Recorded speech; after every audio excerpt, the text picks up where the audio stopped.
Okay. Well, it's not as bad as it was before. It's mostly stable now. So let's just try to move on and hope for the best. Again, sorry everybody for any interruptions or any problems. There's not a whole lot we can do with the internet. They literally have a monopoly on this area. There's no other services that are available that can provide anywhere close to the same kind of internet speeds. And yeah, Cox Communications is just big ol' pile of shit.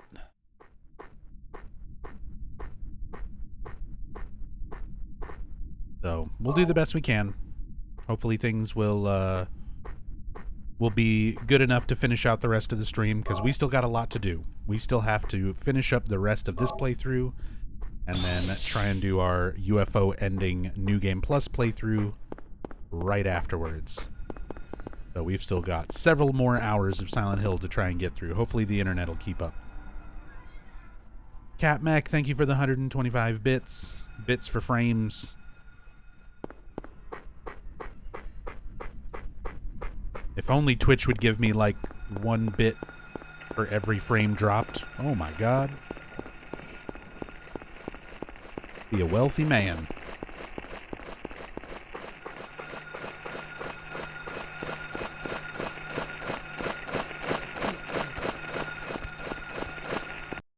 So, side quest time.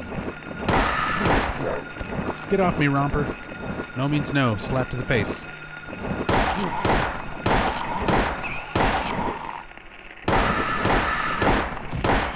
Get out of here, air screamer. That's my purse. I don't know you. Okay. So we've got a side quest to do here. Again, all of this is to essentially lead up to the UFO ending. Everything you need to do to get the UFO ending from a fresh start. No loading save files or anything like that. So for your first playthrough of the game, you need to get a good plus ending. In order to do that, we need to save Sybil, which requires picking up this bottle of Aglovatus in your first trip through Alchemilla Hospital. And we also need to do this side quest with Michael Kaufman and find his hidden stash of Aglovatus.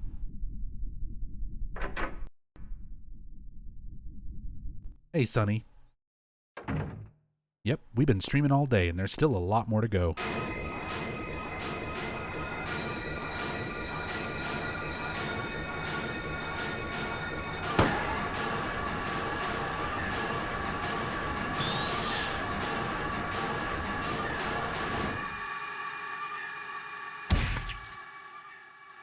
Are you okay? Yeah, I guess so. But I'm beat. I thought I was a goner there. So how'd it go? Did you find a way out? No, not yet. How about you? Zip. But it's too soon to give up. This craziness can't go on forever.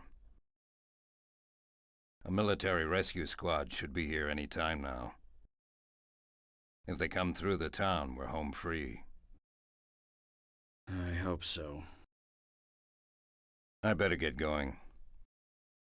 This isn't the time to stand around flapping our gums.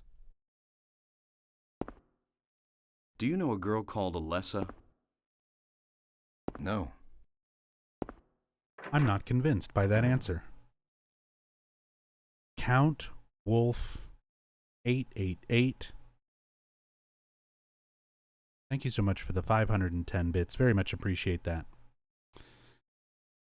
Speaking of bits, my bit rate is dipping again. The internet is once again trying to shit itself. So we're going to be dropping some more frames here. I'm sorry, everybody. If anything, I may just try to get through the new game playthrough tonight. And if things are still going bad by the time this is over, we may just do the next Fear playthrough tomorrow. Because, yeah, it's dropping really bad again. I've been live for 7 minutes. The first 2 minutes it was fine, and now I've dropped almost 3,000 frames and counting. The bitrate is fluctuating wildly between 5,000 kbs and then dipping down into like almost zero, like double digits. And it's just going back and forth.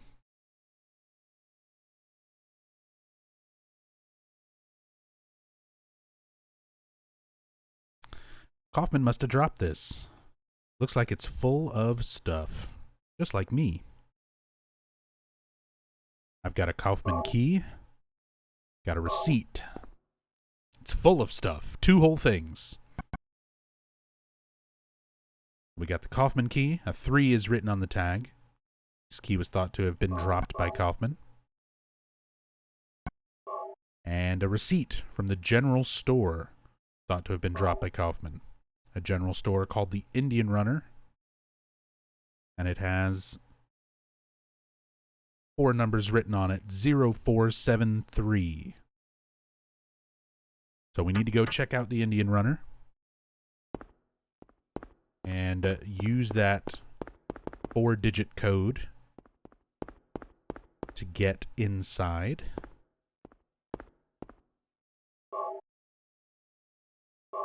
Kind of an interesting little side quest here. Just kind of following clues from place to place to kind of piece together what's going on with Kaufman a little bit better.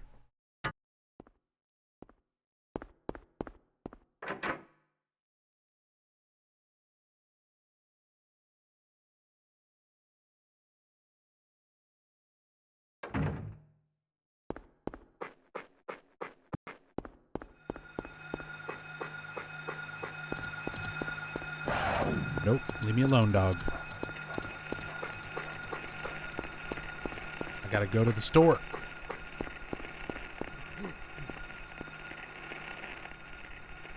Here we go. So 0473.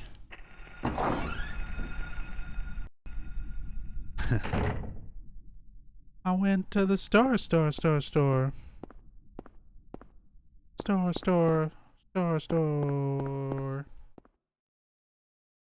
No. What's up, Owl Brother? Enjoy Silent Panda. Enjoy Silent Hill 1's Armored Core font. It really is. It's very similar, isn't it? More rifle shells. I don't really use the rifle in this game a whole lot. It's not bad. I just prefer the shotgun. Similarly to Silent Hill 2.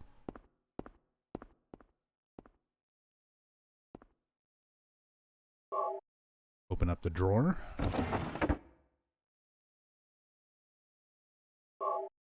There's our safe key. Oh yeah.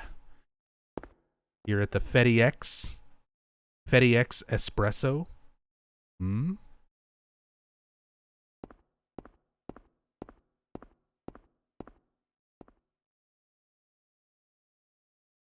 Is the rifle the go-to in any Silent Hill game? It's okay in Homecoming. Homecoming is probably the best rifle in the game.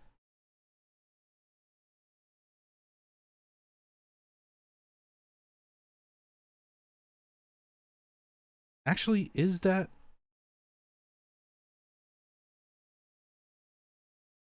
Now you got me thinking. Is that even a proper rifle?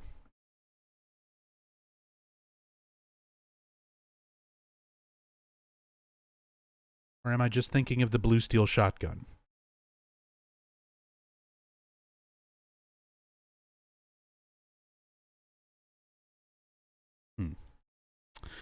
There's also the automatic rifle. It's like a fucking AK in Origins, which is pretty good.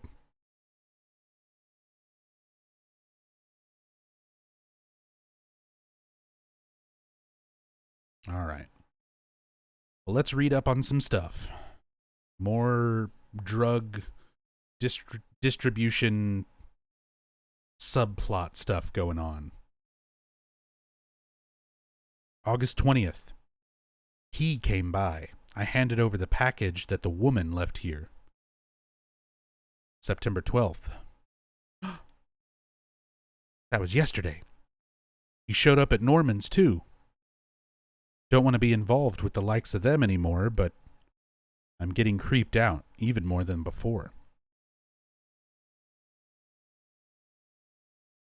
I thought of leaving town, but I'm afraid of what will happen if I do.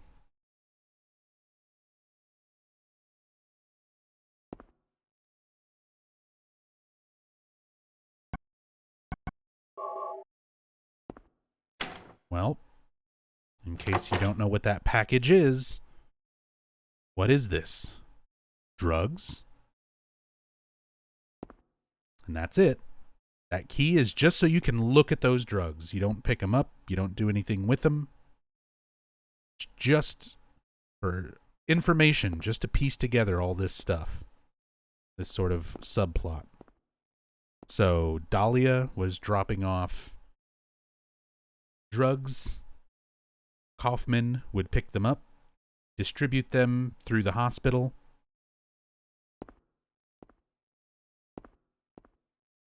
They had a good little business going. Norman's grand opening. And a picture of Ted Cruz.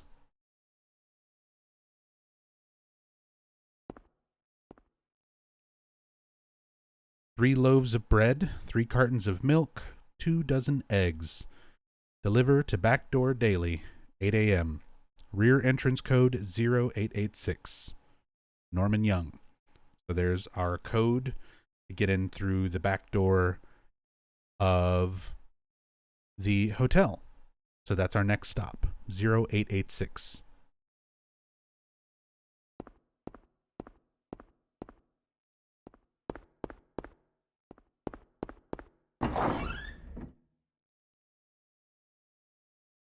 What's the hardest weapon to use for a run across the games you've ran? Knife-only Silent Hill 1 is incredibly brutal. This game, using just the knife that you start with, the kitchen knife, trying to beat this game with just this knife is fucking really hard. What else?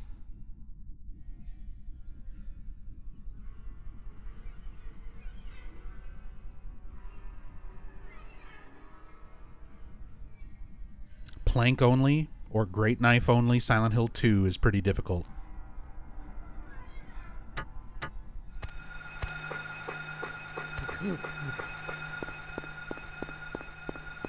A lot of the other games, though, they're not that challenging when you kind of break down like what is the weakest weapon and like going through and beating a game with like the weakest weapon. Because like Silent Hill Origins, fist only, never using a weapon, just punching everything to death, works pretty well. You can stun lock everything by punching it, so it's not very strong, but it's pretty safe. Silent Hill 3, the knife is still okay. It's not nearly as bad as the Silent Hill 1 knife. It's still challenging, but it's not terrible. Silent Hill 4, using like the paper cutting knife, it's weak, but it's really fast and it charges up really fast. So you stun lock basically everything. So even though it doesn't do a lot of damage, it's pretty safe to use.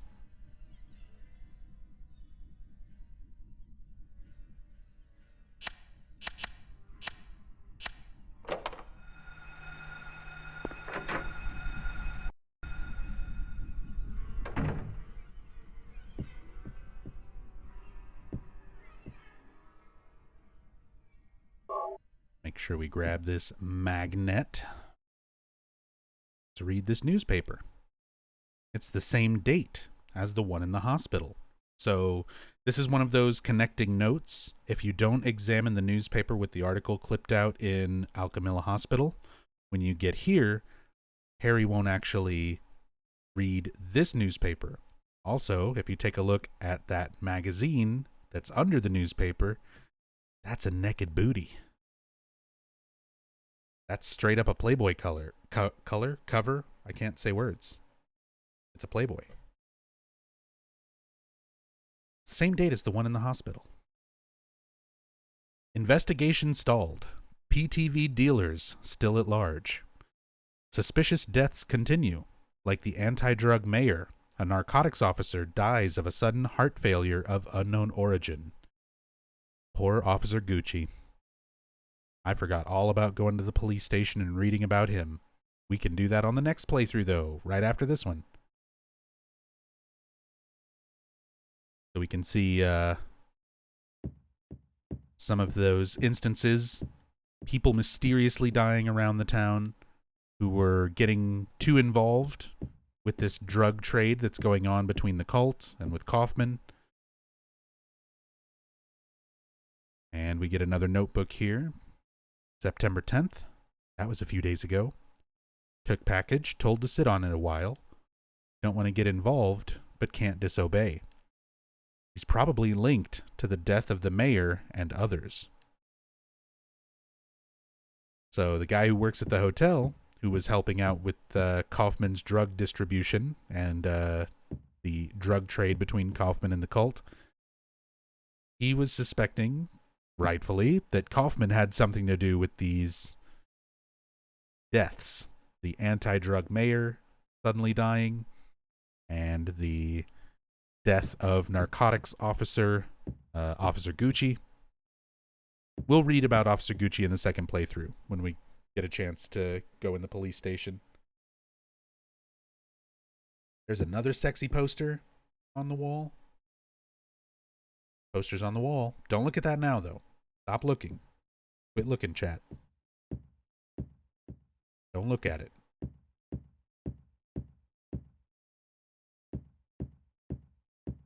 Quit looking.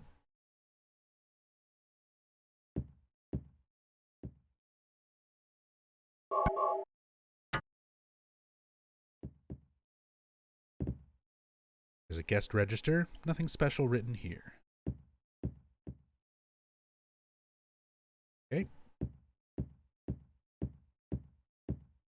Well, we do have a room key that was found in Kaufman's wallet. So now we're going to go check out his room.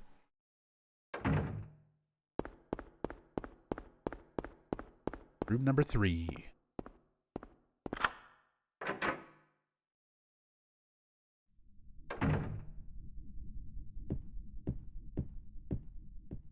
Hey, Ernesto. Hope you're having a good evening. Was hoping to see some DBD and just found something better. Love the Silent Hill streams. Thank you. I'm glad you like that and the DBD stuff. I can very much appreciate anybody who's here to hang out and chill and watch and just have a good time. But yeah, we're doing a lot of Silent Hill tonight and for the next couple of nights. Nobody inside.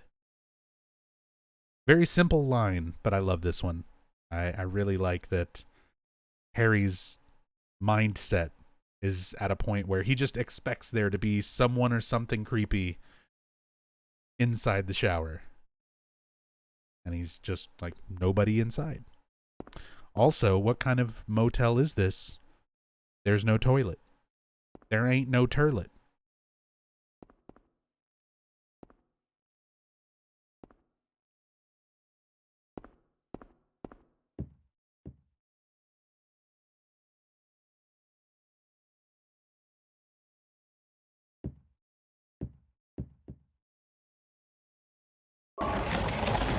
Let's push the shelf. Get the hint that there's something behind it, as you see this little poster partially covered by it.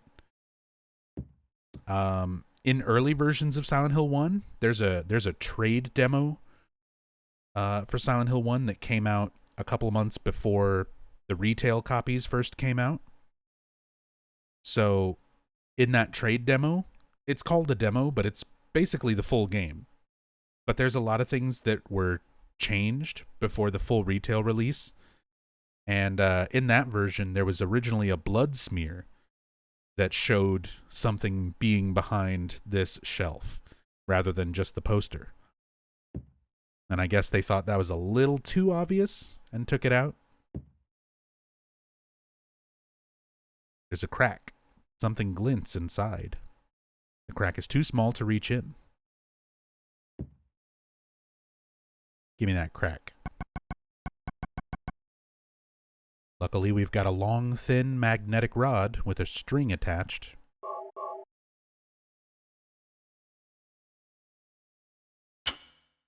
Boom. Got the motorcycle key. One step closer to solving this whole Kaufman drug trade sub-scenario side quest thing.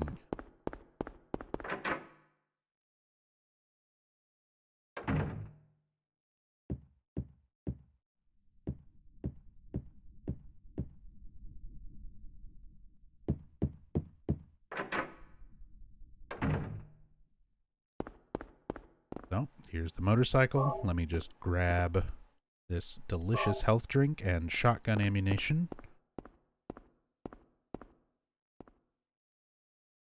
An old motorcycle. Looks like it's been sitting here for years. That's weird. The dust is wiped away just around the gas tank cap.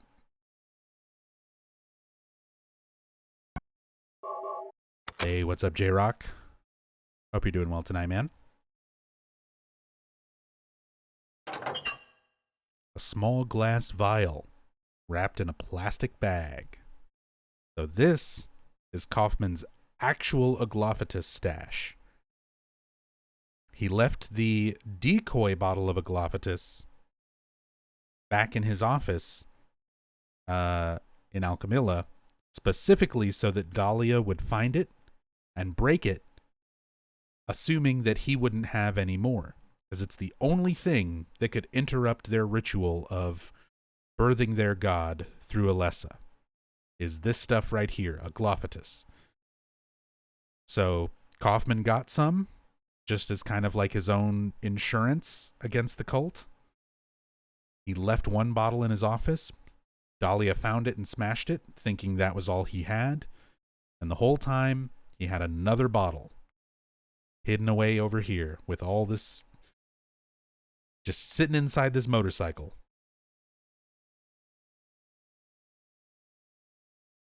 Looks like the busted vial I found in the director's office at the hospital.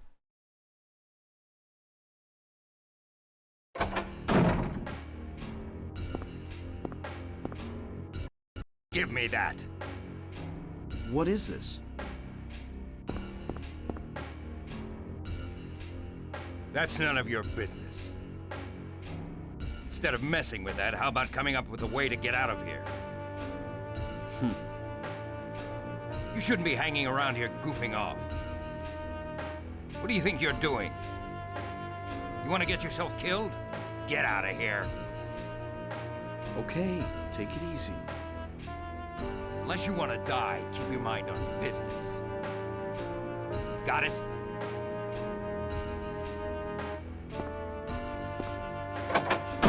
That guy's gotta be involved in the local drug racket. Man, was he pissed. And in such a rush, too. That was probably dope in the bottle. Anyway, better let him do as he pleases. There's more than my life at stake. Guess I wasted my time. Better hurry. I'm worried about Cheryl. So a few interesting things to point out with this interaction. It's funny that Harry doesn't have a clue what's going on, but because you've been reading so much about the local drug racket and the drug distribution, even Sybil was telling him about the drug thing going on, he just assumes it's drugs in the bottle. So even though Harry is kind of piecing things together, he's still way off. The dialogue for that exchange changes based on how much of the optional notes you've read up to this point. So if you skip over the article in the hospital, the newspaper with the missing article, It does not let you read the newspaper in the hotel. And if you don't read any of the extra notes in the Indian Runner, or any of that stuff involved in like explaining bits and pieces of the drug racket, Harry doesn't say the whole he must be involved in the local drug racket line. He just leaves that part out completely. So the dialogue between Harry and Kaufman changes slightly. Another interesting thing about it, it's just text. After Kaufman walks away, it's just sort of Harry's internal monologue, thinking about what was in the bottle, thinking about, man, that guy was pissed. I guess I wasted my time. Originally, in that trade demo that I mentioned earlier, that early version of Silent Hill 1, if you do this scene and you complete the whole side quest and all the notes and stuff, Harry voices that dialogue. So there is voice recording of Michael Gwynn, Harry's voice actor, reading that last bit of dialogue. It's out there. It's in the trade demo. But for whatever reason, they decided to cut that voice dialogue out and just have it be text. Just have it be internal monologue. And my theory is that because there are so many different variations of that dialogue that you can get, where if you do read the notes, it changes it a little bit. And if you don't read the notes, it changes it a little bit. If you only read some of the notes, it changes it a little bit. They didn't want to record Michael Gwynn reading all these different variations of that dialogue. So instead, they just made it text for the final version of the game. Is the demo available? It is. For a very long time, it was not. It was a really rare collectible that only a handful of people in the world even had. But eventually, somebody bought one on an auction and dumped the contents onto the internet. So now anybody can look for the Silent Hill trade demo. You can Google it, you can find it, you can download it and run it on an emulator and play it for yourself. I've done some streams of it. I'll probably do some trade demo streams at some other point in the future, because it is interesting to go through. It's a cool thing to look at. It's almost exactly the same game, but there's a lot of weird little differences that are worth kind of pointing out. Stuff that changed between that early demo version of the game and the final release retail version of the game. But it's pretty cool.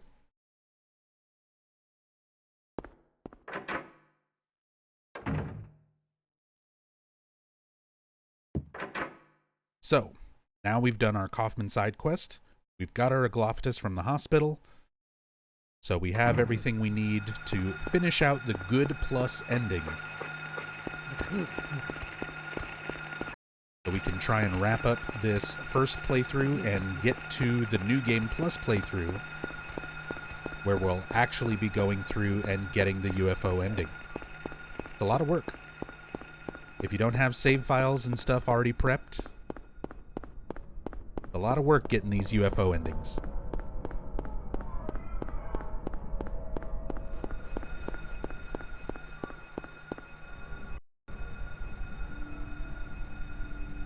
And this isn't even the most, intensive one to get. Wait till we get to Silent Hill 3. What's this? Oh. Oh. Oh. Not again.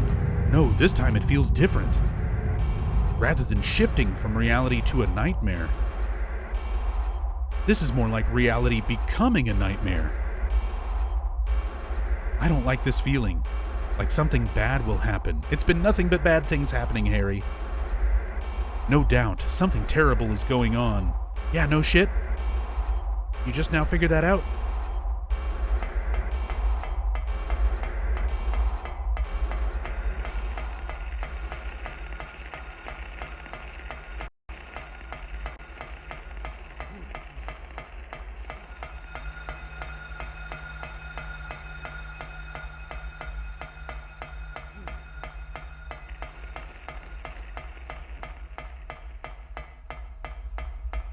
Why is the nightmare so industrial? It's honestly a good question. I mean, art design-wise, it's very interesting. But from like a lore standpoint, could have to do with the fact that Alessa, after she was burned, she was kept in the hospital's basement. So it's like under the hospital, lots of metal grating, lots of concrete walls, lots of rust, and, you know, water-stained environments, the boiler room, and things like that. So for 7 years after being burned and basically being in a coma, in a nightmare, she was also surrounded by this like kind of nasty environment up underneath a hospital. And because the town is sort of taking all of these experiences, all of these elements of Alessa's mind in order to shape the nightmare, most likely it would come from something Alessa experienced. Yeah, we're getting T-posed at.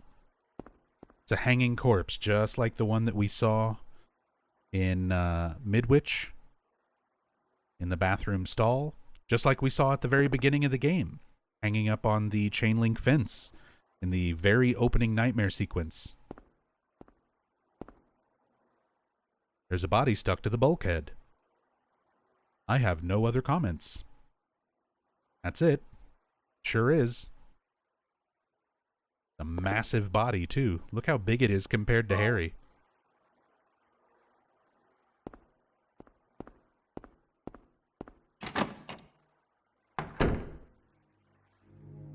Sybil, Harry! how did you get back here? I followed the sewer. Were you the one who cut the fence? Yeah. I'm glad you made it. I was worried about you. You were worried? Where did you disappear to? Never mind. I want to know what's going on here. What is with this town? This may sound really off the wall, but listen to me. You've got to believe me. I haven't gone crazy, and I'm not fooling around. At first, I thought I was losing my mind. But now I know I'm not. It's not me. This whole town. It's being invaded by the other world. By a world of someone's nightmarish delusions come to life. Little by little, the invasion is spreading, trying to swallow up everything in darkness. I think I'm finally beginning to understand what that lady was talking about. Harry, hold on a minute. I don't get it. Look, I don't understand it all myself. I guess I can't explain it.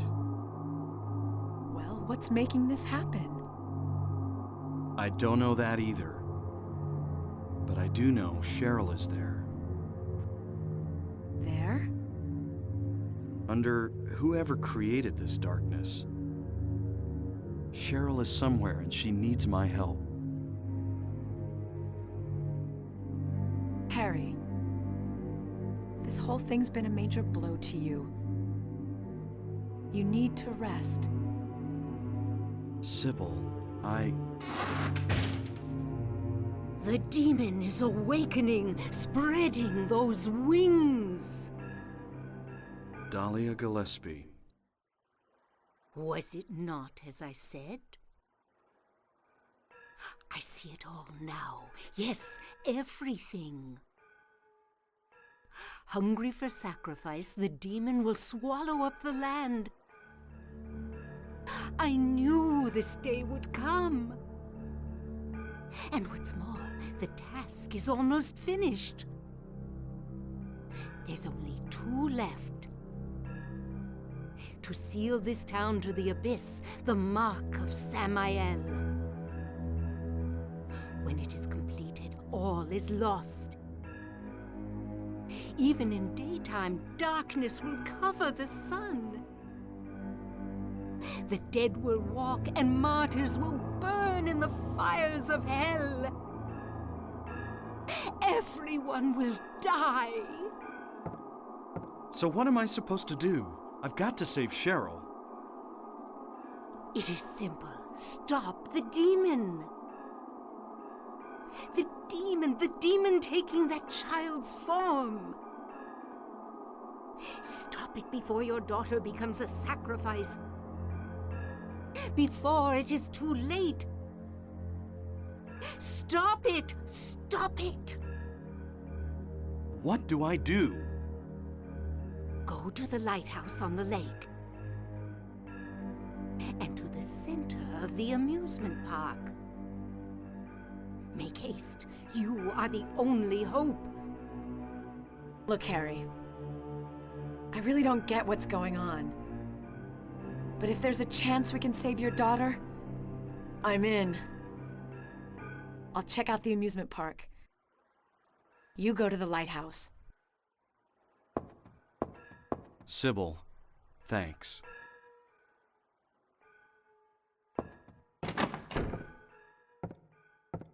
You will need to use it. Use what? The flowers. Only with that can you stop it. What about Sybil?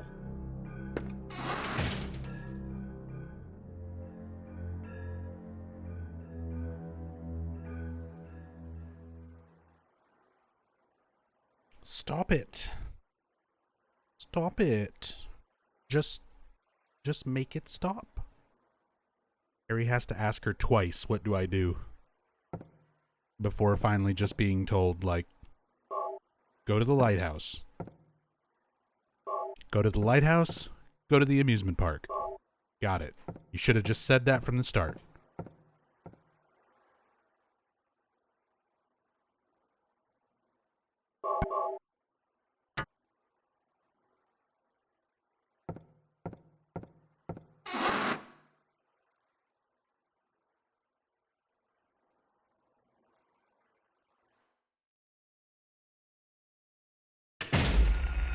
All right, off to the lighthouse.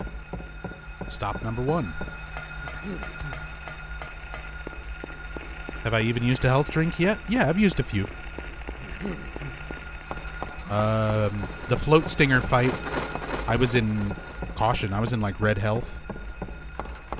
And used one after that. Pretty much at the end of like each major area, I think I've used one. How am I doing right now? Still in green, so we're good.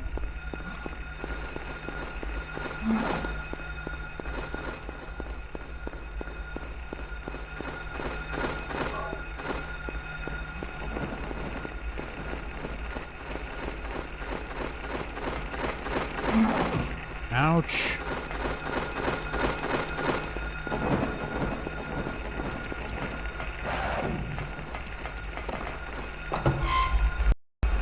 Here we go. Lighthouse.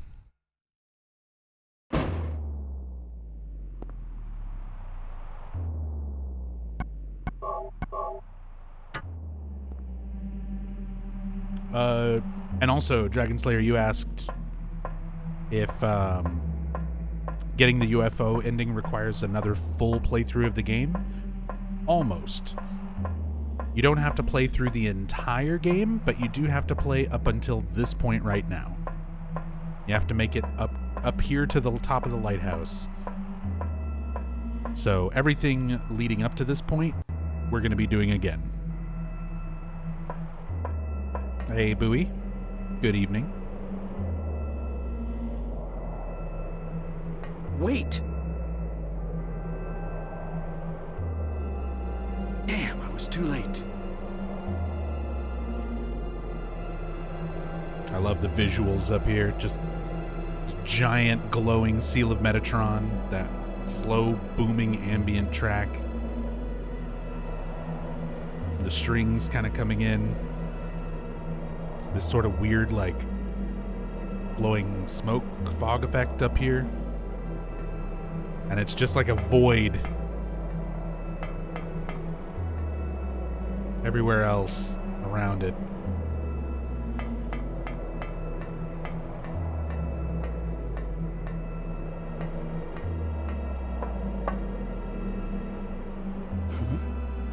was that? Who in the hell was that? Just chillin'. Thank you so much for the 37 months. Very much appreciate that long time support. Heard this game has UFOs and the best dad ever. It's true. It is true. Thank you so much for the resub. Hope you're doing well tonight.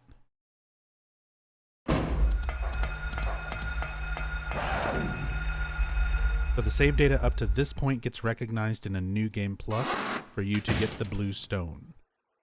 No, not exactly. Sybil hasn't come back.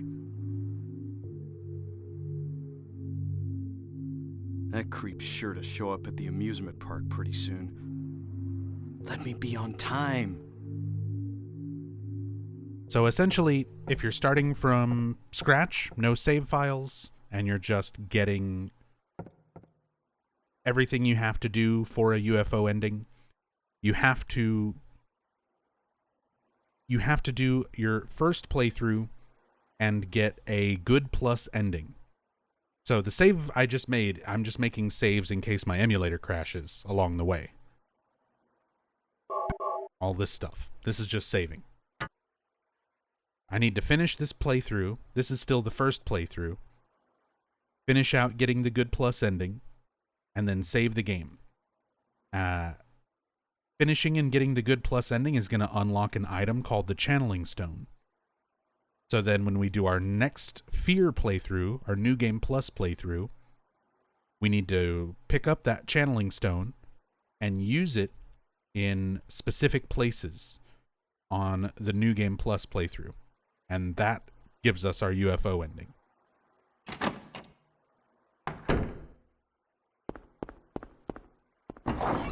But like the save data and stuff that I'm making right now doesn't affect anything. I'm just making saves in case my game crashes. The only save that's important is at the very end.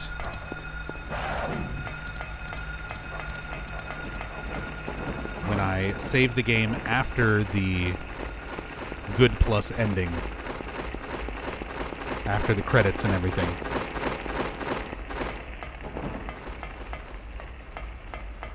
Usually the emulator breaks when one of the PGXP options enabled. Yeah, I disable all of the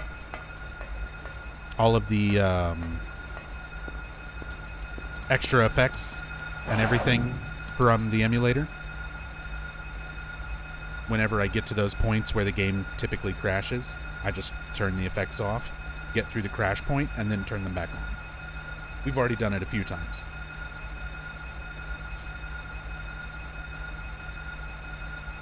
Just an issue with the emulator.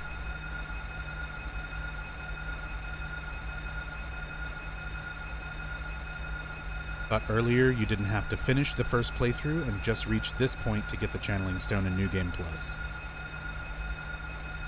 Yeah, no, I mean, I've got to play New Game Plus from the beginning after doing a full playthrough. Then we do another playthrough from the beginning all the way up to the lighthouse again. But the lighthouse, the top of the lighthouse is where you use the Channeling Stone for the last time, and that triggers the UFO ending. So you don't have to play this whole part. You don't have to do the amusement park and everything after this on the second playthrough, but we still got to do the full first playthrough and everything leading up to the lighthouse on the second playthrough. Could Sybil have gotten to the amusement park from here? Yep. Time for sewer level part 2.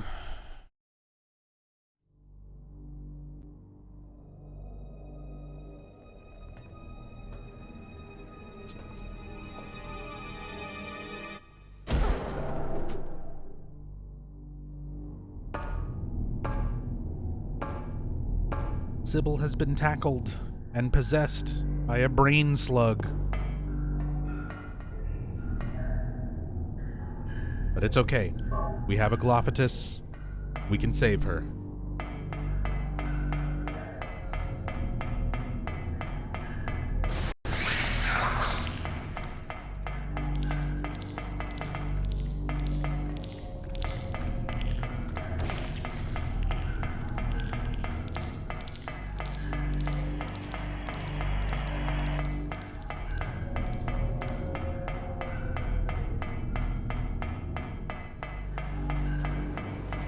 of these seals of Metatron all throughout the sewers.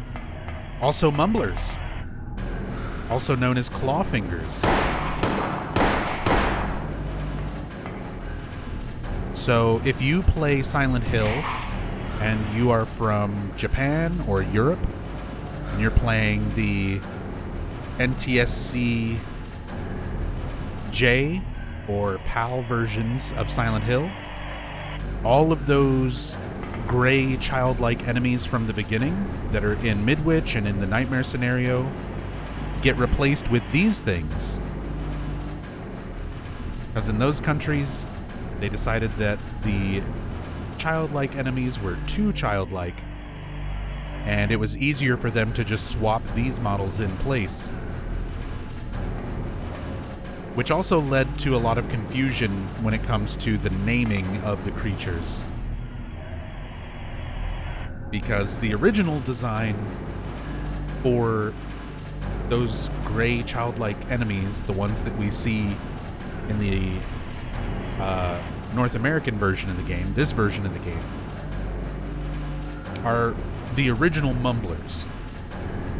There's a whole bunch of artwork and stuff that has come out since then showing what the original designs were, and there were some interviews where Masahiro Ito talks about he drew the design up and they had to submit it to what's referred to as an ethics committee. I don't know if that was like an internal Konami ethics committee or if that was part of the Japanese censorship board at the time, but they had to submit these enemy designs and get them approved. And the first like 4 versions of the mumblers, the childlike enemies, were considered too childlike. And they eventually finally settled on the version that's used in this version of the game, the North American version of the game. But then when they went to release the game in Europe and in Japan, they still said that that version, even though it had been approved for the US release, the North American release, they said it was still too childlike. So instead of trying to go back and create another version of that enemy, they just took these enemies, at the time known as clawfingers, and swapped them out. So, kind of a little weirdness, and one of those things that changes depending on what version of Silent Hill you're playing.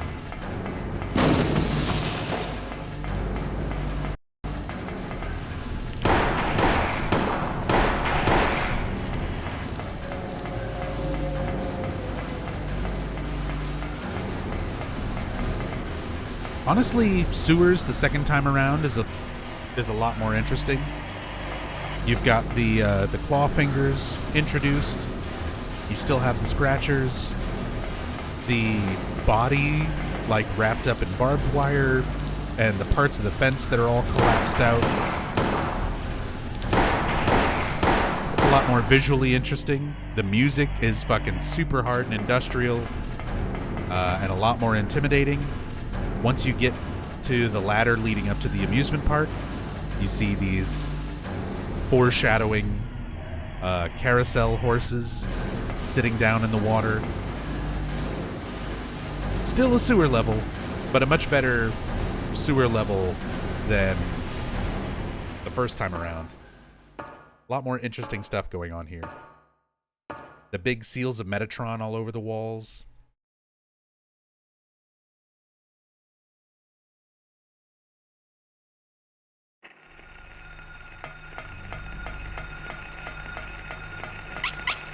Larval stalkers. Little squeaky babies.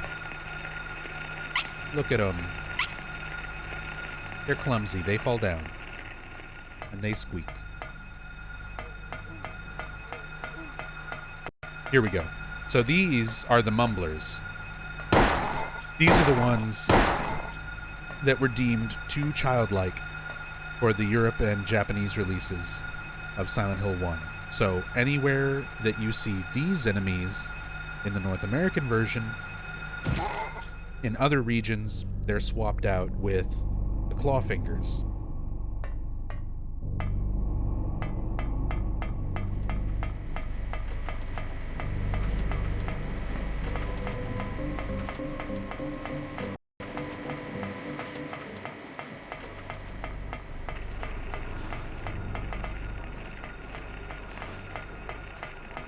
stuck. Magic ice cream shop? Okay. So I need to make a save here. Because I need to show pretty much the most amazing glitch in this game.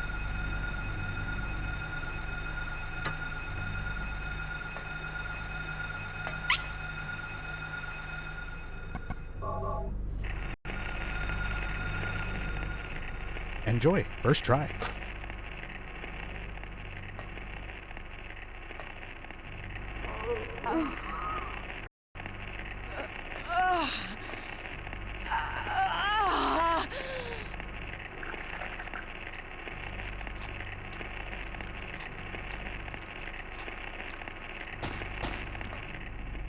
Sybil!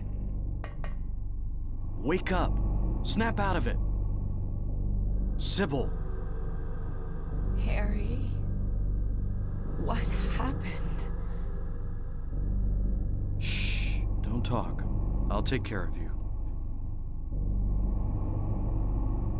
Harry, why did they take your daughter? Why her? I'm not sure myself. But, you know, Cheryl isn't my biological daughter.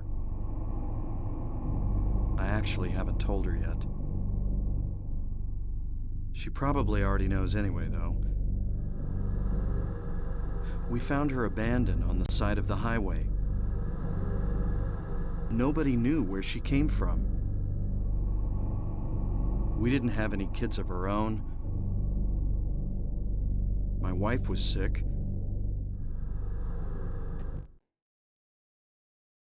Sorry if it got a little extra fucked up there. The game is already fucked up there because of the glitch. But also, internet started dipping again, and I started dropping frames, of course, right when, like, one of my favorite glitches is happening. So, video may have stuttered or skipped for people. Sorry. But I just had to show off that glitch. Essentially, we used the Aglophitous in our inventory on a particular larval stalker, the little squeaky shadow baby.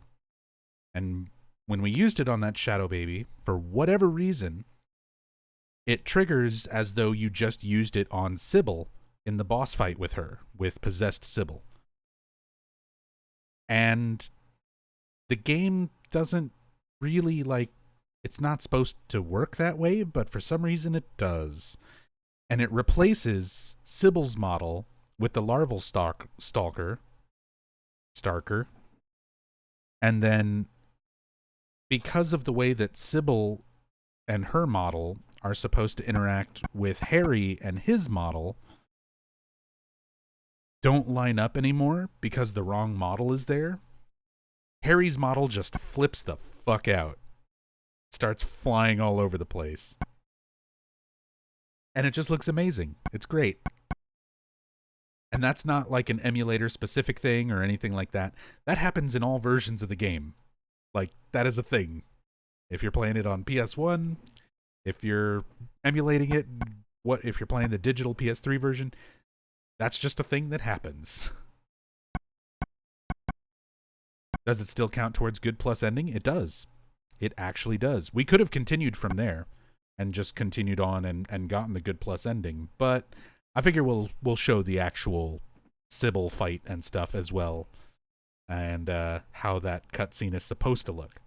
But it's such a good glitch, I can't help but take the time to show it whenever we get here. Ah, fucking internet. Sorry, we're still dropping a lot of frames. Internet is still kind of like, it'll dip and get bad for a little while and then stabilize.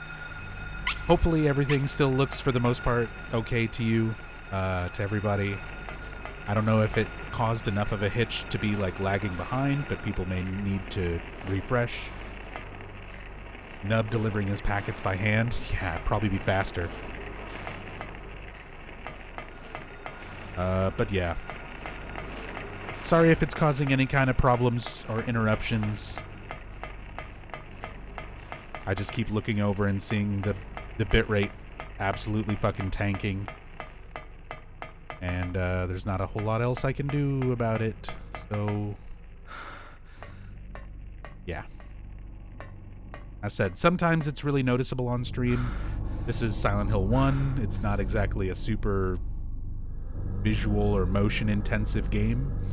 So the frame rate can probably take a hit, the bit rate can probably take a hit, and unless it completely flatlines, it's not always noticeable, but sometimes there can be a big quality dip, things like that. So hopefully everything is more or less okay. Because yeah, we've dropped a lot of frames.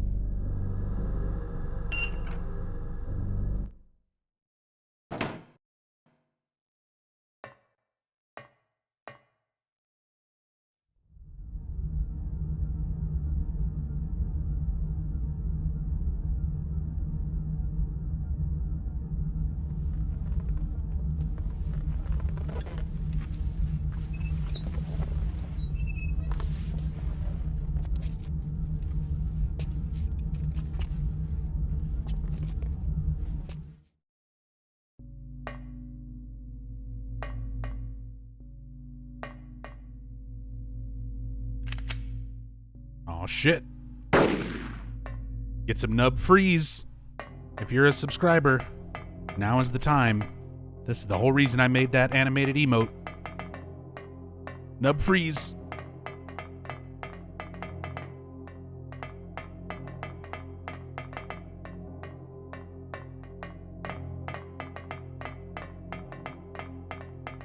So all we need to do to end this fight, we don't need to actually engage with Sybil. We don't need to shoot her. We don't need to do anything. We just need to splash some of this agglophatus on her. But there's some interesting animations you can get before we do that. If we get enough distance between us and Sybil, the merry-go-round will start up. And she will actually be riding on one of the horses. There it goes. And there she is. She's just having fun. She's just having a good time.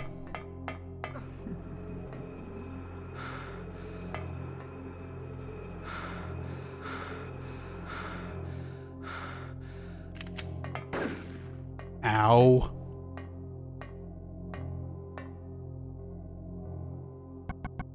Even on easy mode, Sybil's gun fucking hurts.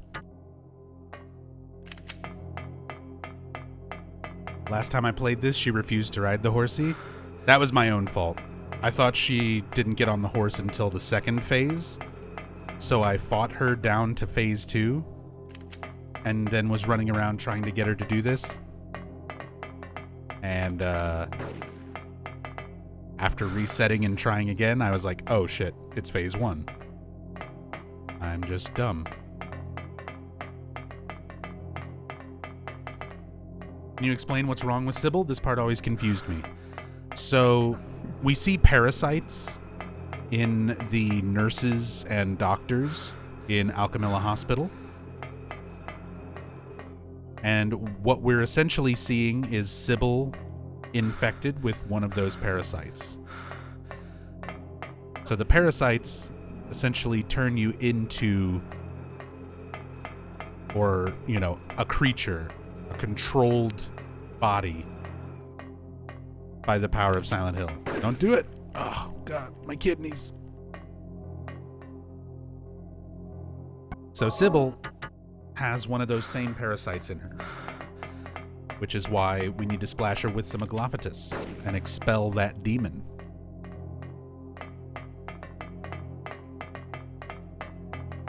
Try and get her to ride the horse one more time.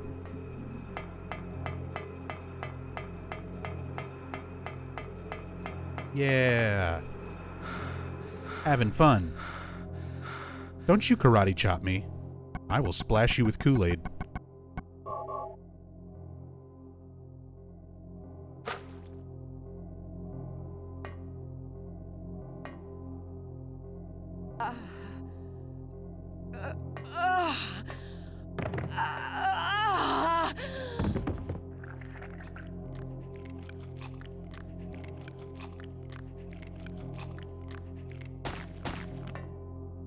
Sybil! Wake up! Snap out of it! Sybil! Harry, what happened? Shh, don't talk. I'll take care of you. Harry, why did they take your daughter?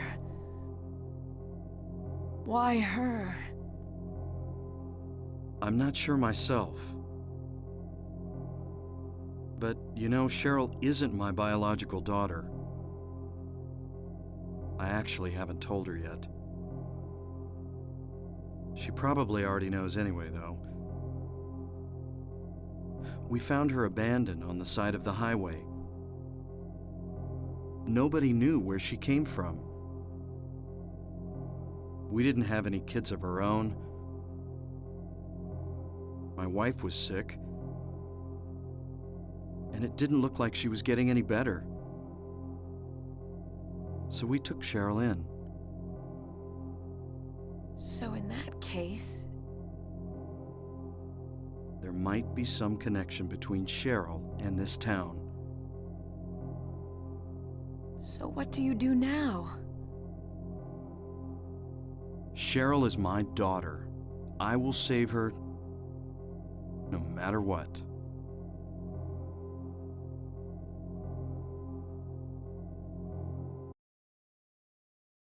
And now we're on one of the cutscenes that crashes the emulator if you've got any extra settings enabled.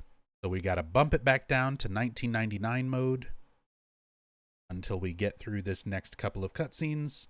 And then once we get back to gameplay at the start of the nowhere section, we can turn everything back on.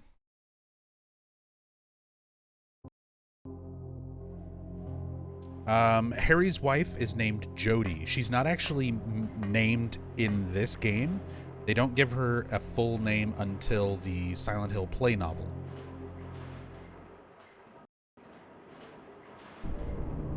I figured you'd show. Hold it right there. I don't know who you are or what you're trying to do, and I don't care. Just one thing. Let Cheryl go. That's all I ask. What?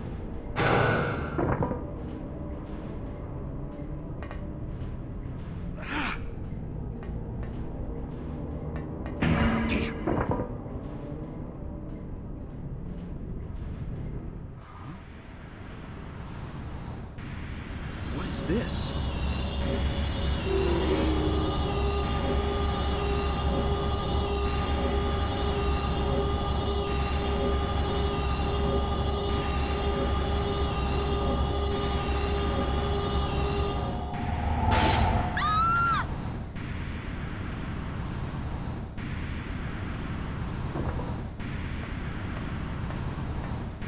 Where's Cheryl? Give me back my daughter. We meet at last, Alessa. Dahlia Gillespie? Where's Cheryl? Where is she? Alessa. This is the end of your little game. Mama? Could she be... You've been a ghastly little pest, haven't you, Alessa? I was careless, thinking you couldn't escape from our spell. But Mommy didn't know how much you'd grown. That's why I couldn't catch you all by myself. But what a pity, yes? Now you're half indebted to this man for his help. Hey, what are you talking about? Alessa, my dear little girl, there is one thing left I need you to do for me. No! Get away from me! Bad girl. Everything is ready.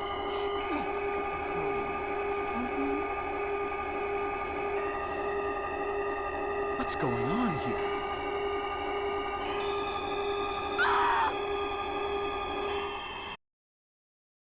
Let me test something. Because usually the emulator crash happens right there at the end with that like blue light effect. So let's see if I can go ahead and switch it back now for this rest of it with Lisa. Or if it will still crash.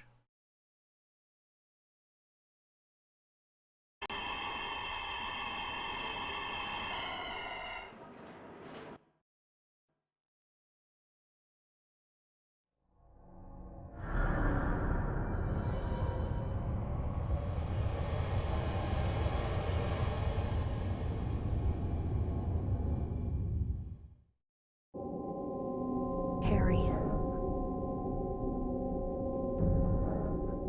Lisa. What happened? Where's Alessa and Dahlia? Harry, listen. Something you said before has been bothering me. I just can't get it out of my head. What is it, Lisa? So I went to look in the basement, even though I was scared as hell. Like you said, there were these creepy rooms, but nothing really unusual down there. But while I was down there, I got this weird feeling. Like I'd been there before. Like something happened there, but I can't quite remember somehow. What was it?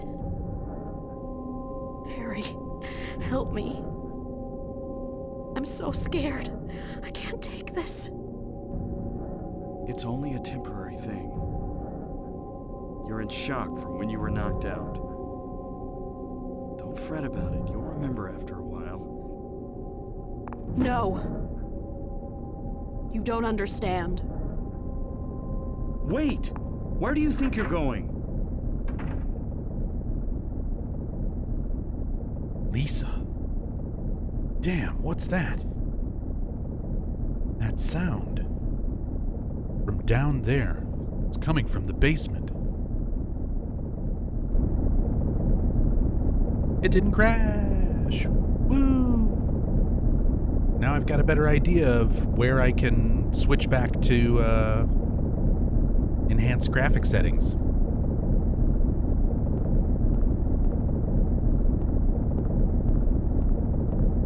Yeah, for some reason, the blue light effect from the Flauros and from Alessa, like, turning that blue light with Dahlia at the end, those are the parts that cause the emulator to crash, if you have any effects turned on. So as long as I switch out before those effects happen, and then switch back after, seems to be okay. Kagorora. Thank you so much for that brand new subscription. Very much appreciate the support. Welcome. Thank you for that. Enjoy the emotes. Hope you enjoy the stream. We're coming up to the end of the first playthrough. This is our new game, good plus ending playthrough, on our way to the UFO ending. So there is still another playthrough. A new game plus playthrough coming up after this finishes. So we're about halfway there. I'm being summoned. What happened in this town? What could be making things like this?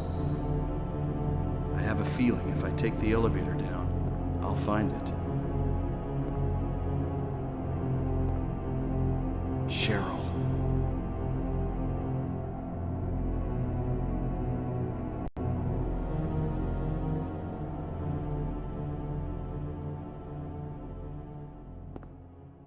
Are the puzzles second nature to you? You don't have to think what to do with them? Once I learned to speedrun these games, and I've done like hundreds and hundreds of runs, yeah, it's muscle memory. There are some puzzles where if I think about them, I don't really remember what they are. But if I just let my muscle memory, like just kind of let my hands do them, I can solve them. As weird as that sounds. I was derusting Silent Hill Homecoming off stream a couple weeks ago, because I'm going to be speedrunning that again pretty soon. And there was a padlock, or like a keypad number entry, where I was trying to remember what the number was, and I couldn't remember what the number was.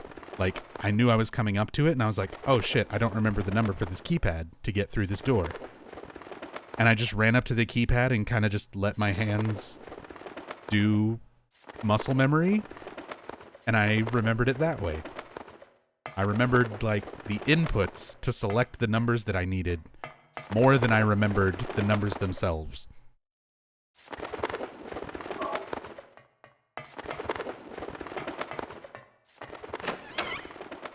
So it's like that for a lot of the games, a lot of situations. Alessa!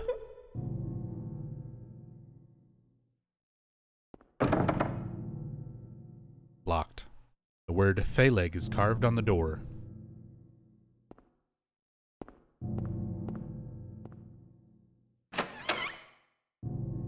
Hey, cat's blazing.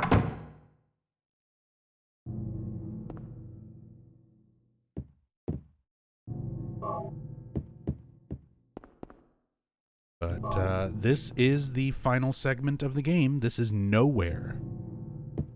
And it's literally called that.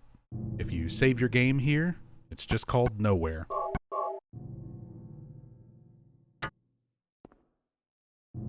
It's basically just reality collapsing in on itself. All of these areas from Alessa's memory are all just sort of folded in onto each other. So we have the antique store, Alchemilla Hospital,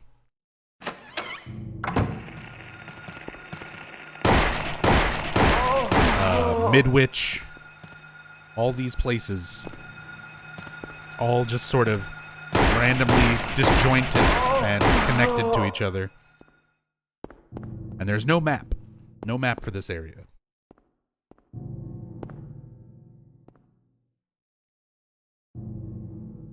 See the symbol on the door that was on the TV in the downtown area? Yep. So I mentioned that when we were going through the Silent Hill Town Center, that little mall area. There's all the TVs stacked up on each other. It shows a little clip of Cheryl, and you see like Alessa's face, you see the seal of Metatron, and you see a bunch of other symbols. And these are the symbols, the ones that are on these doors. Phaleg,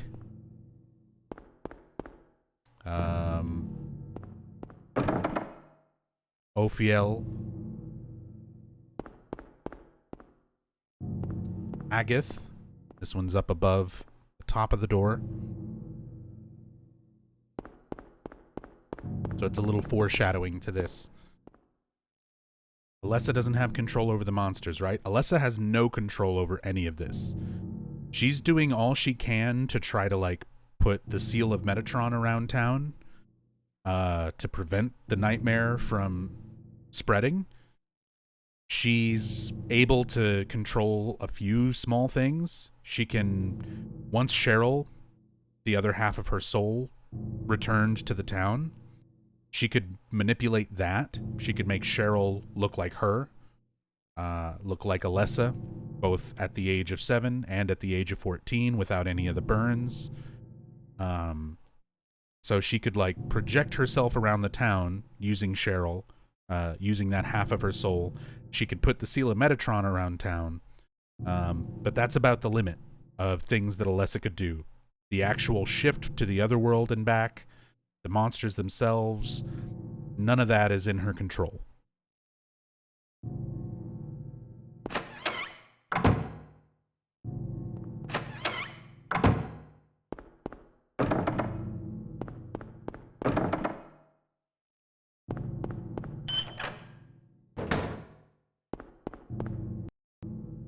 So we're heading down to what would have been the basement of Alchemilla. the level 1 basement of Alchemilla. And instead, it takes us to a classroom in Midwich. Love all of these just weird ways that everything is connected now. There's only one desk here. Go home. Thief. Drop dead. Alessa's desk, showing some of the nasty things the other students would say to her, carved into her desk. And yeah, we brought up the Olympian spirits, the real life sort of occultism aspect that all of these names and symbols are taken from. And if you're curious to learn more about it, there's the wiki link to the Olympian spirits. Thank you, Dmaru. Although please ask before link posting. That one's fine, because I know it's you, and I know it's just a wiki link, but yeah, still. Preesh. Get our screwdriver, get our pliers.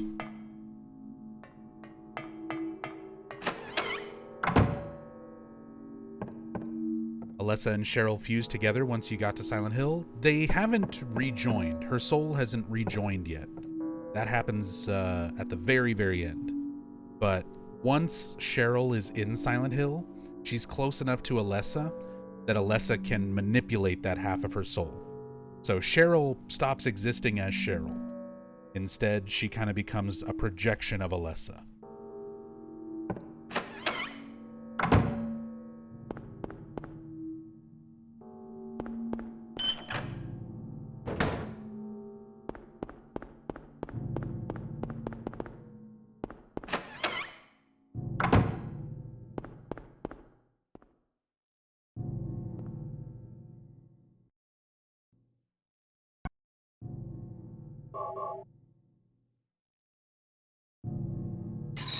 Get this key with the pliers.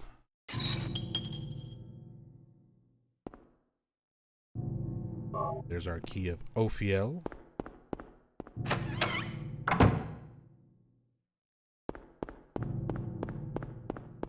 This door here. Yep.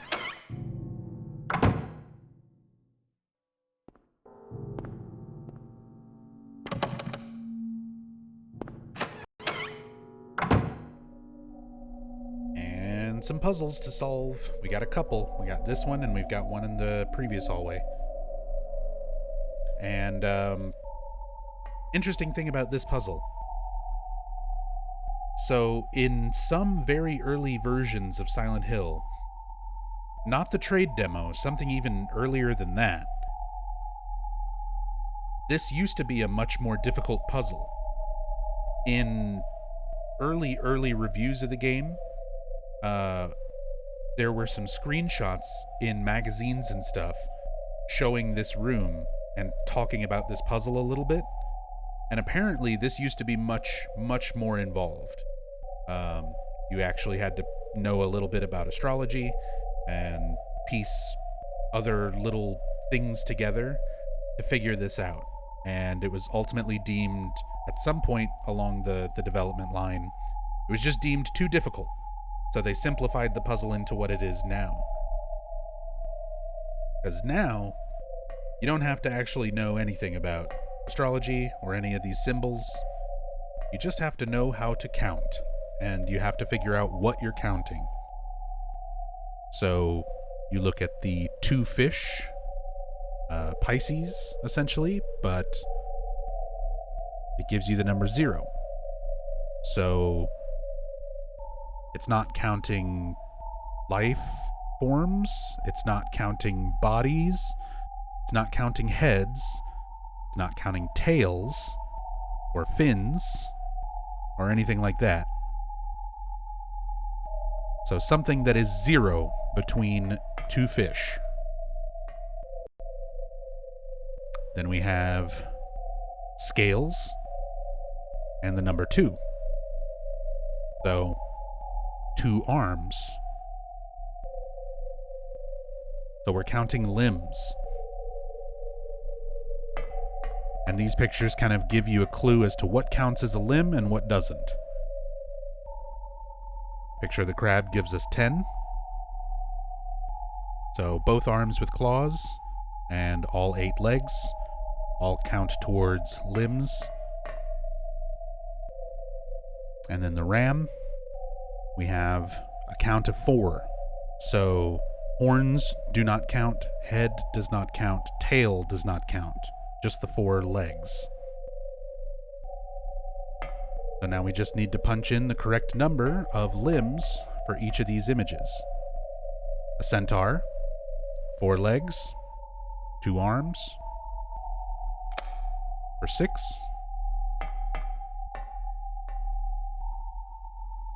Two people. So 4 arms, 4 legs, for a total of 8.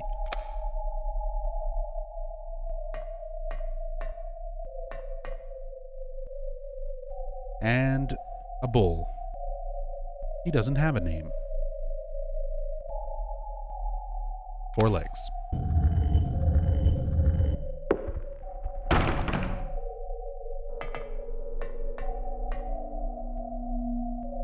There's a stone of time. We're going to use it to go and smash some glass.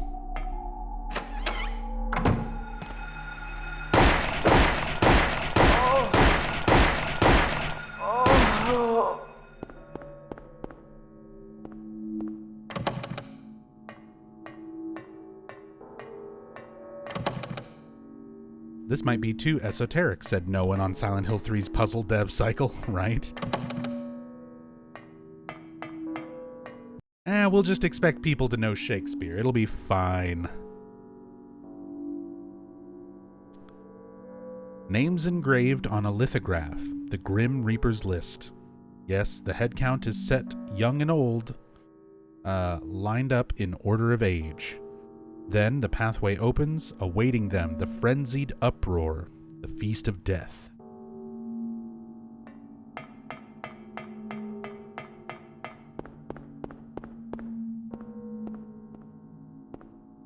And we have the Grim Reaper's list. And we have a board of letters so that we can input something, arranged very similarly to old spirit boards or Ouija boards.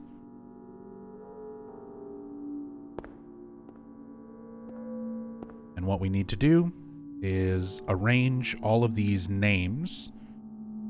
It shows their ages as well, in order from youngest to oldest. So, age 18, Albert Lords. Age 35, Lydia Findley. Age 38, Edward C. Briggs. Age 45, Roberta T. Morgan. And age 60, Trevor F. White. And if you take the first name, first letter of each of those first names in that order, we get A-L-E-R-T, spelling out alert. A-L-E-R and T.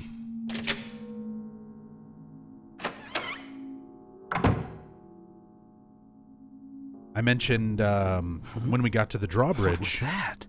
Who in the hell was that? Who in the hell was that? Captain Blad. Blad, thank you so much for the 49 months. Very much appreciate it. Thank you so much for all the support. Hope you're doing well, dude. Only 20 more. 20 more months. Less than 2 years away. And we're going to start hitting that magic number. The nice number. Thank you so much, man.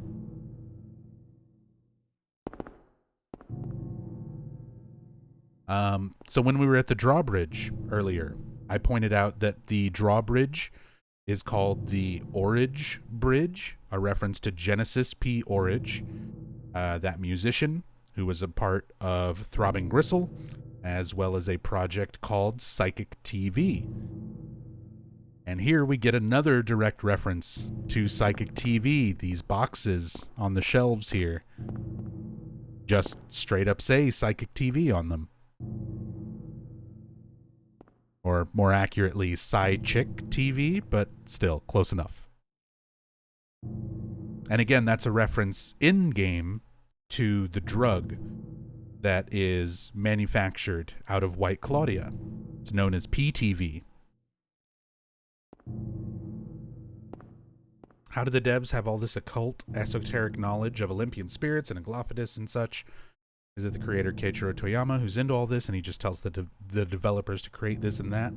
No, so they did a lot of research. Team Silent did tons and tons of research into real-world religious and occult iconography, as well as a lot of fictional, popular horror fiction. They were very well read on lots of classic literature, things like Stephen King, and a lot of, stuff even going back to like Edgar Allan Poe and H.P. Lovecraft. So it's a lot of things that they spent time watching movies and pulling things from directors that they really liked, David Lynch, pulling things from authors that they really like, a lot of influence from Stephen King works, a lot of classic horror literature works, and then a lot of real world demonology, occultism, iconography, and religion. So they were a very dedicated team. They did a lot of research into making this game what it is.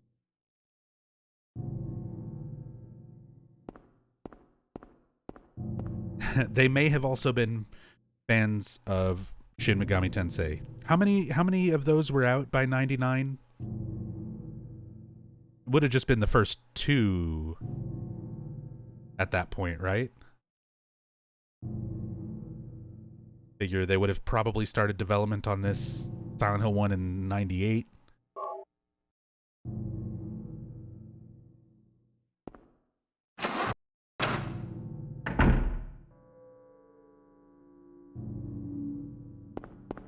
Technically like 5? Really?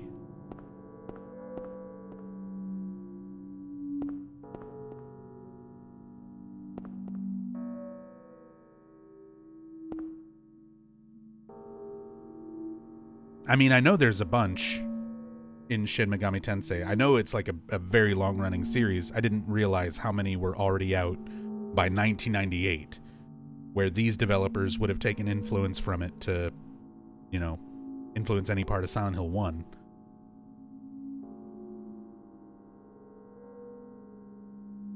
Hey, speaking of religious iconography, here's an amulet of Solomon, also known as the Star of David.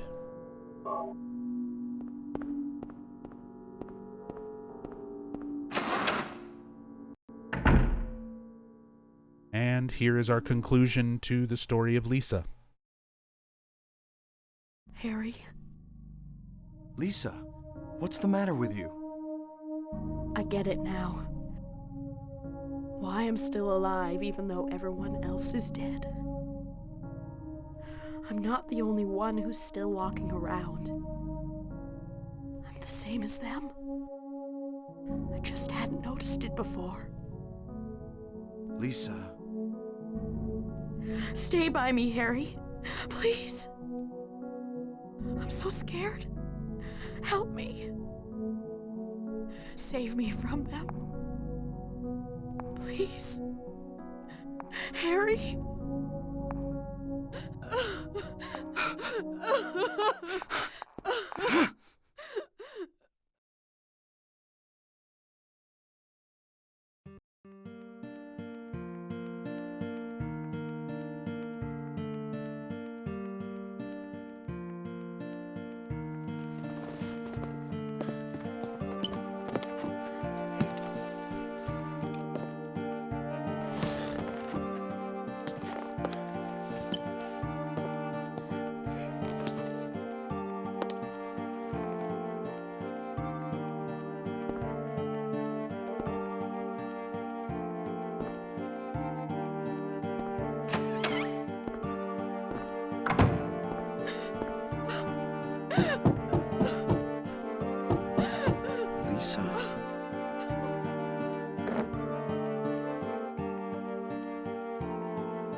So we see what happens to Lisa.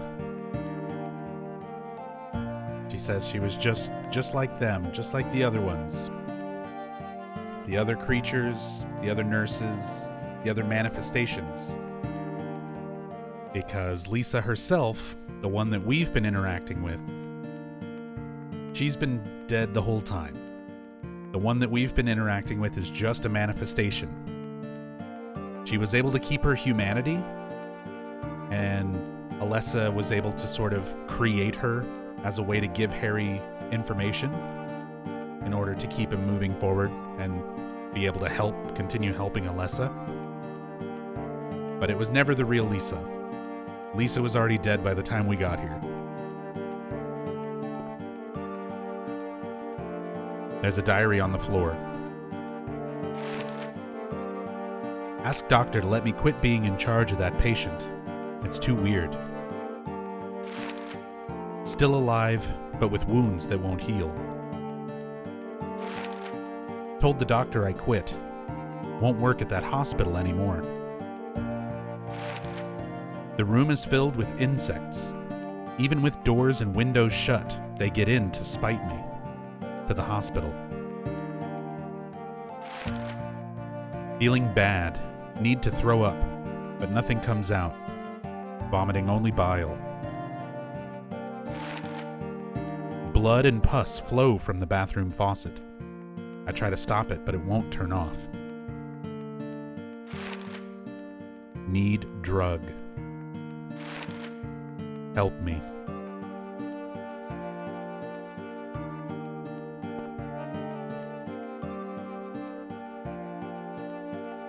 So, Alessa was horribly burned, but the cult and Dahlia needed her alive. She was brought to Alchemilla Hospital and kept secretly under the hospital in the basement in a slapped together room. And she was kept under the care of Lisa Garland. But Alessa's nightmare was already starting to affect things. The town's power was already starting to affect things. Bugs were always in the room. Blood and pus coming out of the faucets. All this weird stuff happening. Alessa wasn't healing. So all of these awful things were happening while Lisa had to continue caring for Alessa. Lisa didn't want to anymore. She thought it was too weird. She wanted out. But Kaufman, he knew that he couldn't let Lisa just go. He couldn't just let her leave. It was too much of a risk. She might tell somebody and, fuck up the entire thing for him and for the cult. So instead, he started giving her PTV. He started giving her that White Claudia drug to keep her controlled and to keep her from leaving. And it also got her addicted so that she wouldn't leave, because she would also then lose her drug supply. And eventually she got to the point where either Kaufman forced an overdose, or, based on the need drug line, she went through withdrawal after a very serious addiction and ultimately died. We see from the previous news articles about the anti-drug mayor and about the narcotics officer, Officer Gucci, who died from heart attacks that were too close to learning about the drug trade that Kaufman and the cult were involved in. Most likely killed in the same manner. Given the drug, forced to live without it, dying from withdrawal, or being given massive amounts of it and forcing a heart attack through an overdose.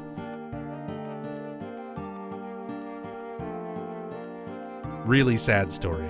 Like, Lisa, she didn't want any part of this. She didn't want to be involved with all of this. She's just the unlucky nurse that got chosen to have to look after Alessa. And Kaufman, being the prick that he is, put her in a situation where she eventually died. And the Lisa that we've been talking to and interacting with this whole time has just been a manifestation created from Alessa's memories of Lisa.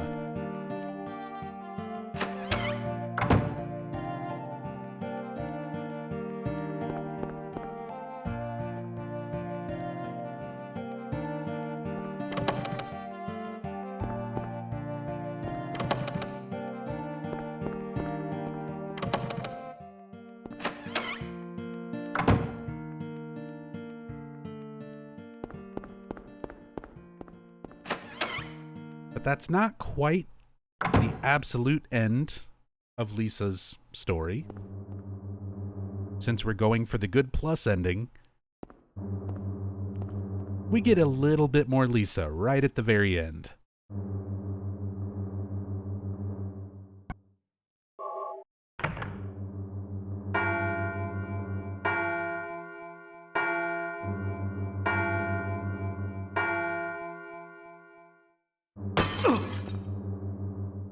We got our Stone of Time,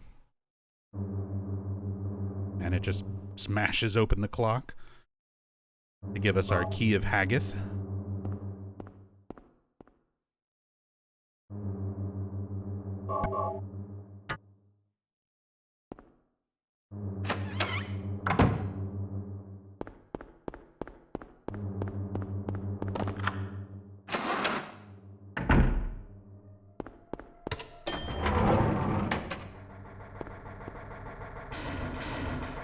Now we can get on the elevator and go from floor to floor.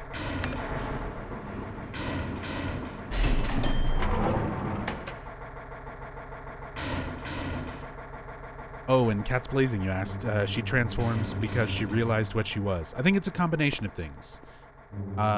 It could be that remaining element of Lisa may have just realized what she was. And it's also been Alessa's powers slowly weakening over time. That's why the Seal of Metatron has not been as effective as the game progresses.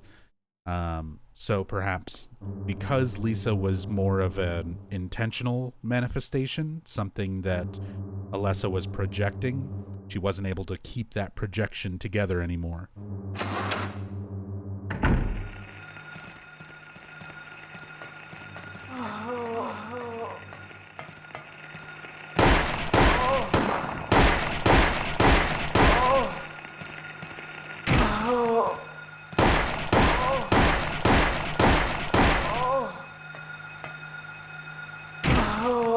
If the stone just smashed open the clock, then why did you need the puzzle to get the stone? Because video game logic.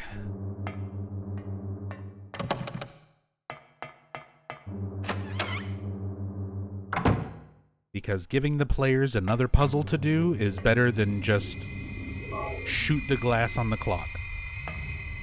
Even though that would make more sense, I guess. But yeah, video game logic. Now we're in the jewelry store from the town center mall. Right outside from where we fought the twin feeler, the big caterpillar centipede creature.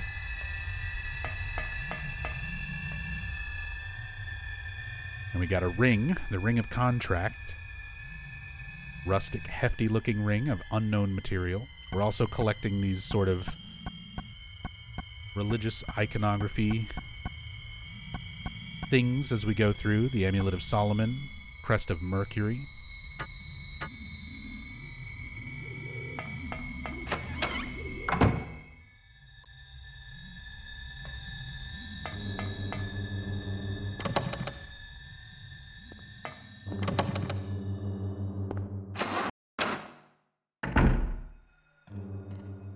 Should have been a puzzle to open the lock that led to the sewers instead of just smash it with a weapon. Maybe.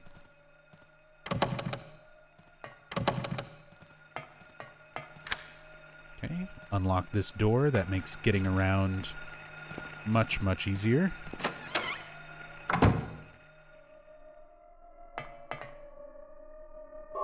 Handgun bullets. camera, which we're going to need for another puzzle. They just throw all these puzzles at you. The last segment of nowhere. Just like one after the other.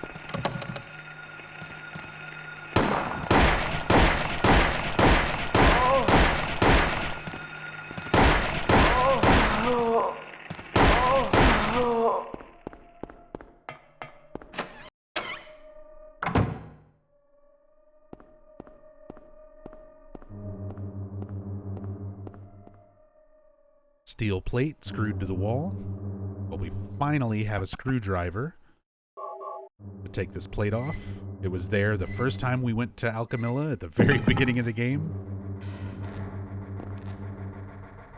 And there is a key, but electricity is flowing to the key. I'll get shocked if I grab it now. I kind of wish it would still let you try. I wish there was like a death scene of Harry getting electrocuted, trying to just grab the key anyway. But we'll have to go shut off the electricity before we can get that.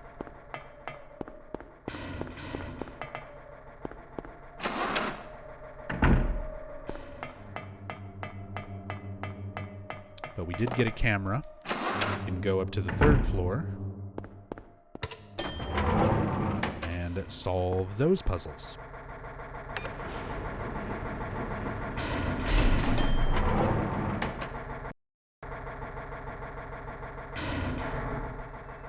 We get to see Alessa there praying at the altar, slowly fade away. These tense high strings kicking back in.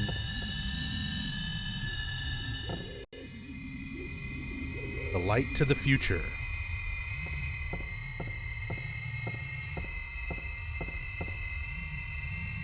The light illuminating the darkness.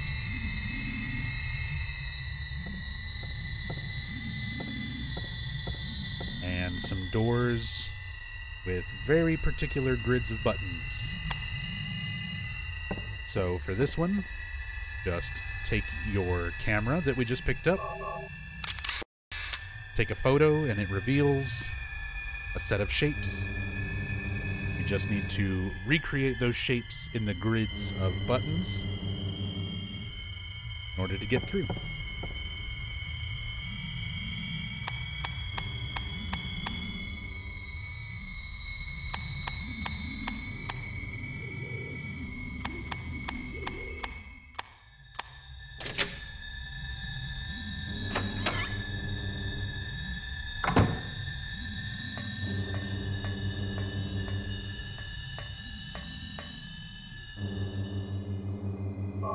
We got a bird cage key. There was that bird cage on the 1st floor when we initially came into Nowhere,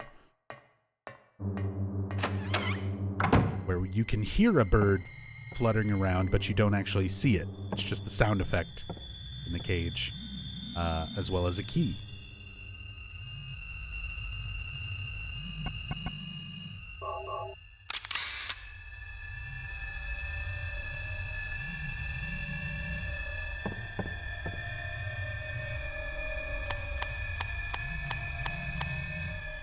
Another set of shapes for this door.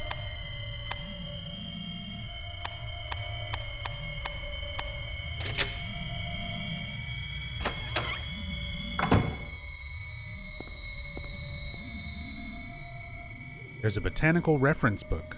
Don't need to read it now. So, I mentioned that there are note series, like progression notes, where you have to read something specific first in order for something else later to become readable, interactable. So here's an example of what happens if you skip something. I never went to the police station on this playthrough. In the police station, you read a little bit about White Claudia and how it's, a particular perennial herb that grows around Silent Hill. If you don't go to the police station and read that information, Harry does not read this botanical reference book about White Claudia. So he just says, don't need to read this now, and he won't look at it. You have to go to the police station and look at that other set of notes in order to read this book. And essentially, that book just gives you information that I've already explained earlier in the playthrough. It talks a bit about White Claudia, the fact that it's a hallucinogen, how it can be refined into a drug, and it gives a little bit of backstory on Aglophitous and how it is used as a demon repellent.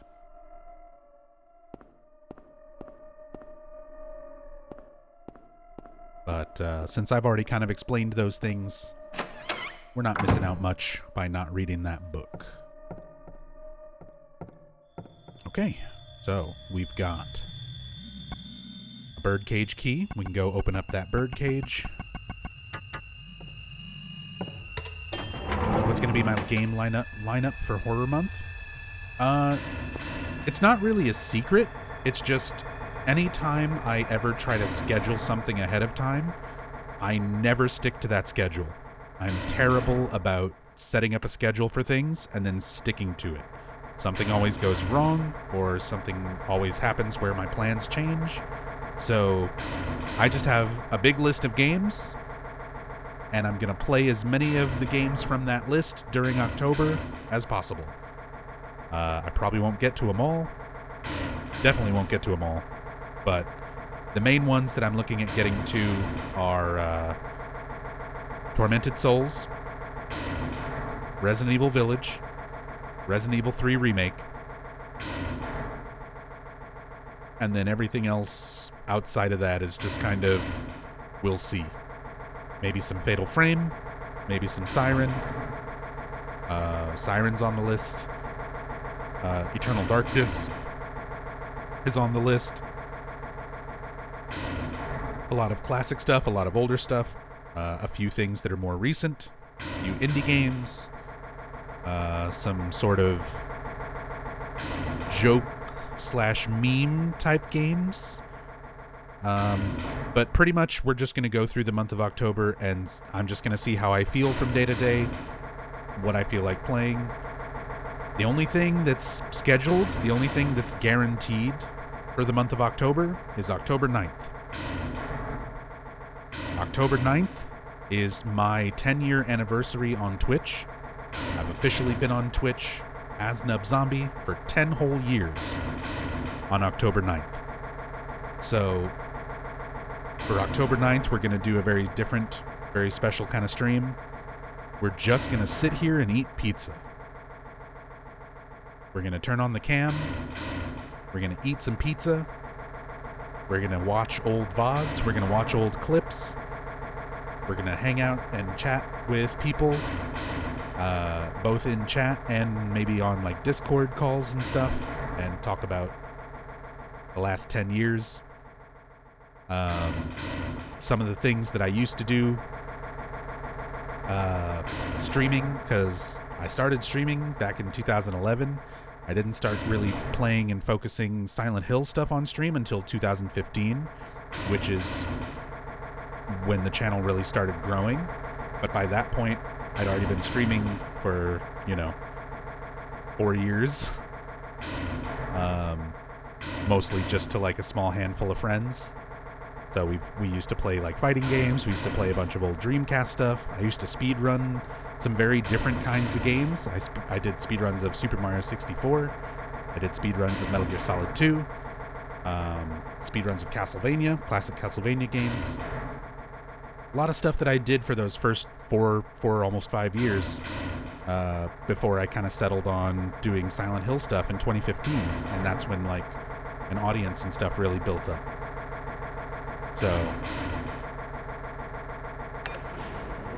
it'll be just kind of a fun day of talking about the last 10 years on Twitch and watching some old clips, watching some old VODs, chatting with people, hanging out, eating pizza.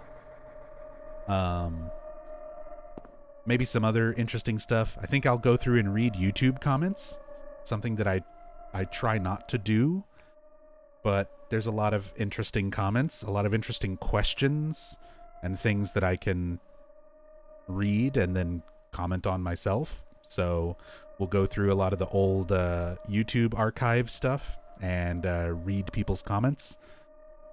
Yeah, we're just going to have kind of a cool day chilling and celebrating 10 years on Twitch. But then the rest of the month, we're pretty much going to be getting to whatever horror games we can get to.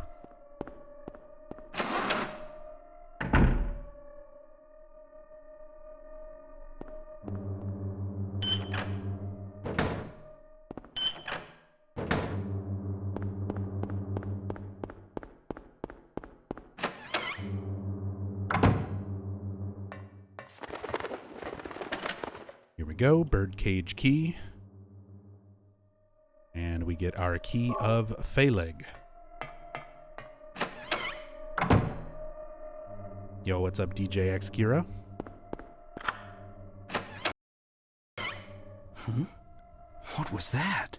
Who in the hell was that? Bowie.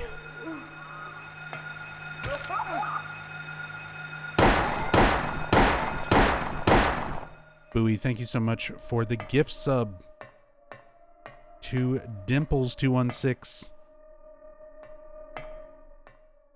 Dimples, enjoy the sub, enjoy the emotes. Bowie, thank you so much for that support. Very much appreciate it.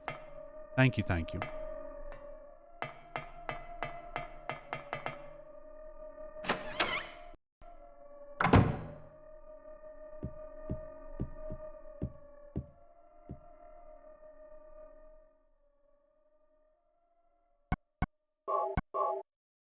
Pizza? Yeah, Dancing Rick. That's the whole Silent Hill 2 meme. How can you just sit there and eat pizza? And that's literally what we're gonna do. To celebrate 10 years. We're just gonna sit here and eat pizza.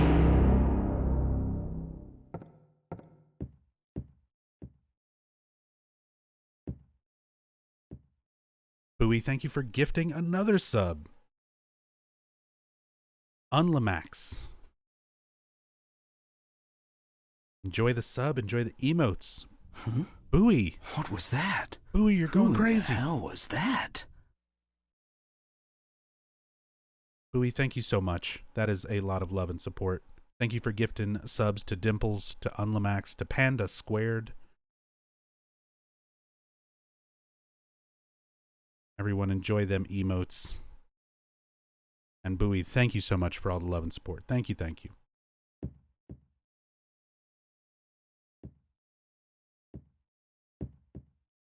All right.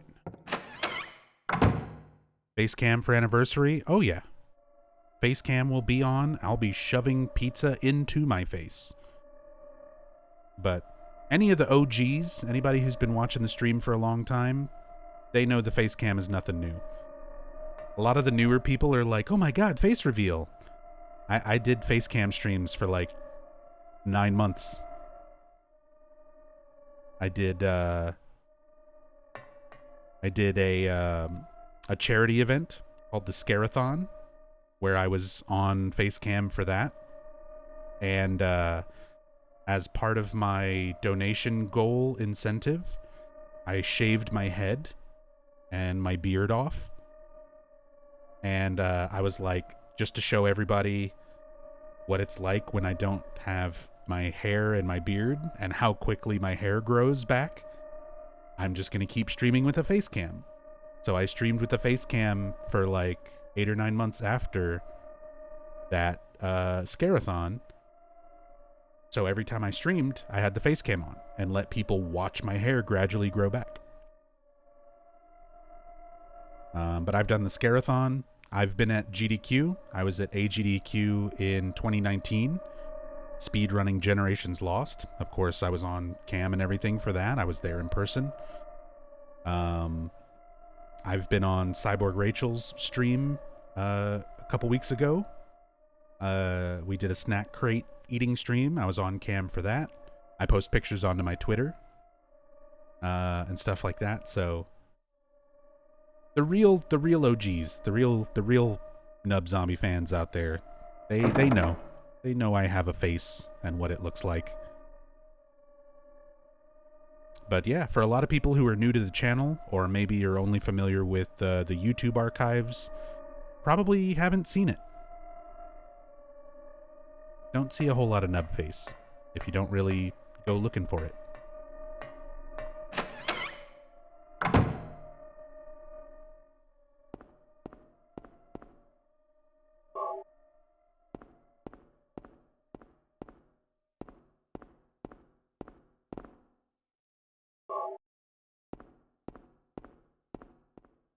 I was also at TwitchCon in 2019.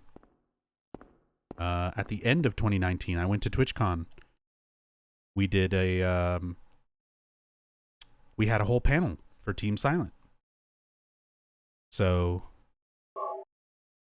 there was a whole bunch of people who actually came to TwitchCon and met me. And we hung out and took pictures together. And I gave everybody hugs.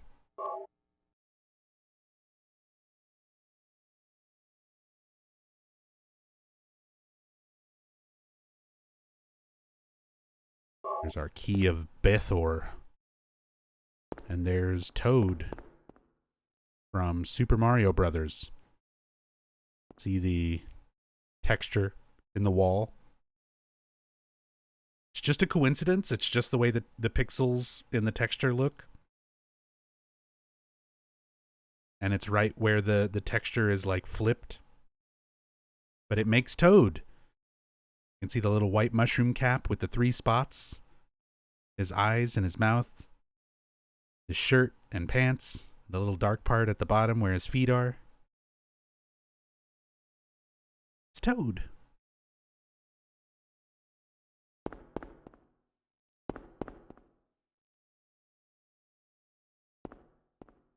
Is that a star around him? It even does kind of look like a star.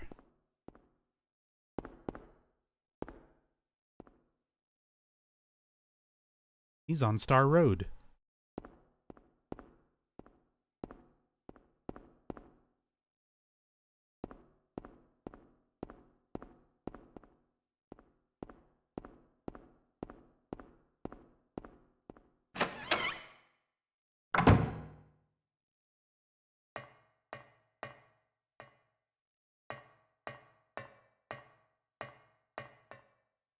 VCR, old but still usable. We've still got that black spine VHS tape from when we originally visited the hospital, Alchemilla Hospital.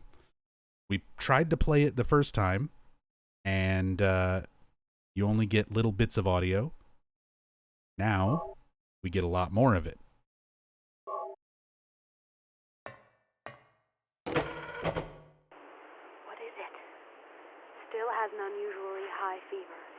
Eyes don't open. Getting a pulse, but just barely breathing. Her skin is all charred. Even when I change the bandages, the blood and pus just start oozing through. Why?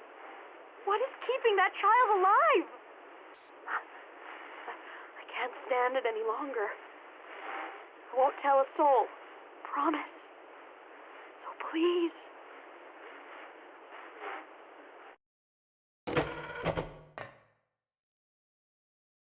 So we get a little bit more of Lisa and her story, how bad things had gotten, and how she just didn't want to be a part of it anymore. She promised she wouldn't say anything, and she was pleading with Kaufman to just,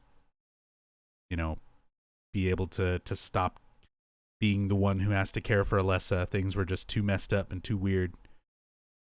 But then, at some point, Kaufman forces her into it, forces her to start taking the PTV drug, builds up that addiction, keeps her under control with it, and ultimately leads to her death.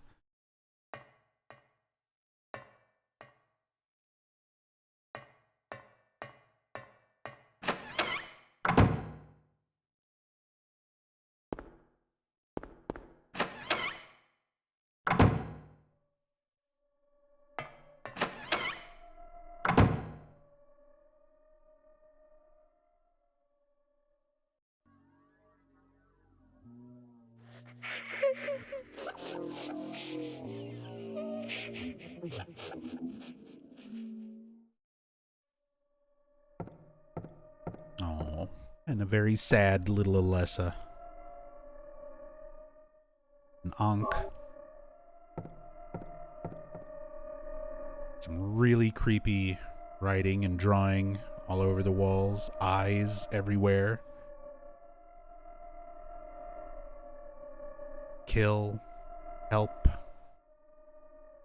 Help me. Dead.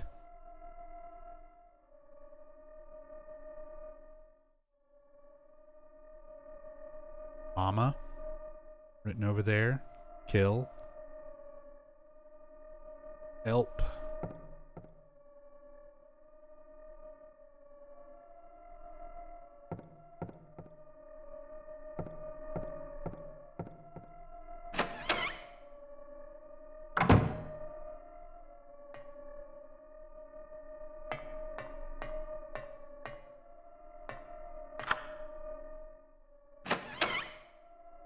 Go, the key of Bethor.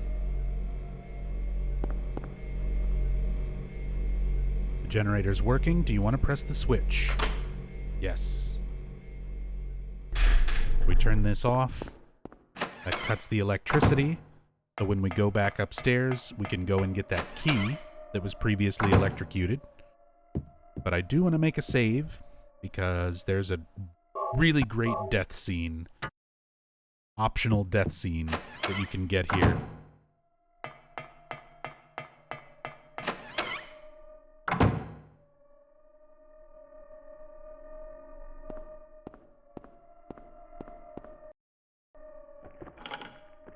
The chain is missing a link. There is a dagger of Melchior. Take it? Sure. That tense music kicks in. But you gotta do something about that chain missing a link. If you try to just take the knife, this happens.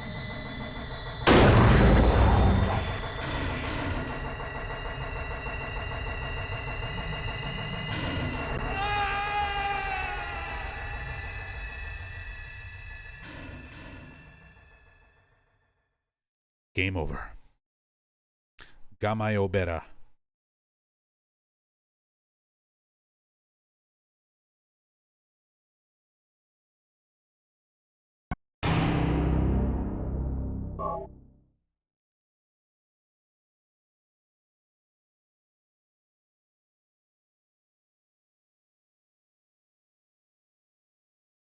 Okay.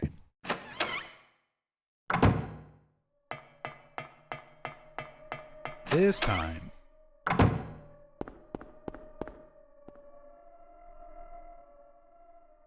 Is our ring of contract, a rustic, hefty-looking ring of unknown material. Clickety-clackety. Chain is fixed with the ring. Take our dagger of Melchior.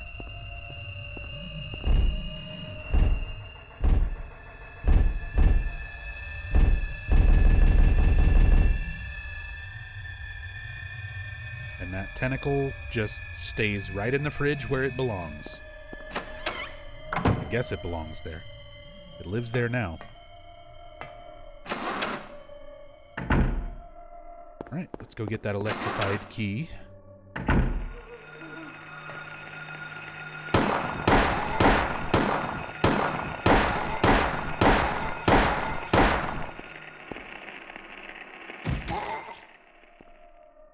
Get out of here, shadow babies.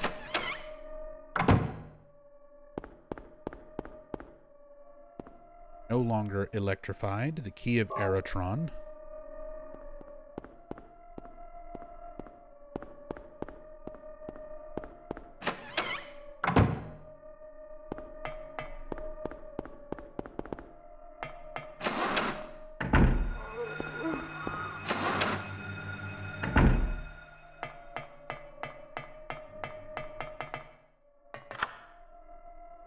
And now we get some of the best voice acting ever.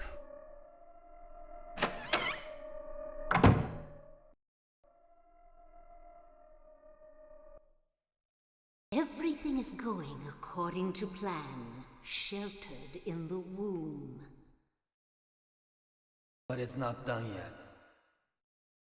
Half the soul is lost. That is why the seed lies dormant. And what soul remains captured in that husk is buried deep down in the subconscious. Are you trying to say it won't work? That wasn't our agreement. No, these are just stalling tactics. If we lend a hand, we will be able to get power. Never fear, the promise shall not be broken. But the power we could draw now will be very weak. Almost nothing. Unless we get the other half of the soul. We'll use a magical spell. Feeling this child's pain, it's sure to come. But that will take time. Have a soul is lost. That's one of the Silent Hill dev team? It is. Specifically, it's Harry Inaba. Harry Inaba, who was this game's localizer, English director.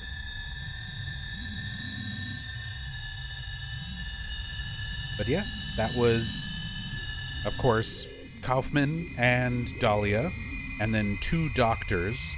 One of those doctors is voiced by Harry Inaba. The other doctor is voiced by Michael Gwynn, the guy who voices Harry Mason. Hey, Anitsuji. Good evening. Welcome, welcome.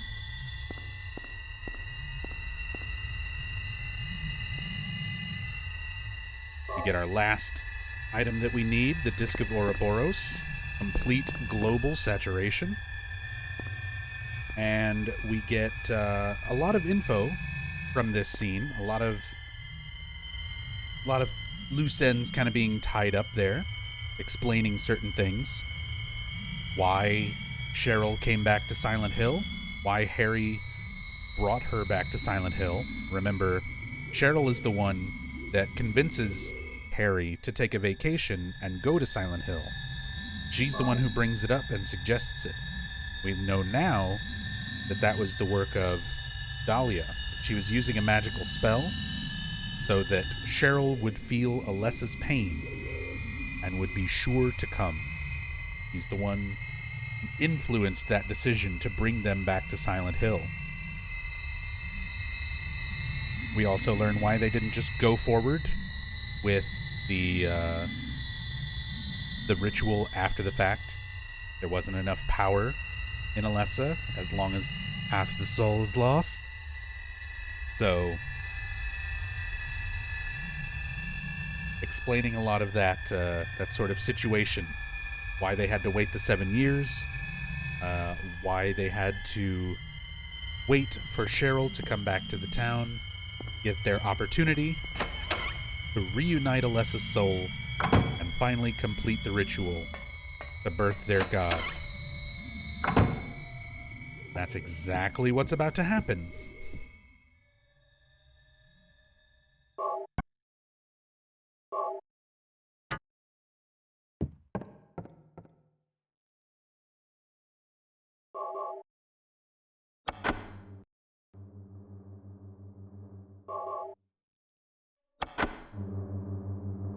How do you kill a god? What a grand and intoxicating innocence.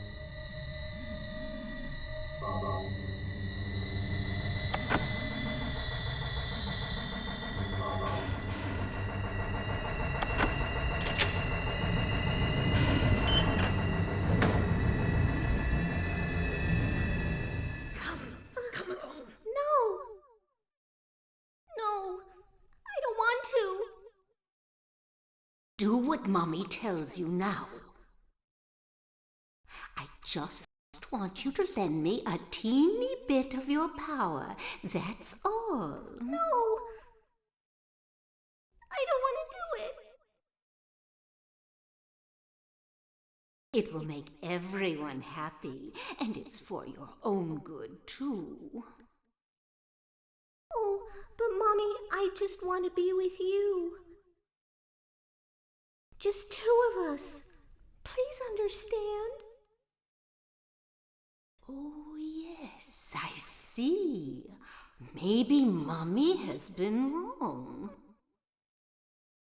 Mommy! Why didn't I see this before? There's no reason to wait.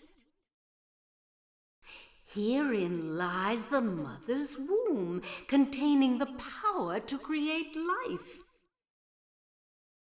I could have done it all myself. Mommy?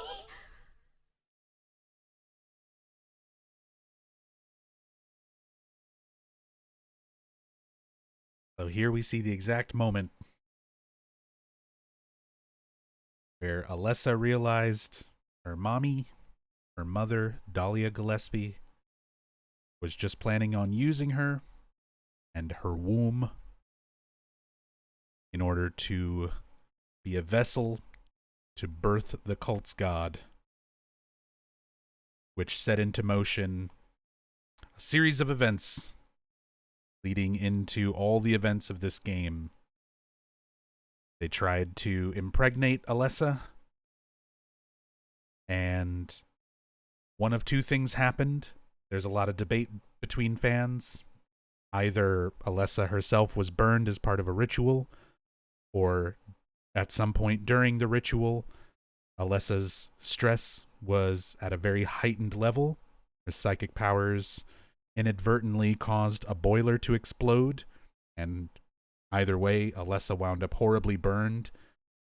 When she became horribly burned, she used some of her psychic abilities to be able to split her soul in two in order to prevent her mother and the cult from using her to birth the god. She knew if her soul was not intact, there wouldn't be enough power for the god to draw from.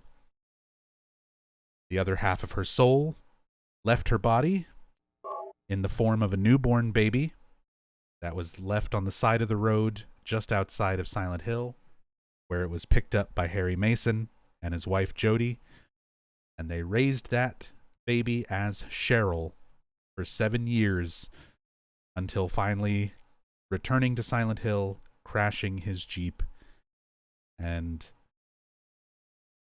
starting the beginning of this video game. We don't talk about Origins unless we're playing Origins.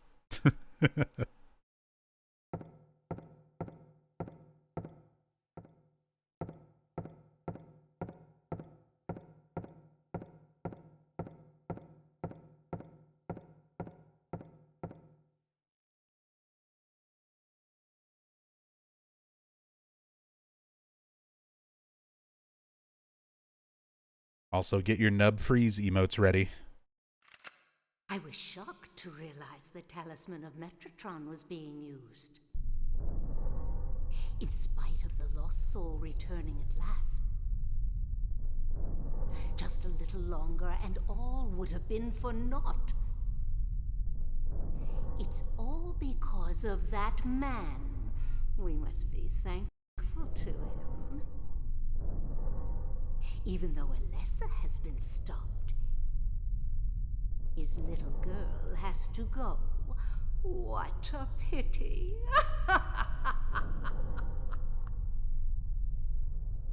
Freeze! What in the devil's name? Ugh! Dahlia. Well, well, well. To think you'd make it this far. Where's Cheryl? What have you done to her? What are you talking about? You've seen her many times, restored to her former self. I'm in no mood for jokes. Don't you see? She's right there. That's absurd. You are the only one who thinks so. Why? Why are you doing this? It's been a long 7 years. For the 7 years since that terrible day, Alessa has been kept alive, suffering a fate worse than death. Alessa has been trapped in an endless nightmare from which she never awakens. He has been nurtured by that nightmare, waiting for the day to be born. That day has finally come. The time is nigh. Everyone will be released from pain and suffering. Our salvation is at hand. This is the day of reckoning, when all our sorrows will be washed away. When we return to the true paradise, my daughter will be the mother of God.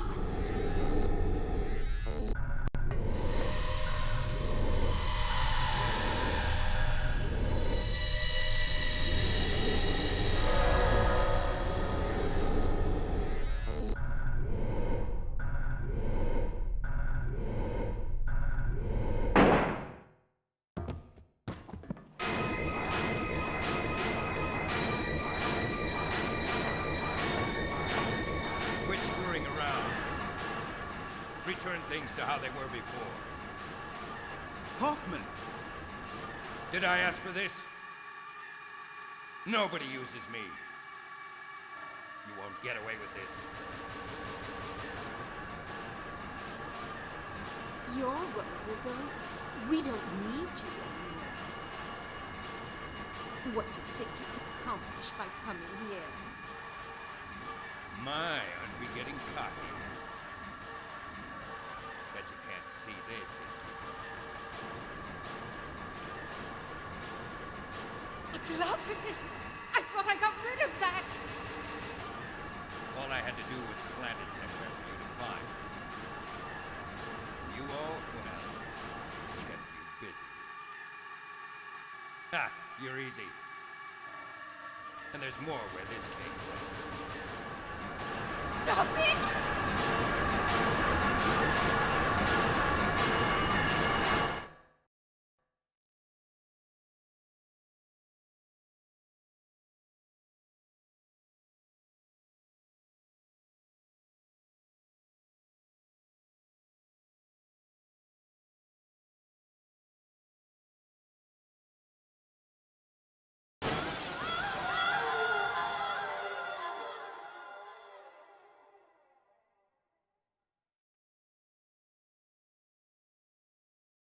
Huh?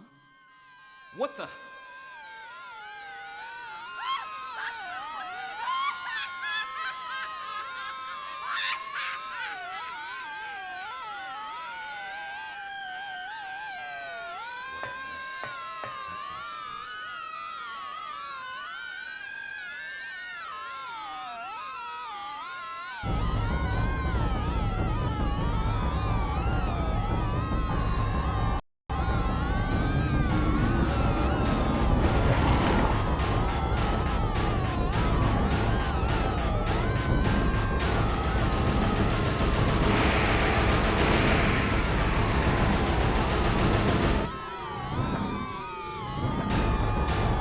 Hey, Baphomet. Don't worry, Kaufman. We got this. Kaufman? Kaufman? Where'd you go, buddy?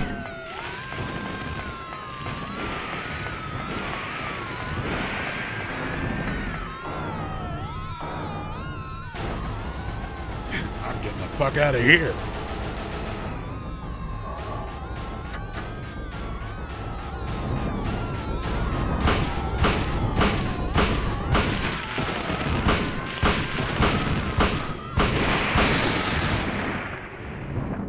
All right.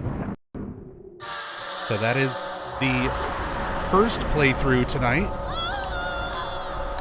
This is how to achieve the good plus ending in order to unlock the channeling stone. So after the credits, we will save the game and we will start our new game plus playthrough. And all the way through that playthrough, we will lead up to the UFO ending. So there is still much more Silent Hill to go after this. So stick around as we start Next Fear. Enjoy the Good Plus ending. I'll be back after the credits, and we'll start Silent Hill 1 playthrough number 2 for the UFO ending.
All right.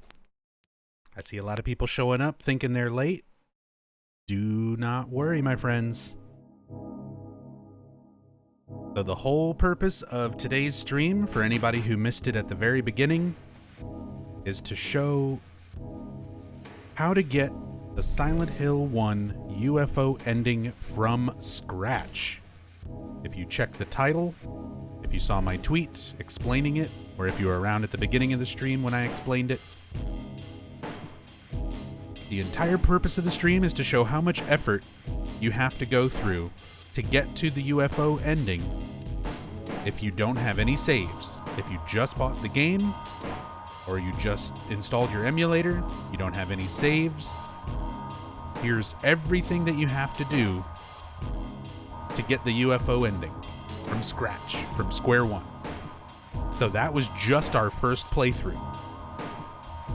Play through the game on New Game, get the Good Plus ending, and now you see that beautiful blue gem, that channeling stone, has been unlocked, as well as the gas tank, the rock drill, and the chainsaw.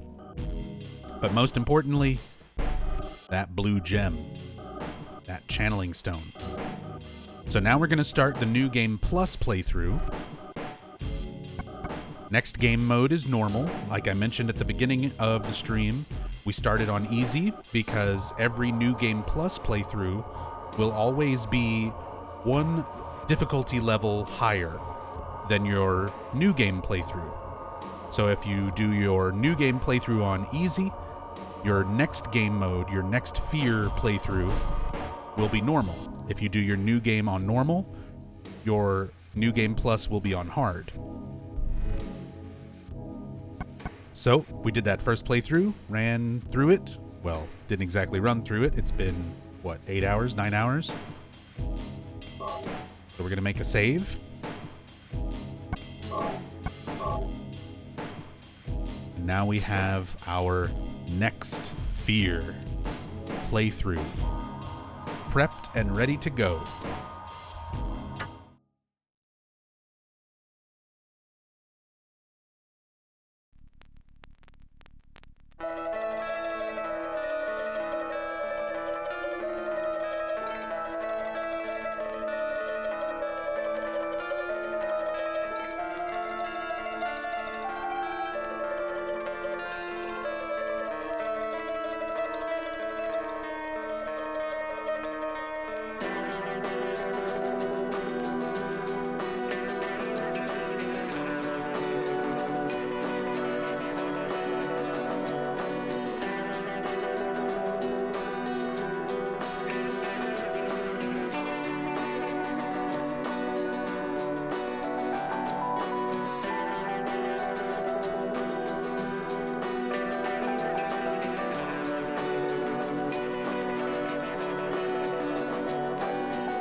Let's load up our next Fear save file.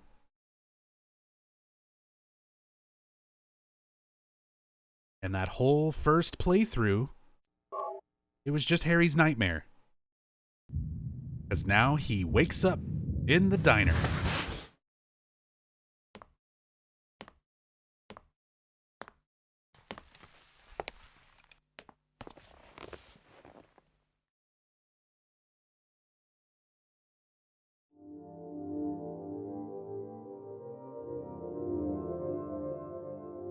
Was I dreaming? How do you feel? Oh, like I've been run over by a truck. But I'm all right, I guess. Glad to hear it. You from around here? Why don't you tell me what happened? Wait a second, I'm just a tourist. I came here for a vacation. I just got here. I don't know what happened. I'd like to find out myself. Uh-huh.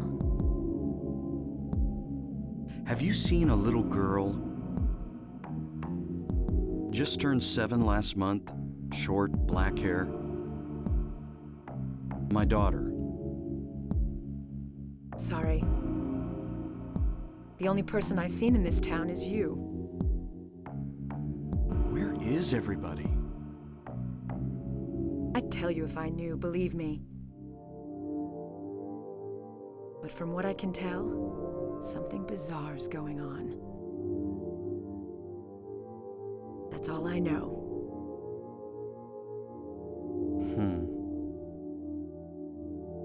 What's your name? Harry. Harry Mason. Sybil Bennett.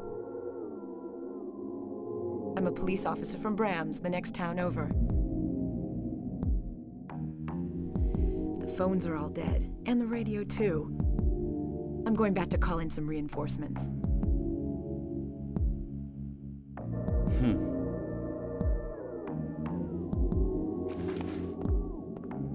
Hold it. Where do you think you're going? My daughter. I've got to find her. No way. It's dangerous out there. In that case, I need to find her now. Cheryl's my little girl. I can't just leave her out there by herself. Have you got a gun? No.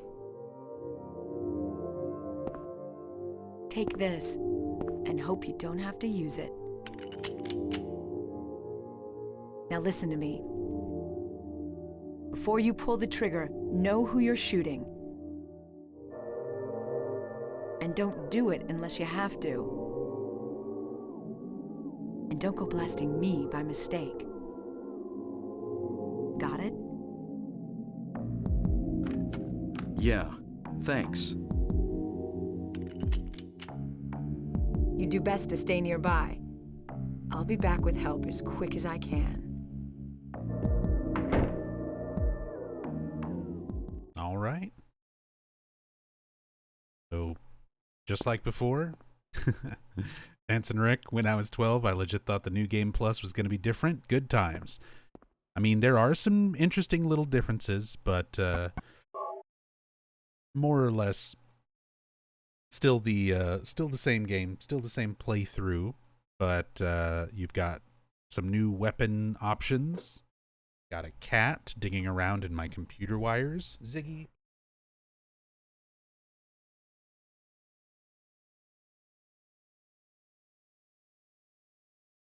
Ziggy has decided it is time to be a butthole.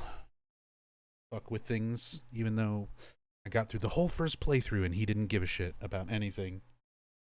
Now he's gonna start bothering me. But yeah, there's some new weapons available. There's some slight changes in cutscenes. Hold on, I gotta kick the cat out.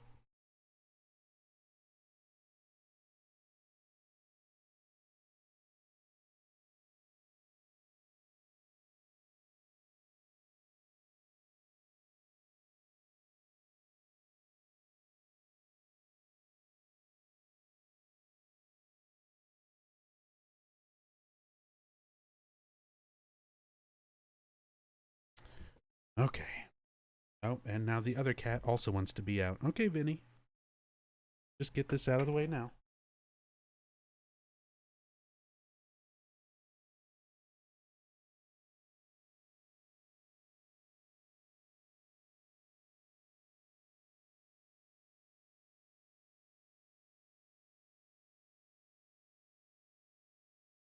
Okay.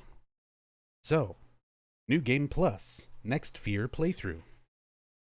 There's some new weapons available. There are extra options now. We've got blood color options. We've got bullet adjust. We have view mode. The wonderful self-view camera mode. We can adjust how many bullets we pick up whenever you pick up any kind of ammunition. So we can get twice the ammunition, and you can actually get even more multipliers of bullet adjust on subsequent playthroughs. Since we're in UFO, we got to change the blood color to purple. We could do green, or purple, or black. I'm all for changing blood color. What do we think, chat? Purple? Are we going to bleed purple for Twitch? Or green like aliens?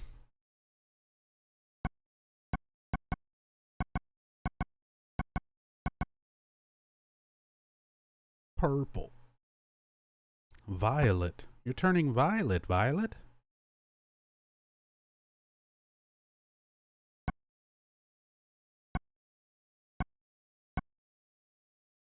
Let's go with violet.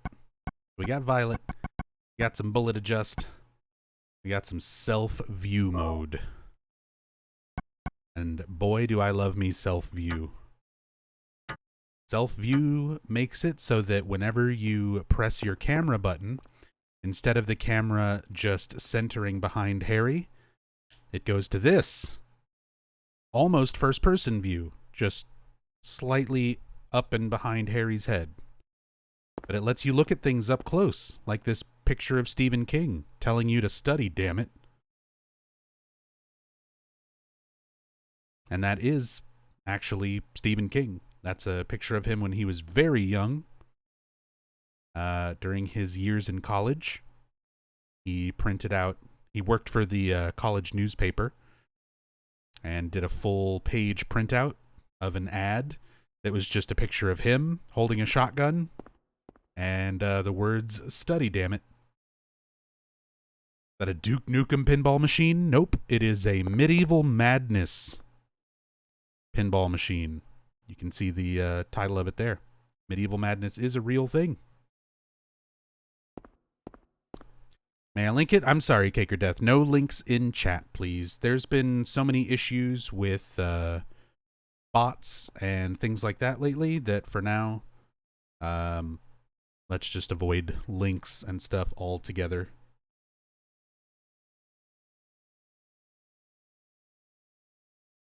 But yeah, if you look up Medieval Madness, if you do your own Googling, you can find pictures of these pinball machines if you want to see what they look like in real life. And this is textured directly from the actual machine. So it's not Duke Nukem. You can tell a lot better when you see it like in high res, actual photos of it.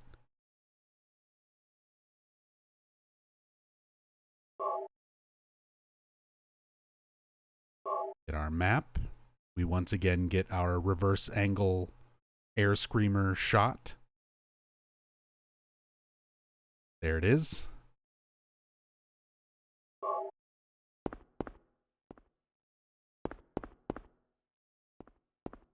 Good old self-view mode.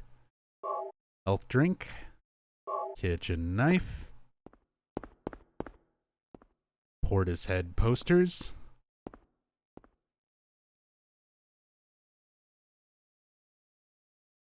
We're all set. What's that? Huh. Radio. What's going on with that radio?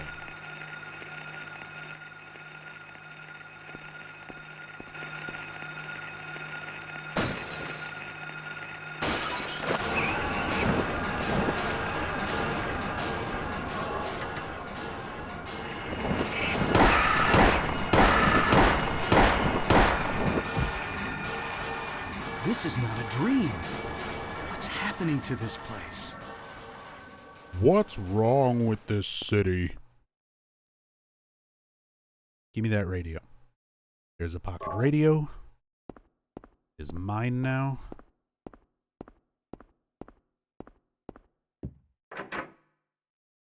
Hey, your right hand. This is not an in-depth playthrough, no. I mean, we just did a full in-depth playthrough. Where could Cheryl have gone? I guess I'll check that alley again. Online for 3 hours. The stream went down because my internet took a shit. But in total, we've been streaming for 8-9 hours. Did the first like 5 hours or whatever, and then the internet gave out. Stream went down for a bit, came right back up. That was almost 3 hours ago. And the whole point of today's stream, for anybody who missed all the first several hours of it, is showing how to get to the UFO ending for Silent Hill 1 without any saves if you're just starting off fresh. You don't have any save files, you just bought the game, you just installed your emulator or whatever. Here was everything that you have to do to get to the UFO ending. So we just finished covering the first new game playthrough, getting the good plus ending, which unlocks the item known as the channeling stone in this game, which we need for the UFO ending. So now we've just started the New Game Plus playthrough, so we can go grab the channeling stone and use it everywhere we need to. There's a few particular locations you have to use the stone in order to get the UFO ending, but we're still going to be watching the cutscenes, still going to be answering questions, talking about the story. We'll be going through it a little bit quicker now, because again, if you missed the full in-depth playthrough we just did, it's in the VOD. You can start from the beginning, 8 hours ago or whatever, and take it from the top. But as I said, we're still going to watch all the cutscenes on the New Game Plus playthrough. Still talk about stuff, still discuss things. But for the most part, we're just focusing on getting to that UFO ending. So it'll be a little bit quicker. Any skips this run or just regular play? Just regular play, pretty much. We don't even get to a point where there are really skips, because the only real skip that you do in the game is the amusement park. Technically, there's an out-of-bounds skip when you get to the antique shop the first time. But, yeah, I won't be doing that. And the UFO ending happens before you get to the amusement park skip. It happens once you get to the lighthouse after the boat. So, yeah, no skips, no major skips or anything like that. Just playing through up to the UFO ending pretty much normally. Some days someone may experience these bizarre events. Hopefully, they will find my notes useful. Thanks, Poroskinov. Glad you've been enjoying it. I've been doing a lot of streaming. In a couple of weeks, October 9th is actually my 10-year anniversary on Twitch. And I've been playing mostly Silent Hill since 2015, January 2015. So it's been many, many years. But this is like my main thing, going through playing Silent Hill. We talk about it in great detail. Cover all the endings, do challenge runs, speed runs for every game in the Silent Hill series. Do really, really long, in-depth playthroughs, try to answer questions and, discussion and stuff like that with chat. And then also a lot of Dead by Daylight. Those are like the main two things I do on my channel now, are Dead by Daylight and Silent Hill, and then occasionally other stuff.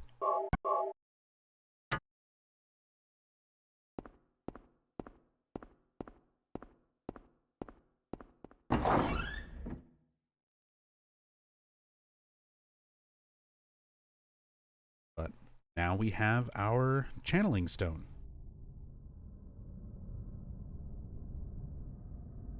Channeling stone. A mystical stone possessing power.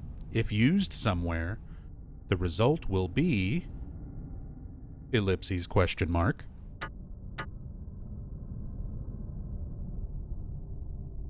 And there are 5 different places we need to actually use this stone. And just to make sure I don't forget, let me make sure I have my notes pulled up.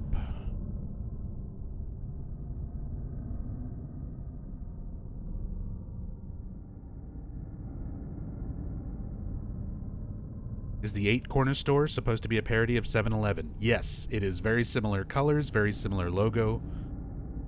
It is absolutely a parody of 7-Eleven, which are also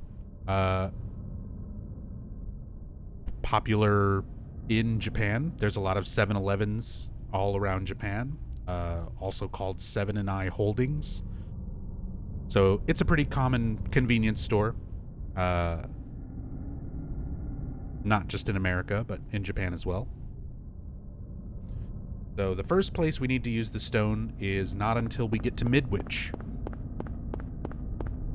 So let's start hauling ass. Oh, yeah.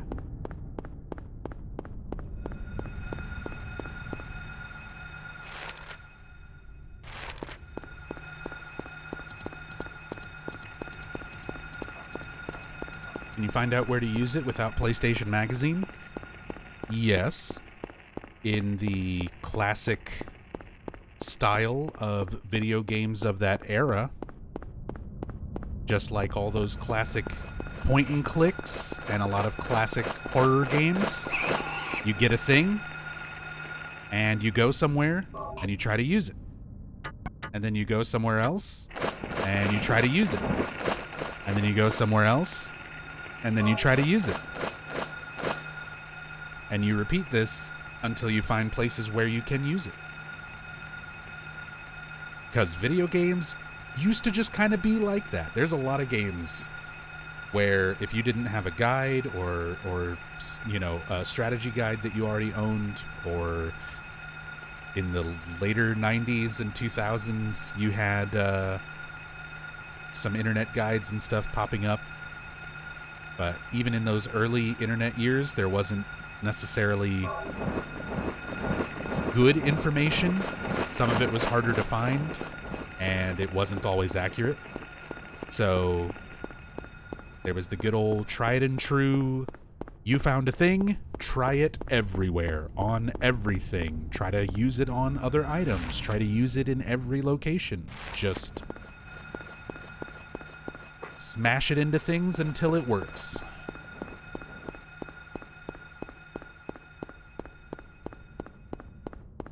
Yep, that Sierra Moon logic. Exactly.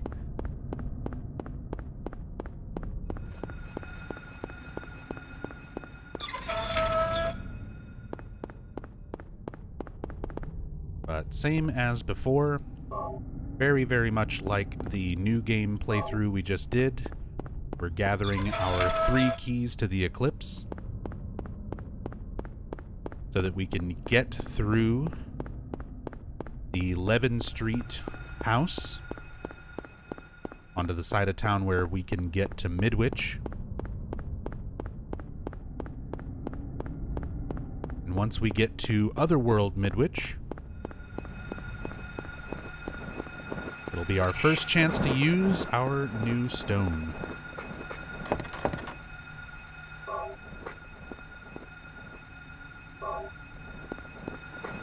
Start contacting some aliens.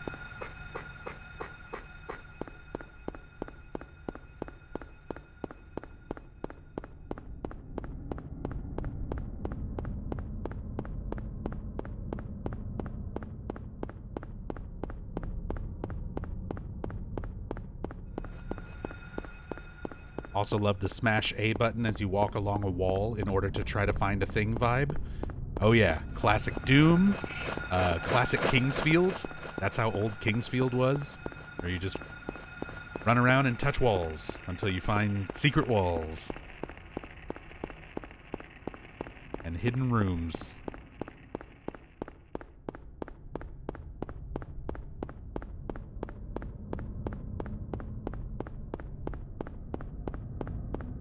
Hell, even Dark Souls still kind of did that, as far as like something slightly more modern. Because, I mean, that was all from Software, Kingsfield and Dark Souls. So Dark Souls took a lot of that stuff from Kingsfield and still did it. Looking for illusory walls. Just run around and smack all the walls. Oh, look at the beautiful purple blood.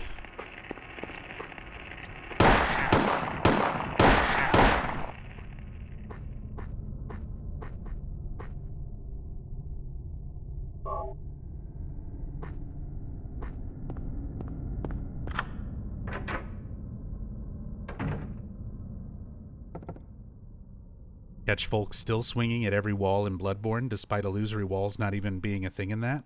No, they are. They are a thing, though. But only in Chalice dungeons. Because fuck you.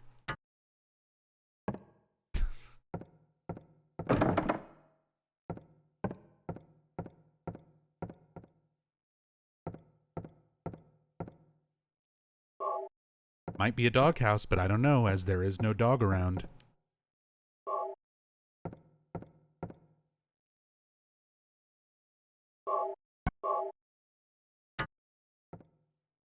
Hey, Swizzle. How's my tooth? It's fucking gone. They yanked it out of my head. And I have been feeling much, much better ever since. Finally got the broken tooth pulled. Was on a run of antibiotics and painkillers until the infection and everything was gone. It was real scary for a while there. But yeah, the tooth is gone. The infection is gone. I'm feeling much, much better.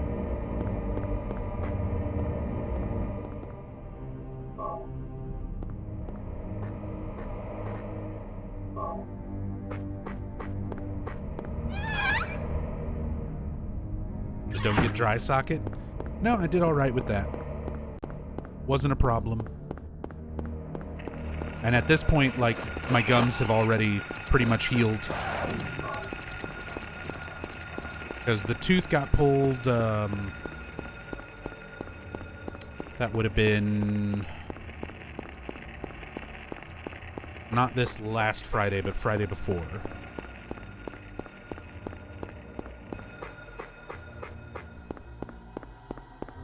And then I finished out my run of antibiotics and painkillers and stuff all throughout the week. And a few days ago, this most recent Friday, was the big test to see if my gums and stuff had healed enough to where I could just eat normally again. So me and Rachel went to Five Guys. I got me a big old cheeseburger. And I ate it. No problem. But yeah, the tooth thing, it's dealt with. I've still got some other dental stuff I need to go back for. That my dentist was like, hey, I'm glad we could take care of this broken tooth. I'm glad we could take care of the infection, but you have other things that need to be done. My tooth right next to the broken, infected one has a deep cavity that needs to get fixed. Just a filling. One of my molars on my top left side is broken, and directly behind it, the wisdom tooth behind it has a deep cavity in it. So I need to get those cavities filled. I need to get the broken molar pulled. And I still need to see about getting some fake teeth in place of these ones that have been pulled.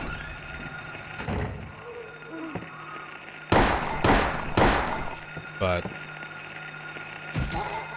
That's like another $3,000 or so worth of work. It's going to take me some time to save all that up and take care of it.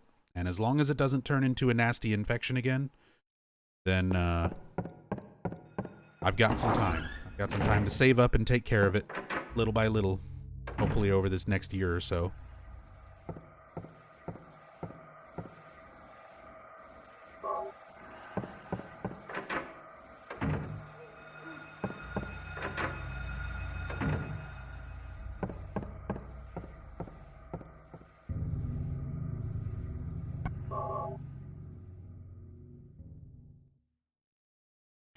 Get that Mick Foley smile. I mean, I basically already had that, because that tooth was already broken for a long time.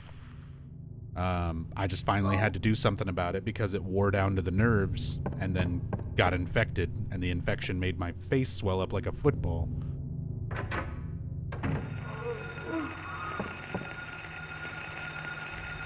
So it got to a point where I had to do something. But that tooth had already been broken. It basically already looked like a gap in my teeth. Now it's just a much more actual gap.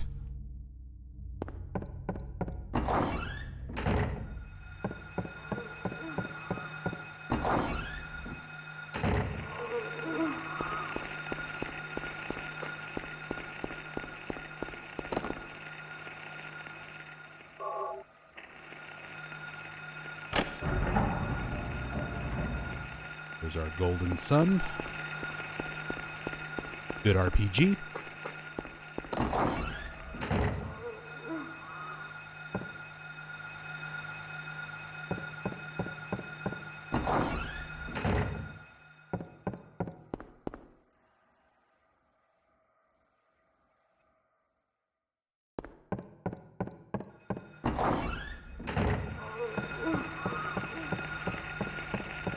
Oh, wait. Get that knife out of my butt. This is not the right way. Please stop. Please stop. Please stop.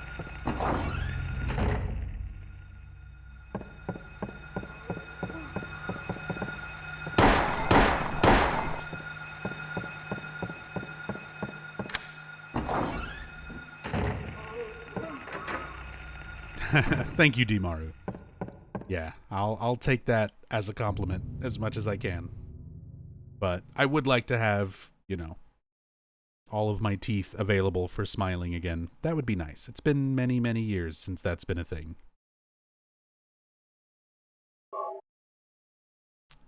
Tale of Birds Without a Voice.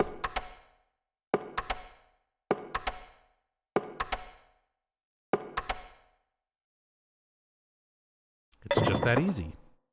Just play the piano. Forehead.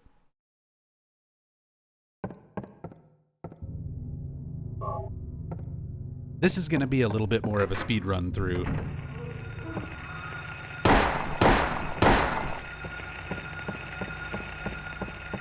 Because again, if you want the full breakdown on how to solve that puzzle, we just did it in the New Game playthrough. It's exactly the same on New Game Plus.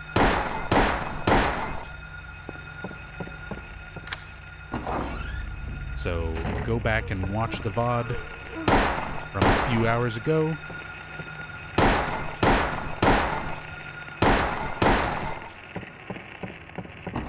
That said, we'll still be watching all the cutscenes and stuff. But we got a long way to go to get them UFOs. And we just did all this.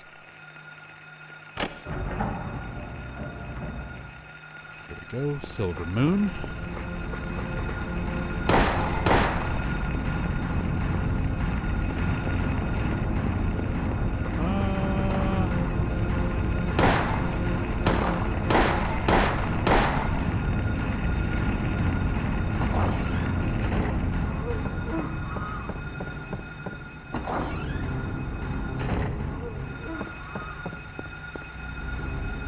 Nope, I need to go downstairs. Boiler room.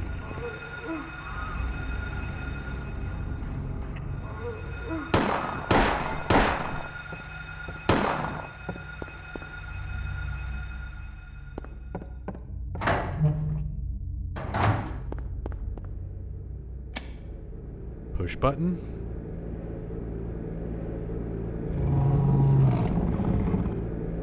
Hear that lion growl mixed in with the machinery noises. Still love that sound.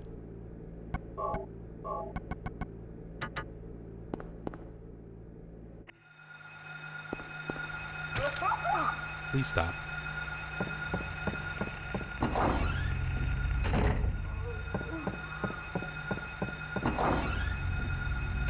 Leaving a room wipes all partial damage on an enemy, or do they keep it? No, it completely, if the enemy is not completely dead, their health resets. But right now, doesn't matter too much. I'm just kind of shooting him to get around him.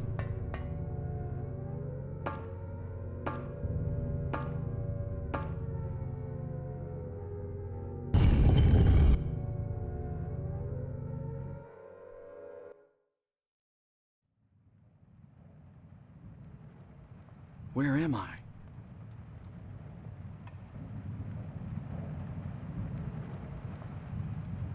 Have I been here before?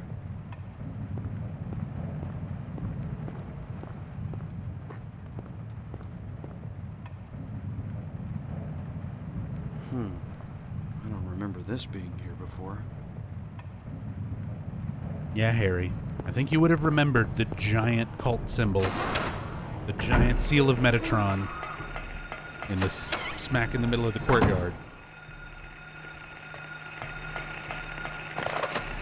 Probably would have remembered that. I mean, I guess there's a lot of other stuff going on, so maybe you were distracted. You're not sure.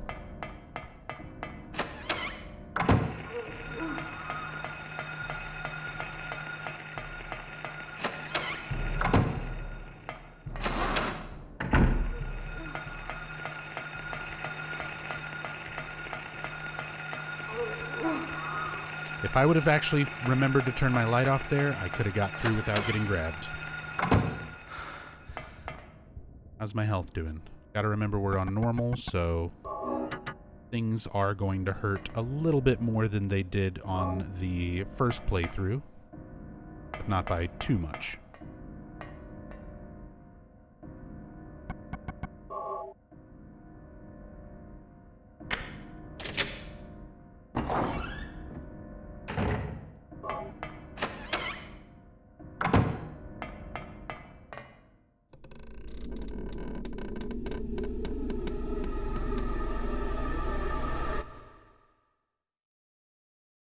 T-pose to assert dominance corpse. Give me my shotgun. This time we won't read the bloody text on the wall, because we already read the book last time, and it's not ultimately necessary.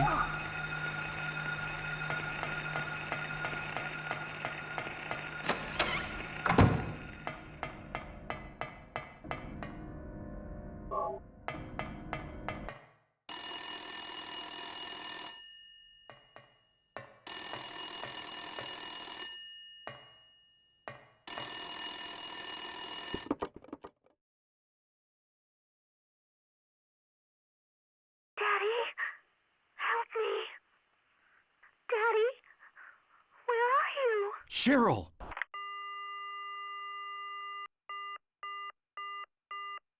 That was Cheryl's voice. I know it. Where is she? Cheryl.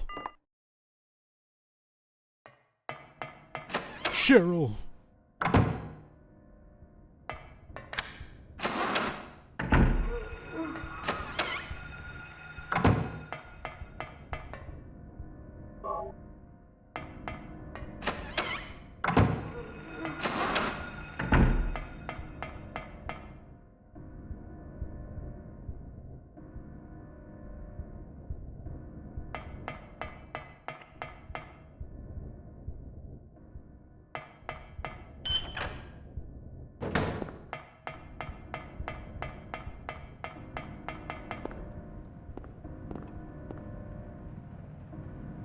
Hanging key, just out of reach.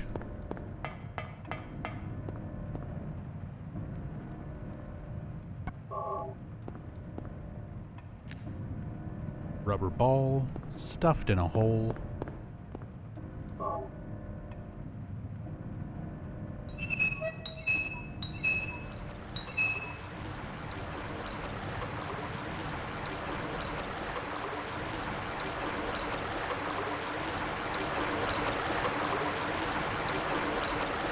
Flush the key down into the courtyard. But while we're up here, let's take a look at that blue gem, that channeling stone. What?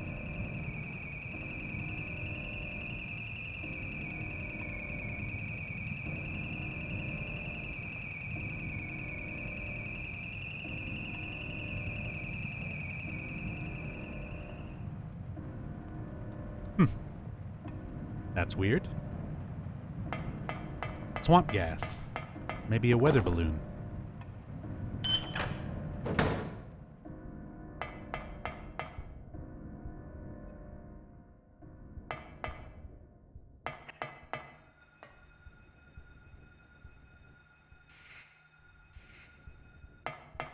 Trying to think what's the best way to do this. Let's just go get the key from the courtyard first.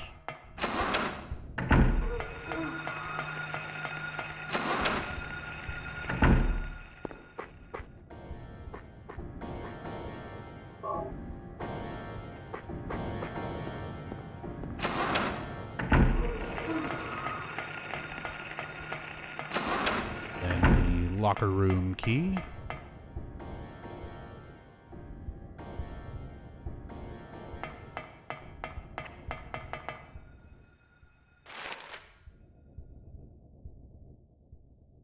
Lab equipment.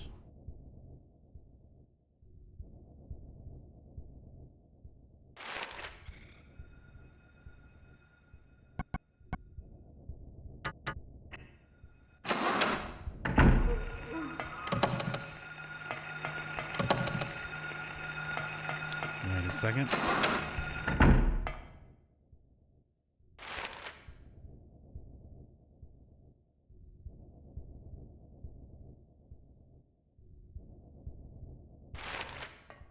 I managed to do this out of order.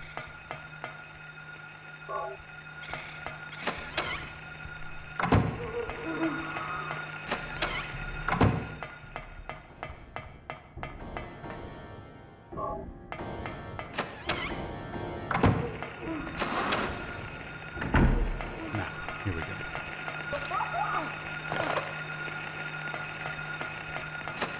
Here we go.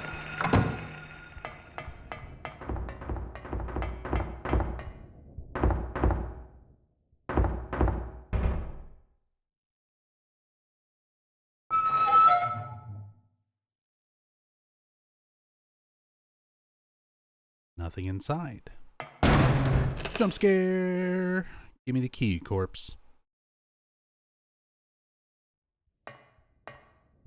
I think it is really great that in the Midwich map for Dead by Daylight, they still have this corpse. They have this scare whenever you come into this room and walk near these lockers. That corpse will fall out of one of them. And it changes which locker it's in on the DVD map.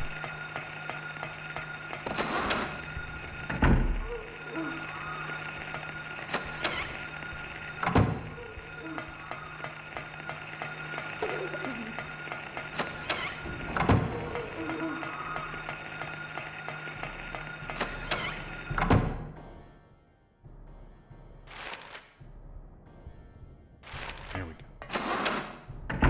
Does it work on Killer or just Survivor? I think it works on both.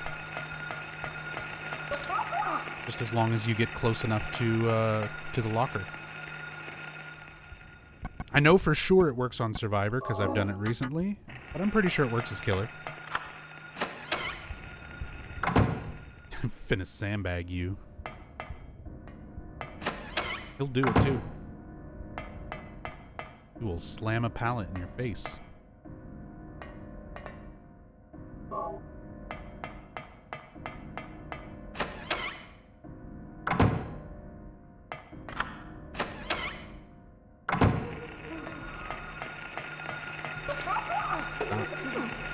It hurts. Too many knives.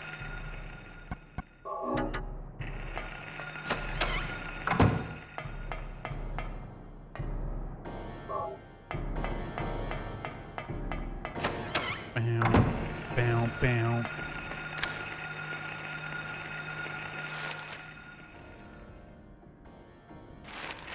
That's unlocked. Internet. I'm dropping frames again. Hopefully not bad enough to affect the quality of the stream, but you might see some video skipping or bitrate deterioration.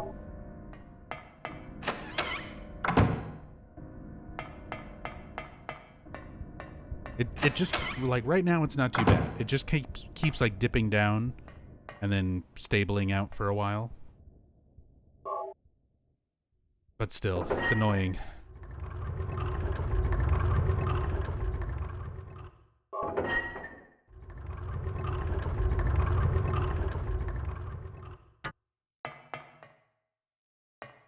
Annoying trying to deal with these internet issues.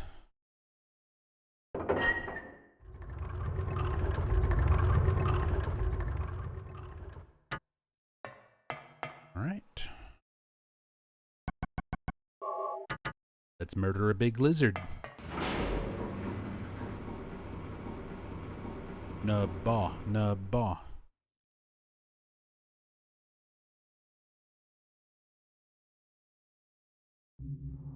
Alternatively, nub spin.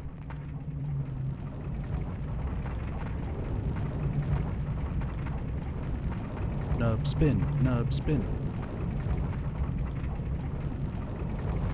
A lot of people always wondered, like, what that emote is supposed to be. It is this lizard. It's the split head lizard.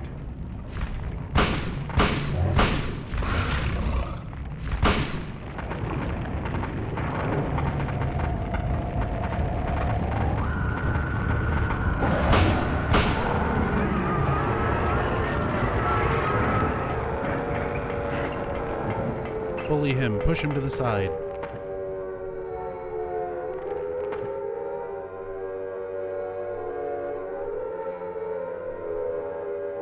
Yeah, on Lamax.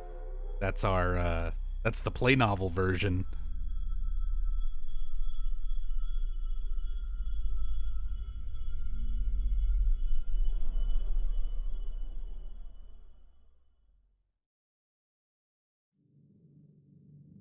Huh? What was that? Who in the hell was that? Where am I? This is a boiler room? What is going on here? Give me key. Give me the Kim Gordon key. I'm gonna go visit Sonic Youth.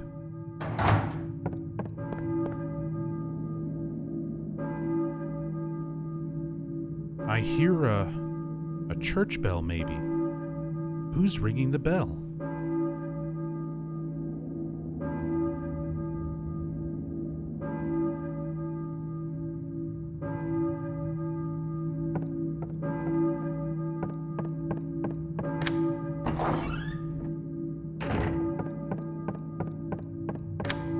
It's a wraith. It's Bell Ghost. It's Bell Ghost in Midwich.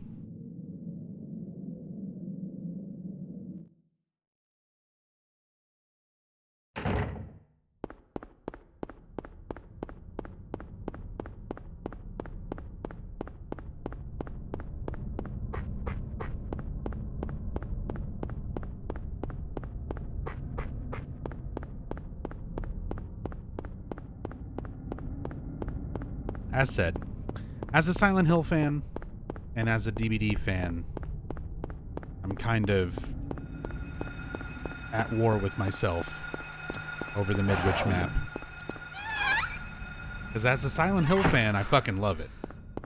It's very accurate. There's a lot of great detail put into it. there's so many good Easter eggs and references to Silent Hill worked into the map. Stuff like the body falling out of the locker, finishing the generators where you do puzzles, specifically like you do the piano room puzzle and the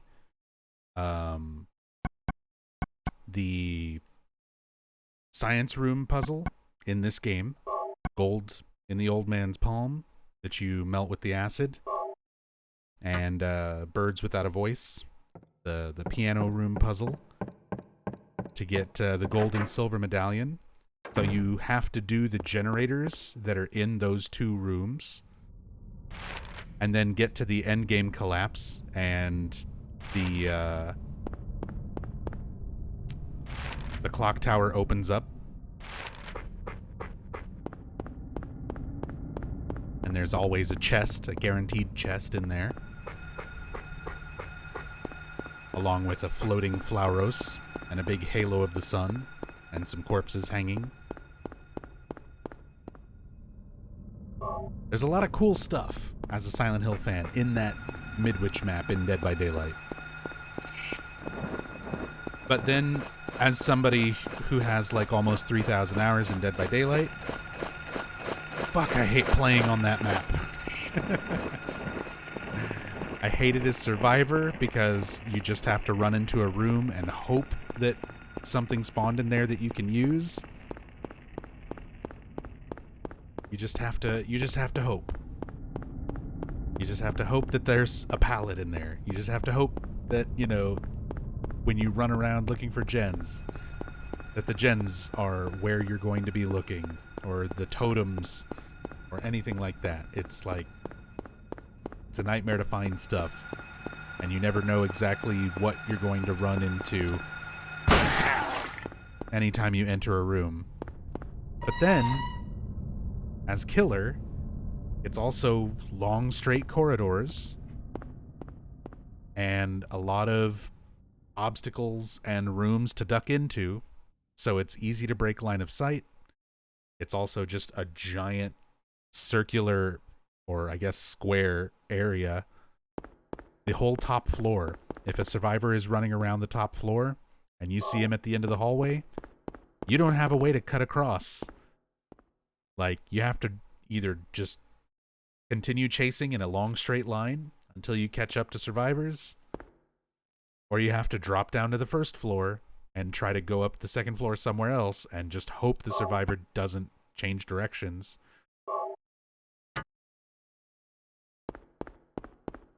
Pain in the ass.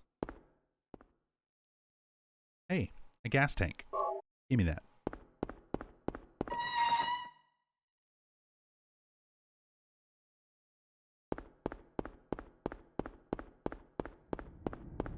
We're gonna grab us a New Game Plus weapon.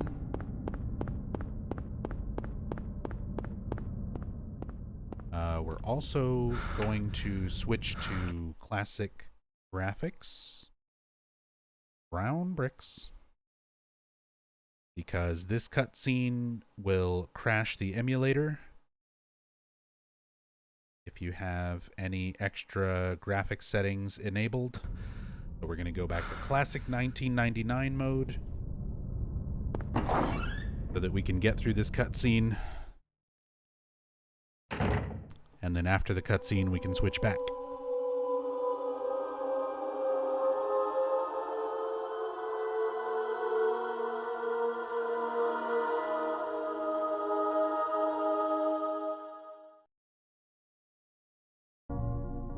Were you ringing that bell? I've been expecting you. It was foretold by gyromancy. What are you talking about? I knew you'd come. You want the girl, right? The girl? You're talking about Cheryl. I see everything. You know something? Tell me. Stay back. Nothing is to be gained from floundering about at random. You must follow the path. The path of the hermit concealed by Flauros. What? What are you talking about? Here, the Flauros, a cage of peace.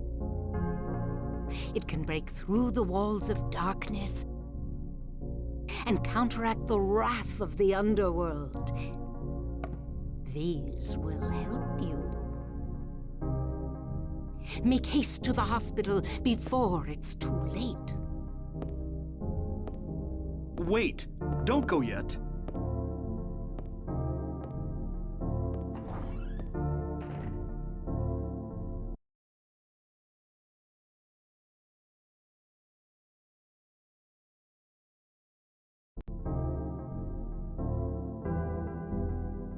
The graphics are back. Give me that Flauros. Give me that drawbridge key. Look at this Bible. I love that that's a real thing. Yeah, that's true, since I didn't talk about that on our first new game playthrough tonight. Gyromancy. She mentions gyromancy. It was foretold by gyromancy. That's based on a real thing. It's an actual method of divination. And it's a shame that we never get to see Dahlia actually do it. Because essentially the way it works is you put a bunch of letters or pictures or runes or whatever you're using in a big circle around you on the ground. And then you spin around while walking around that circle until you get so dizzy you fall over. And wherever you fall is like the first letter or the first word or the first picture or the first rune that you use to divine the future. Uses pixel nipple. Now with self-view mode, so we get it nice and close. Get that pixely nipple. But yeah, that's gyromancy. So Dahlia had to, she foretold that Harry Mason would show up with Cheryl, crash his car, wander through the town, and all of this other stuff. And I would have loved to have seen a scene where Dahlia Gillespie is spinning in circles until she gets dizzy, falling on her old wrinkly ass over and over again to spell all that out. I think that would have been a really great thing to include in the game. Just let me see a little piece of that. Just a little bit of Dahlia performing gyromancy.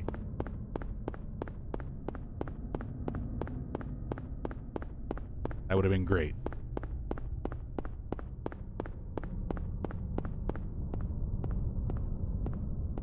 Been a pleasure stumbling across the stream, but gonna have to watch the VOD and get to bed. Have a great rest of the stream and good night. Oh yeah, I archive all of these playthroughs, all the Silent Hill playthroughs, so for anybody who misses it, these streams usually go super long. I never expect people to be here all the way from start to finish, so they will be archived for anybody who wants to catch the VODs. But thank you so much, Anitsuji, for hanging out, enjoying the stream. Have a good night. Get some good sleep.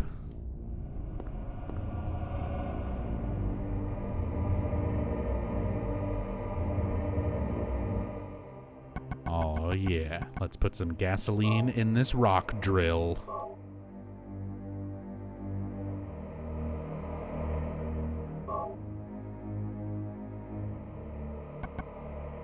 A tool used in road construction to create holes in the road for poles. Holes for poles. That's my Tears for Fears cover band name.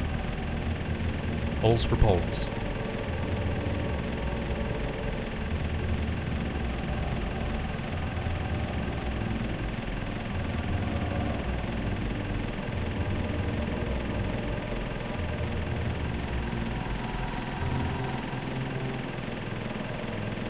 Oh yeah, it's a thing of beauty.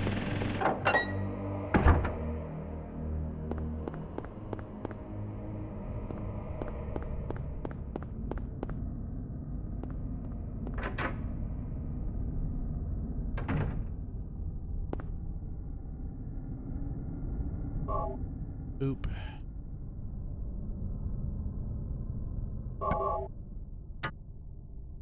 We're once again at the Genesis P. Orridge Bridge.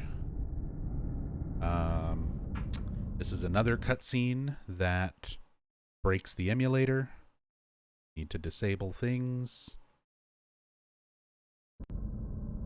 Just for a bit.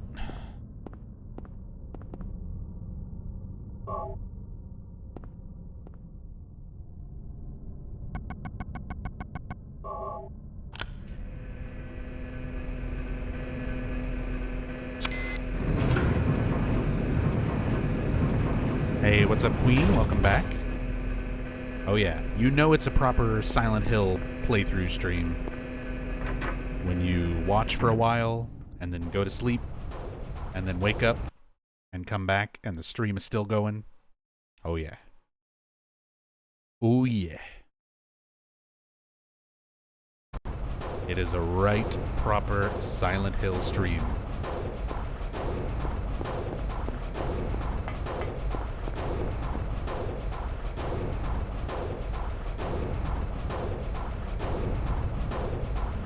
But I hope you got some good sleep. Welcome back, Queen.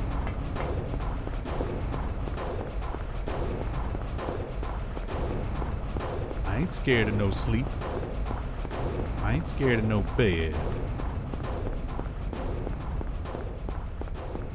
Bustin', bustin', bustin', bustin', bustin', bustin' makes me feel good, feel like going to the police station. 'Cause I forgot to do that on the first playthrough.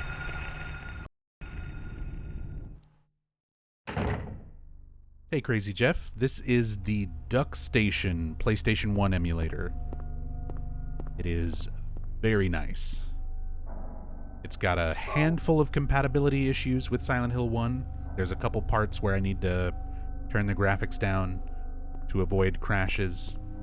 But other than that, it makes most PS1 games look absolutely beautiful. And that compatibility thing seems to really just be Silent Hill. Like most other games that I've tried with it, Metal Gear Solid, Legend of Dragoon, there was a bunch of PS1 stuff that I tested, and like everything else worked perfectly fine. Silent Hill has just a couple cutscenes that are a little bit quirky, I guess, that cause crashes.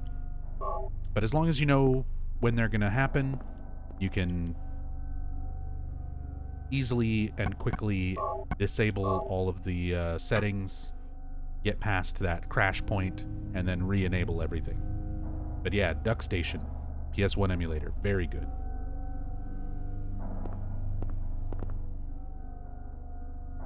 There's a memo on the desk. Coroner Seals called. Officer Gucci is unlikely to be murdered. He apparently died naturally.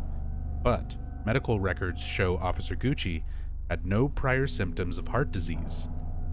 Strange that this man with no prior symptoms of heart disease or heart problems would die from a heart attack. Poor Gucci Mane. Poor Officer Gucci Mane. There's something on it. Product only available in selected areas of Silent Hill. Raw material is White Claudia, a plant peculiar to the region.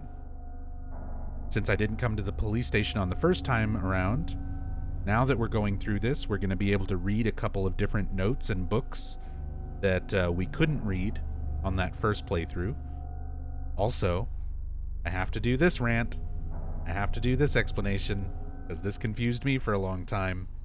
Until several years back when I was streaming this, and I actually had looked up the definition and realized I was stupid.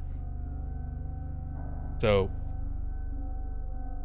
English, first and foremost, English as a language, it's fucking dumb. Really dumb. Very stupid.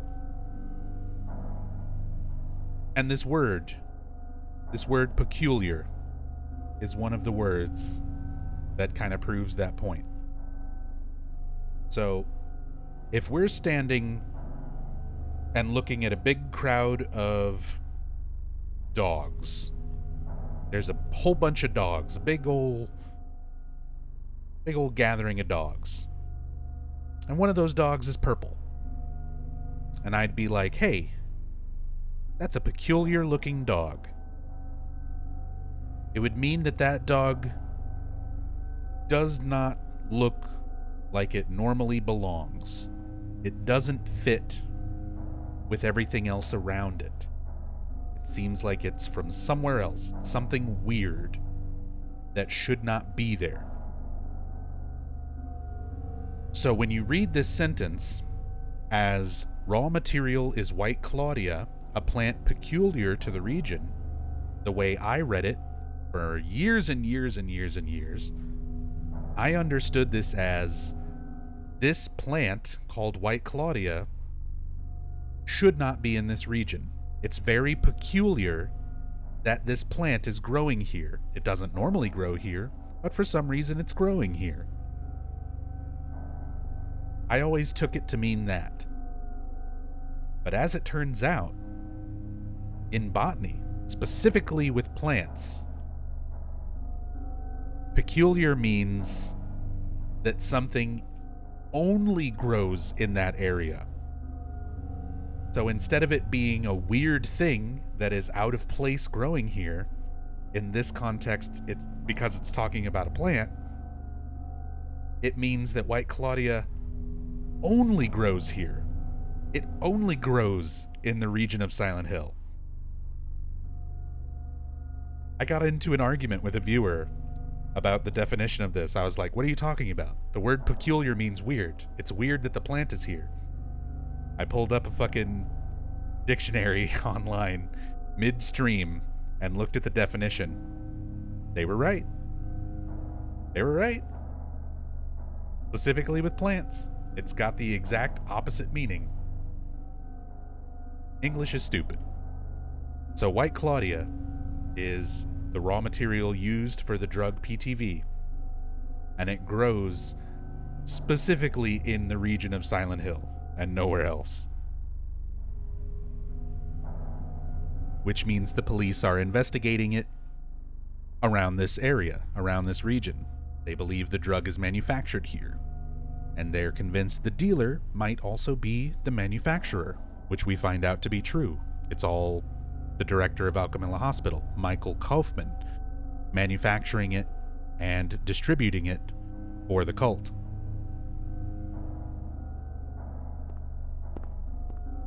That's why it's called PT. It's not called PT. PTV. As in Psychic TV. Which was a project made by Genesis P. Orridge from the band Throbbing Gristle, which the devs also named the drawbridge after. Keep up.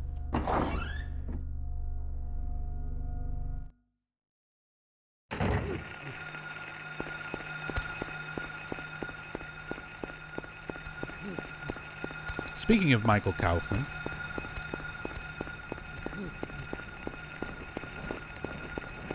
it's time to go to Alchemilla.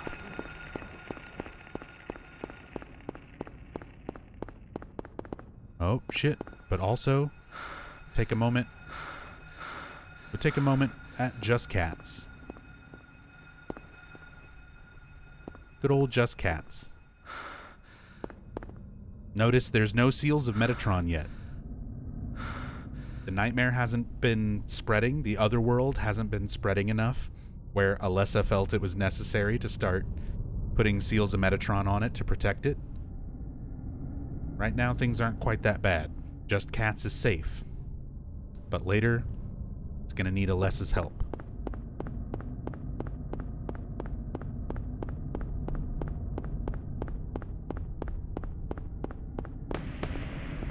There's the gunshots. While Michael Kaufman is killing an air screamer. And while Cox Communications kills my internet and my bitrate yet again.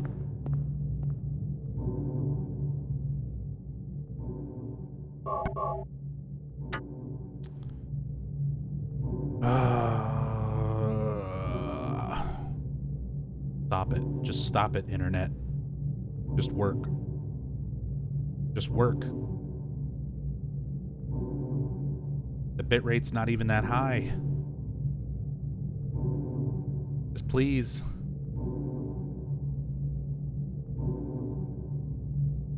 Please.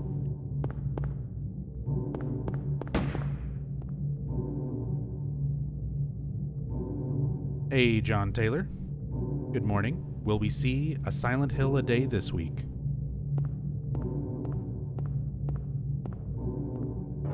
Do you not see the Silent Hill right now? Or do you mean like more Silent Hill on other days this week? Yes, there will be more Silent Hill this week.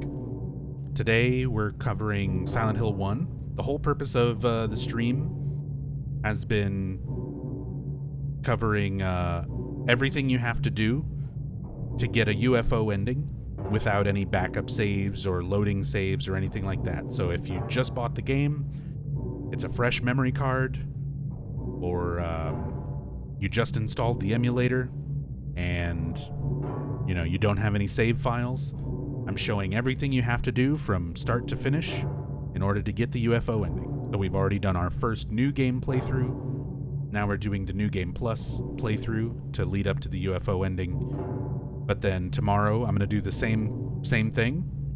Start to finish, starting from square one, no save files, everything you need to do to get the UFO ending in Silent Hill 2. And then after that, following day, same thing for Silent Hill 3.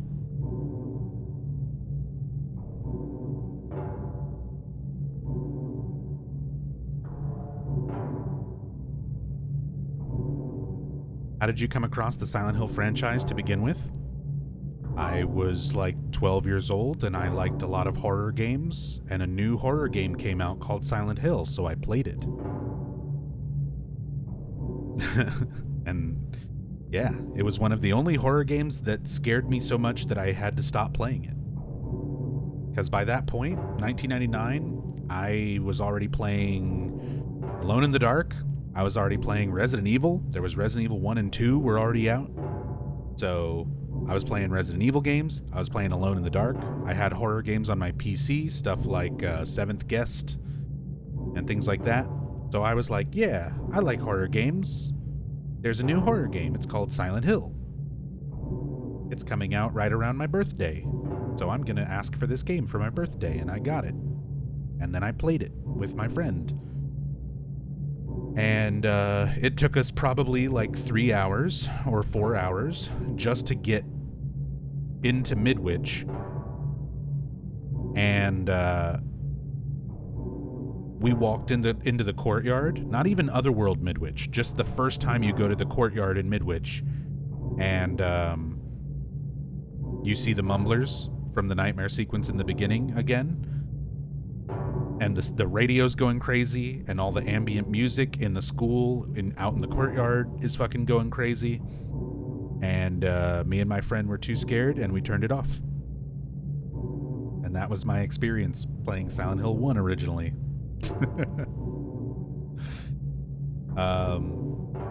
It wasn't until 2001 where Silent Hill 2 came out, and a couple years older, and I was playing through Silent Hill 2, and I really loved Silent Hill 2. I played and finished Silent Hill 2. And after playing and finishing Silent Hill 2, right around the end of 2001, I was like, I need to go back and play Silent Hill 1, because I never finished it. I was too scared when I played it a couple years previously. So I went back, played Silent Hill 1, finished that. And then by the time Silent Hill 3 came out in 2003, I played it and absolutely fell in love with it. Absolutely fell in love with it. I've told the story on stream many times before, but I lost my father around that time. In between Silent Hill 2 and Silent Hill 3, my dad died. And when Silent Hill 3 came out, and it revolved so much around Heather being a teenager and dealing with the feelings of losing her father, and me playing that as a teenager almost the exact same age, dealing with the feelings of having lost my father, I realized video games can be much, much more than just a regular game experience. Much, much more than just a game narrative where you play it and it's over and you're like, that was a neat story. I realized they can resonate with you on a very personal level. And it drew me into games much, much more than I ever had been up to that point. Because it resonated with me on such a strong level. And that's when I really got like obsessed with the Silent Hill series, because out of all the other games that I played, nothing else really spoke to me the way that one did. Nothing else really resembled my own life and my own experiences at that time the way Silent Hill 3 did. So it gave me kind of a new appreciation of how to look at games when I played them, to connect with them a little bit more, and to analyze them a bit closer and kind of pick them apart a bit more. And that's when I started kind of playing games more in depth, paying a lot more attention to them, reading more into the details. And once you start reading into the details in the Silent Hill games and you realize there's so much love and care and polish and detail put into them for people to discover, it just overwhelmed me. It became this amazing series of games that I could pick apart and analyze. I started going online, posting on Silent Hill forums, discussing stuff with other fans, learning more about them. And it changed the way I looked at games. It completely changed the way I looked at video games. And it was so rare to find games that had that level of depth and detail and relatability. But at that time, there was some more stuff. Back when Konami was actually making good shit. So there were like the Silent Hill games and the Metal Gear Solid games, which spoke, really, really intricate, detailed storylines, a lot of things to pick apart, a lot of things to analyze, a lot of things that were relatable. And it became something much, much more to me. Gaming kind of was elevated for me after that point.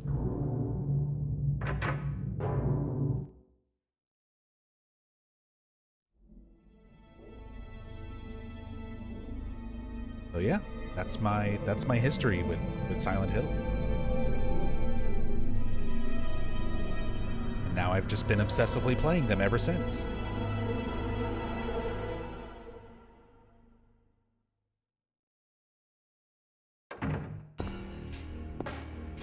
Hold it!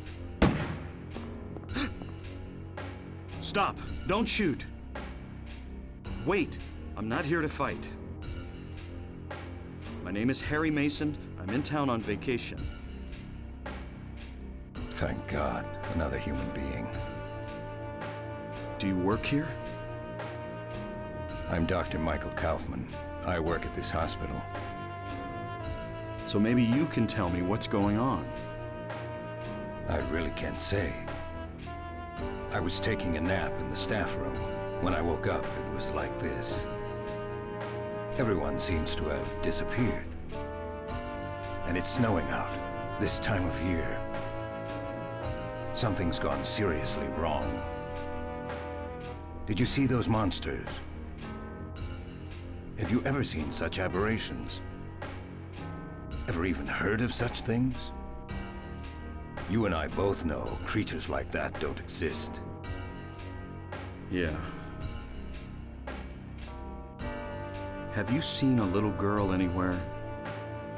I'm looking for my daughter. She's only 7, short, black hair. She's missing. I'm sorry. But with all those monsters around, I highly doubt that she's... Sorry. I didn't mean to alarm you. Your wife, she's here with you? She died 4 years ago. Now it's just me and my daughter. I see. I'm sorry. Well, I'd better be going. I can't just sit around here doing nothing. So long. Good luck out there. Later, nerd.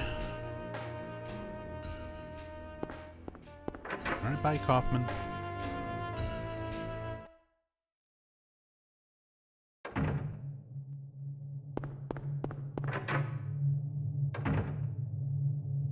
Kaufman with that classic driver PS1 look. Oh my god. Kaufman was the wheelman the whole time. What a twist.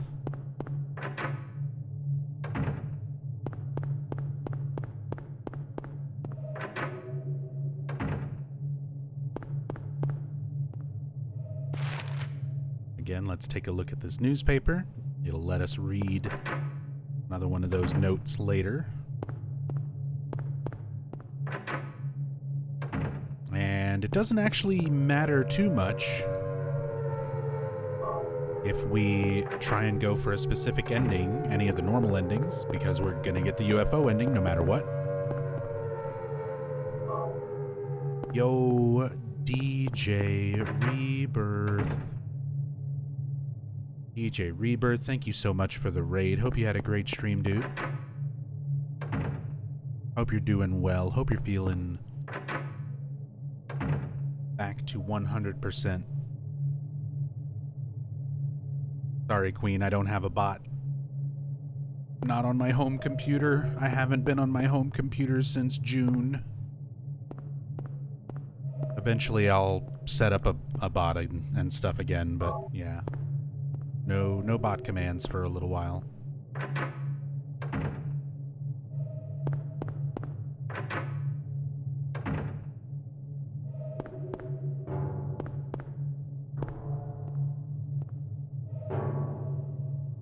Let's go ahead and... Oh, I didn't pick up the bottle. I said, we don't really need the Aglopatus. Doesn't matter too much. What's up, EJ? Everyone ready for Silent Hill announcement in December PS Showcase? Yeah, can't wait. Sure can't wait. It's finally gonna happen, right, guys? They've been rumors of a new Silent Hill game since 2014, but now it's finally happening. Sure can't wait. Dreaming on vacation. Well, it started that way, but things got complicated.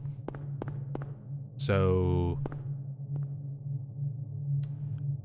I came out to Georgia to visit Cyborg Rachel and An Eternal Enigma, and I had planned on eventually moving out here, but this was like months down the road after I had time to like get my money together, take care of some stuff at home, and you know, properly move my things here.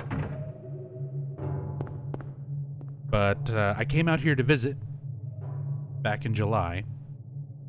I had planned to stay through July and August and then go back home to Texas at the end of August. But while I was here, the COVID Delta variant started fucking going crazy. Cases, especially in Georgia and in Texas and around the South, had been spiking really badly. And back at home, my sister, my niece, and my niece's son all caught COVID. And my niece and her son needed somewhere to be quarantined. So my mom offered to let them stay in our house in my room. Right around the time I was supposed to fly back home. So I didn't want to risk going through the airport with cases spiking, and I didn't want to risk having to go back home and not being able to be in my house because it was a quarantine zone. So I wound up staying here, and I've just kind of we just went ahead and decided I'm going to live here. I had planned on making the move out here eventually anyway. But, yeah, because of circumstances, we just kind of expedited that. So now I'm here, but I only had, you know, basic stuff with me.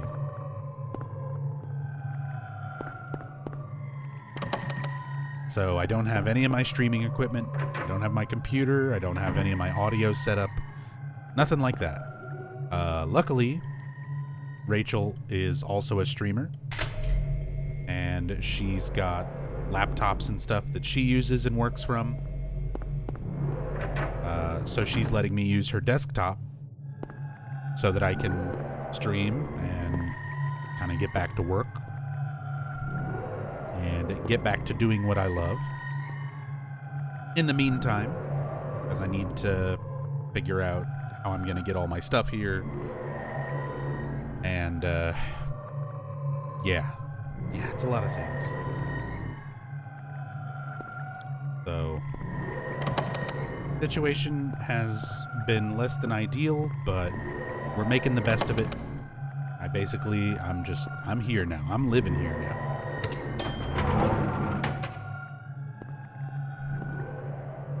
But it'll be a while before I get my own computer again and get all that stuff set up again. It's a lot of settling in that has to be done that I hadn't really planned on doing this early or under these kind of circumstances. But as said, we're happy. We're making the best out of it. And yeah, my family is fine. Like my sister, my niece, and her son, they've all recovered from COVID. And they're all doing pretty well. And that's the thing too, is like they were vaccinated. Even with vaccinations, they still got hit pretty hard when they did have it. So as I said, the Delta variant causing these cases to start spiking and stuff, it's getting bad again. So hopefully everybody can stay home if you can, wear masks and be careful going out again. Try to keep things from spiking and getting even worse than they've already been. And with any luck, things will get somewhat back to normal before too long.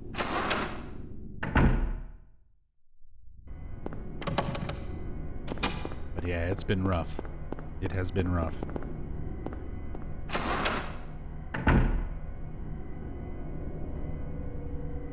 Your wife, you and your wife hit PAX and took tests every 12 hours. Damn. See, there's no way I'm doing any kind of conventions or public stuff anytime soon.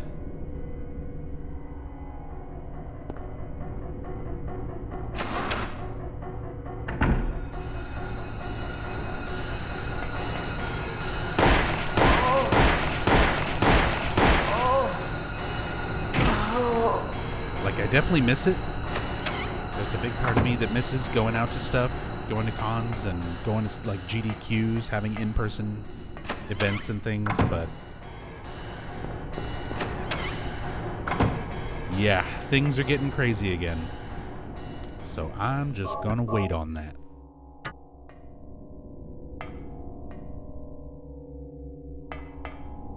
There it is.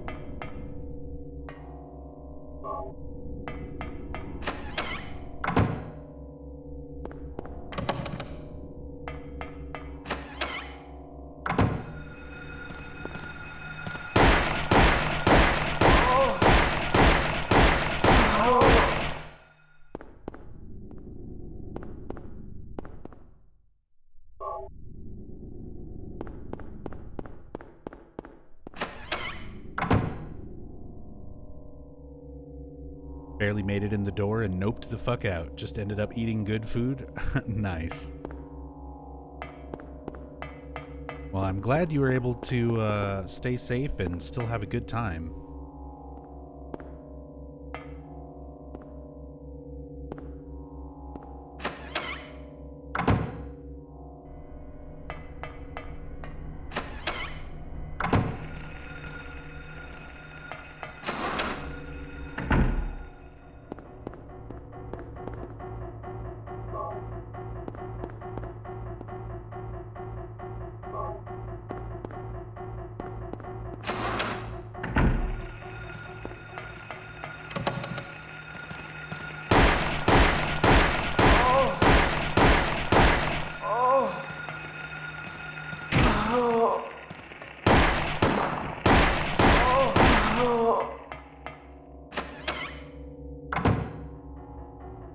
Suggested to get a booster shot. Yeah, I remember talking about that, the third shot. I was completely unaware of like the whole third shot thing. Because I've already had my first 2 shots since March. Recommended after 6 months. So I'm like right at that 6-month mark.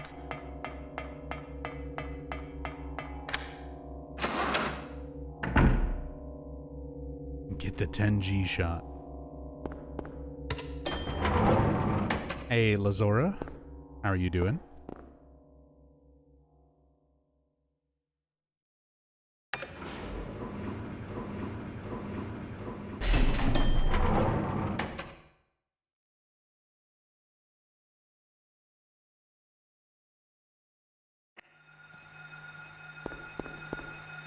Good to hear. I'm doing pretty good. We're chilling tonight. We're doing a nice long Silent Hill 1 playthrough. Technically 2 playthroughs. We already finished the first playthrough. We are showing... I'm going through showing how to get the UFO ending from scratch. So if you first install your emulator, or you very first bought Silent Hill and you just got a fresh memory card, no other saves or anything like that, I'm showing everything you've got to do from start to finish, from square one, with no save files. Everything you got to do for the UFO ending. So we've already finished the regular new game playthrough, and now we are kind of speed running through the new game plus playthrough to get to that UFO ending.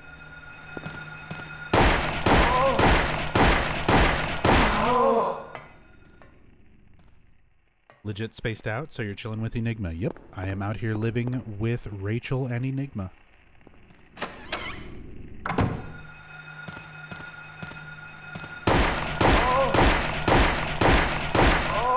It's a regular streamer house.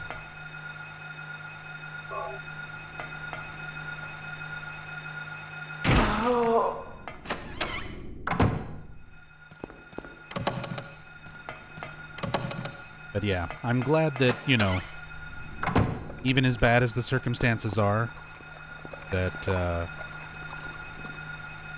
I'm able to be here with people I enjoy being around. People I care about.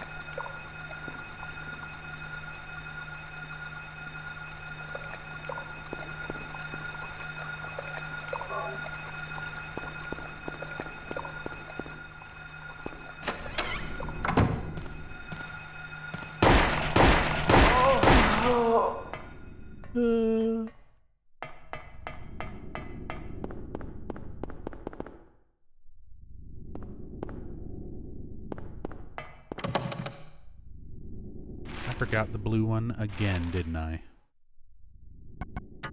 How do I always do that?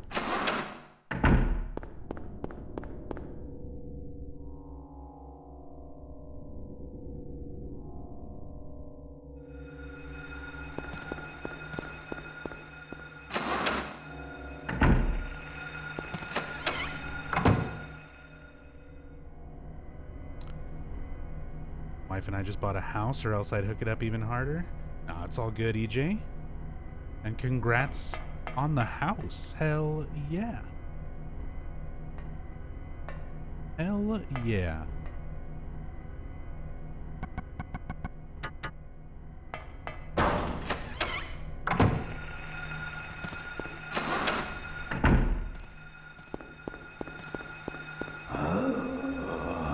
Is the blue one harder to find? No, it's always in the same spot. I just, for whatever reason, my brain always tries to skip it.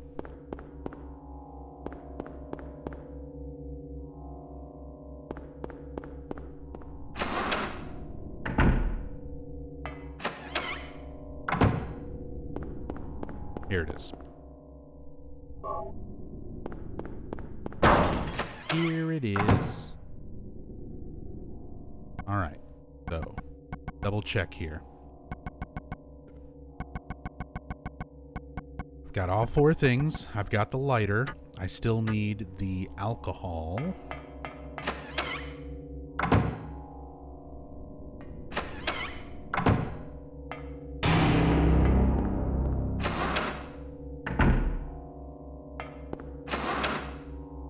EJ, what the fuck, man?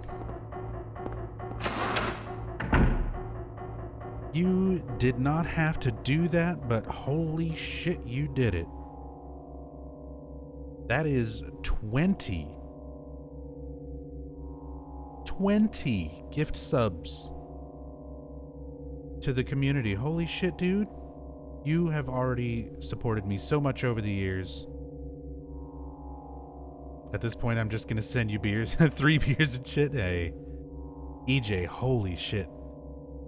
Sigma 670, Shadany, Ojai 1, Flash Fearless, Nevada 009, Voluntus Inclination, Noxon, Quite OG, Thankful Chairleg, Fallen Lord 84, PT Dave 20, Uppy Barra, Cybergoth Child, Iris Tal, Dunder Munder Thunder, Timmy Cricket, Skelly Mans, Johnny Arms, Code Blocks, and X, the Eliminator.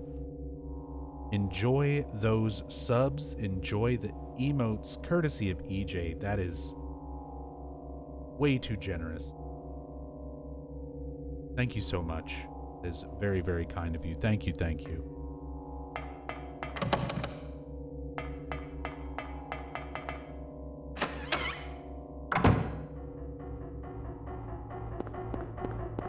That is very, very deeply appreciated. Thank you so much, man.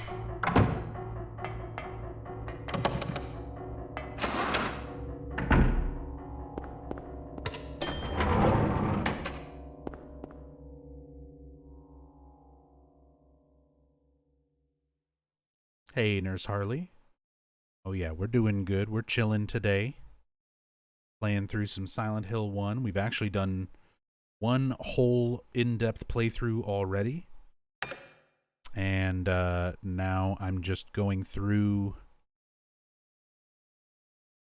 and finishing up a New Game Plus playthrough.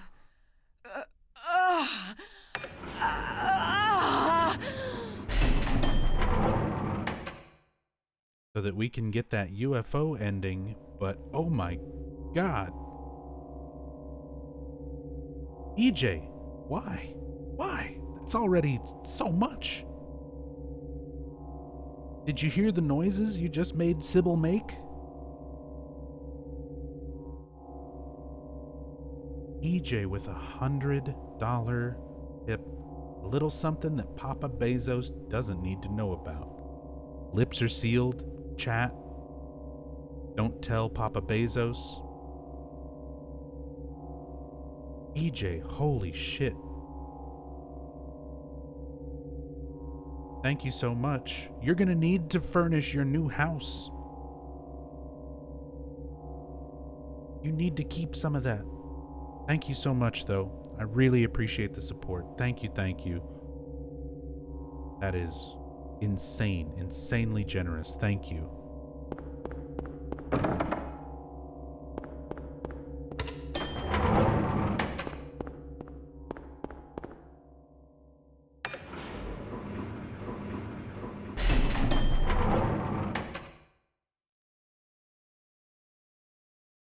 Seriously, that is literally life-changing for me. That is an incredible, incredible amount of support. Thank you so much, man. Thank you.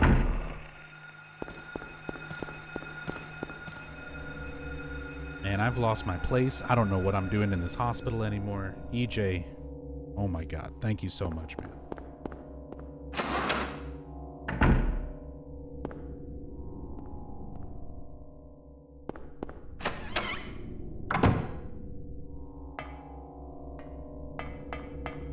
Huh? What was that? Who in the hell was that? Steak smoothies are back on the menu. Oh God. An August girl with a gifted sub, a beastly Mr. E. Beastly Mr. E. Don't worry, August girl has you covered on that resub. The big 2 months. Thank you so much, August girl. Beastly Mr. E, enjoy your resub, enjoy your emotes, courtesy of August girl. August, thank you, thank you, thank you. Really appreciate the love and support.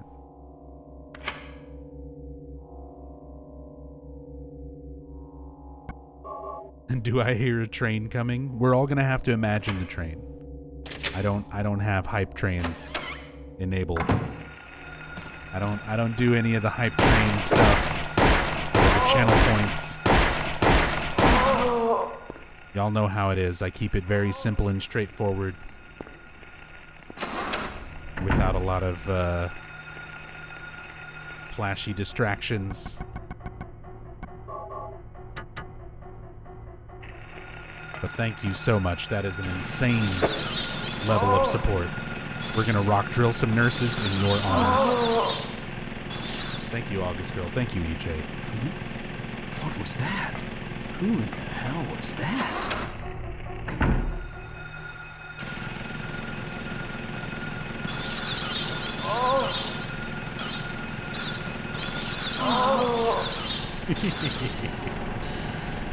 Oh, that fucking sound.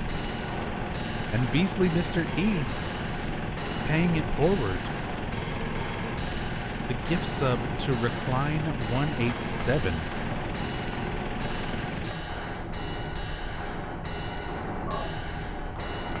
Recline 187. You got your resub covered by Beastly Mr. E. Enjoy the emotes. Beastly Mr. E, thank you so much for that support. Thank you, thank you.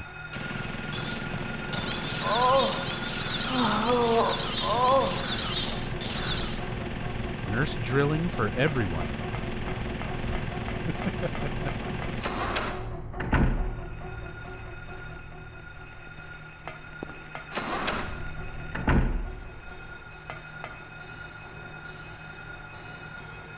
There we go. There's our disinfecting alcohol. There's another nurse back here to drill.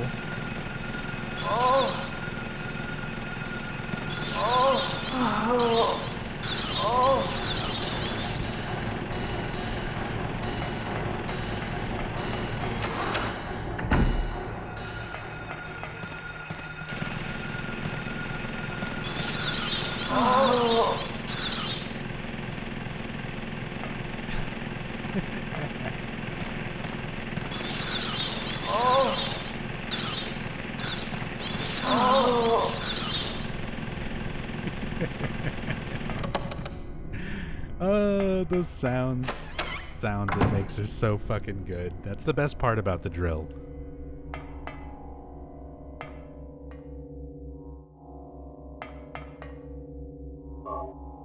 I've never seen anyone use the rock drill before, so today I'm learning it's great. Oh yeah, technically there are better or stronger or more efficient weapons, but none of them have the comedic value of the rock drill. Angry bees on helium.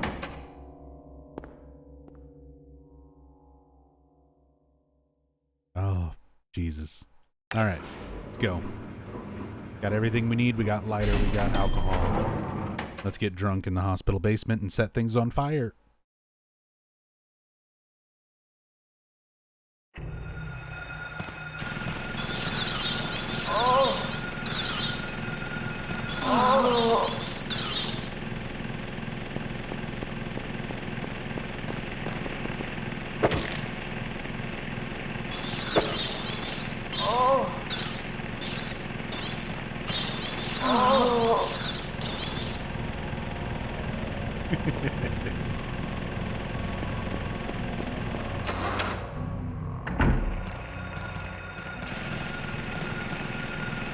Stop it.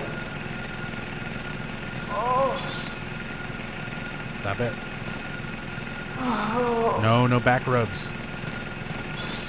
Stop it.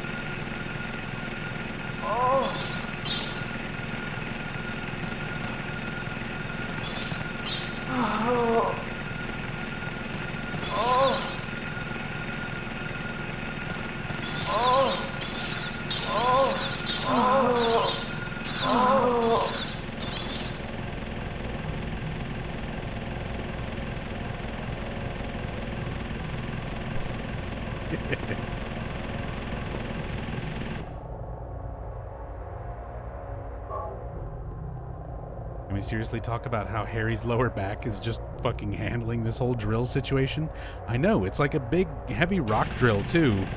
And, you know.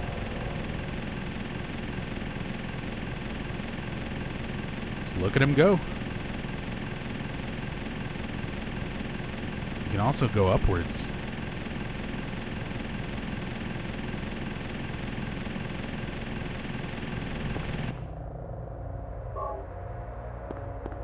Harry's been doing his yoga. He's been handling it. He's been doing his stretches.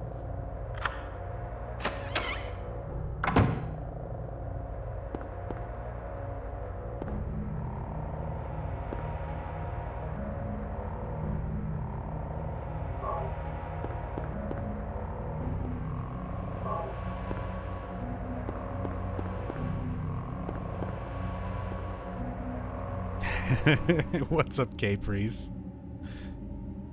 Casted you to my room by mistake. Device was on full volume. Moaning sounds for yards around the block at 2 a.m. Moaning sounds and angry bees on helium. Just another fun Tuesday morning at the old Capris estate.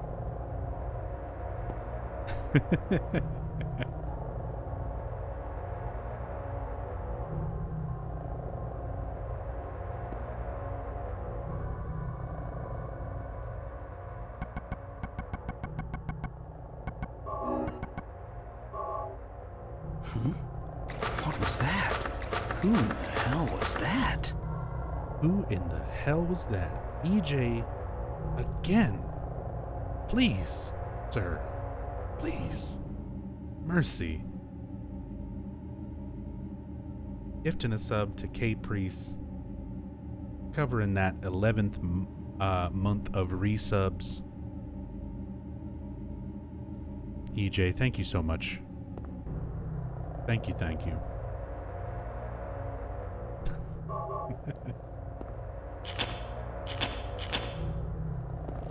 Very, very much appreciated. Thank you so much.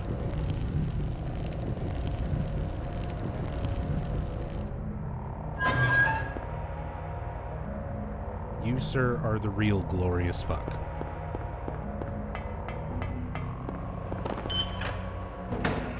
Thank you so much, dude.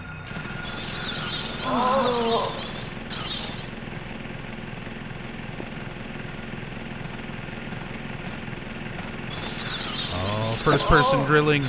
Not really first person, but kind of. Oh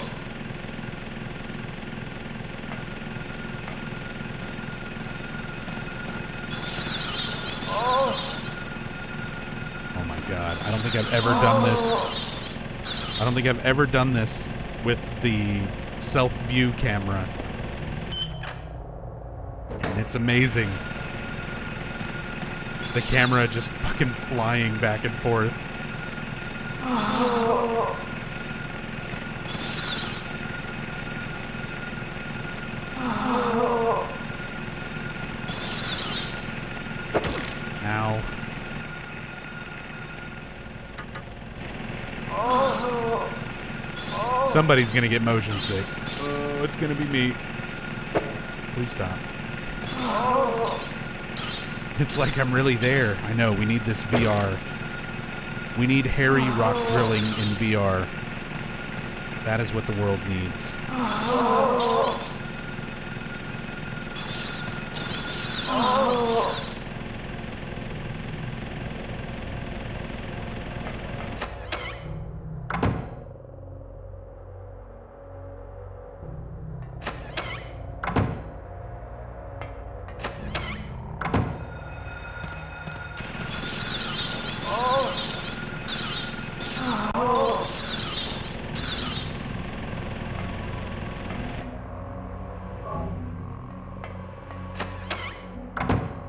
Hey, what's up, our car?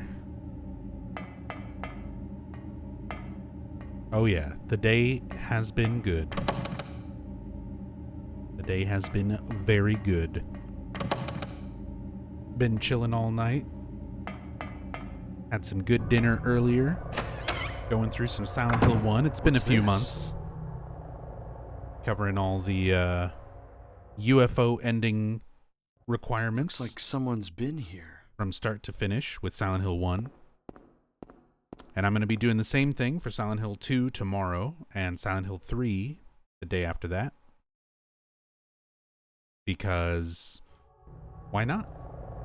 I don't have any of my old saves. I'm doing fresh installs on all the Silent Hill stuff.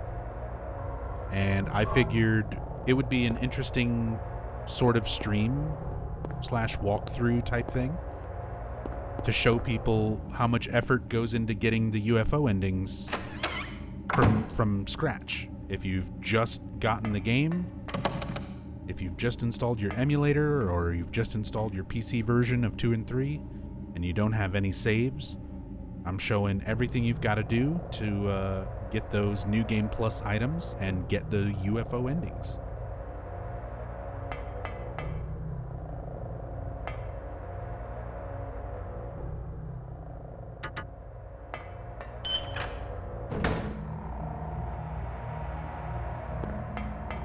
Something kind of different. Something I haven't really done before. Because I've shown the UFO endings and done UFO ending playthroughs and stuff plenty of times before. But I always just kind of have my save files ready.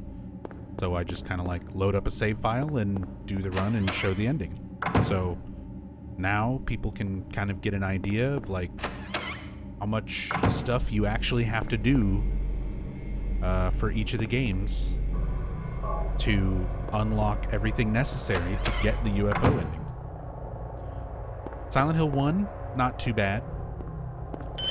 Silent Hill 1, you just gotta do the good plus ending on one playthrough, and then do the follow-up New Game Plus playthrough and use the channeling stone in the correct locations. Nothing too bad.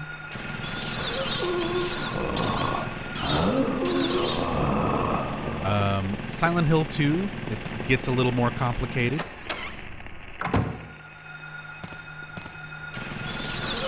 Because we're going to have to do a full playthrough of the main scenario, a full playthrough of the Born from a Wish sub-scenario, and then another full main scenario playthrough, while also using a blue gem. It's the channeling stone again, in correct locations.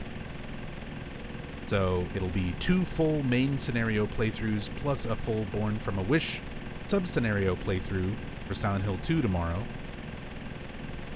And then Silent Hill 3. Silent Hill 3, we first have to unlock the Heather Beam.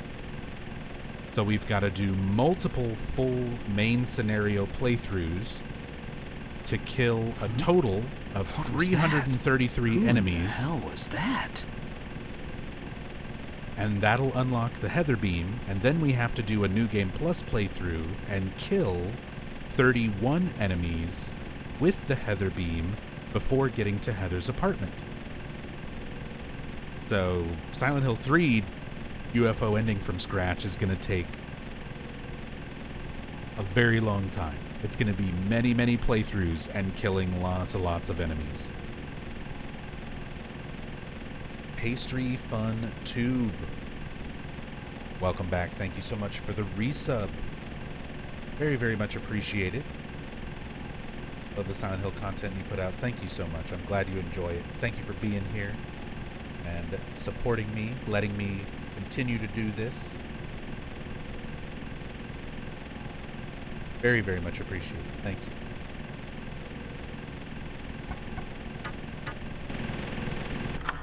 All right. Let's talk to Lisa.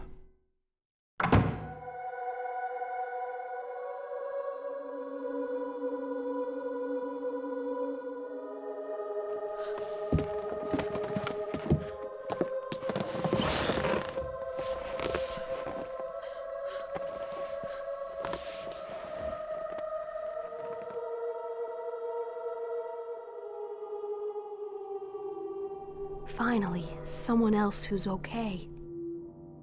Who are you? My name's Lisa Garland. What's yours? Harry Mason. Harry, tell me what's happening here. Where is everybody?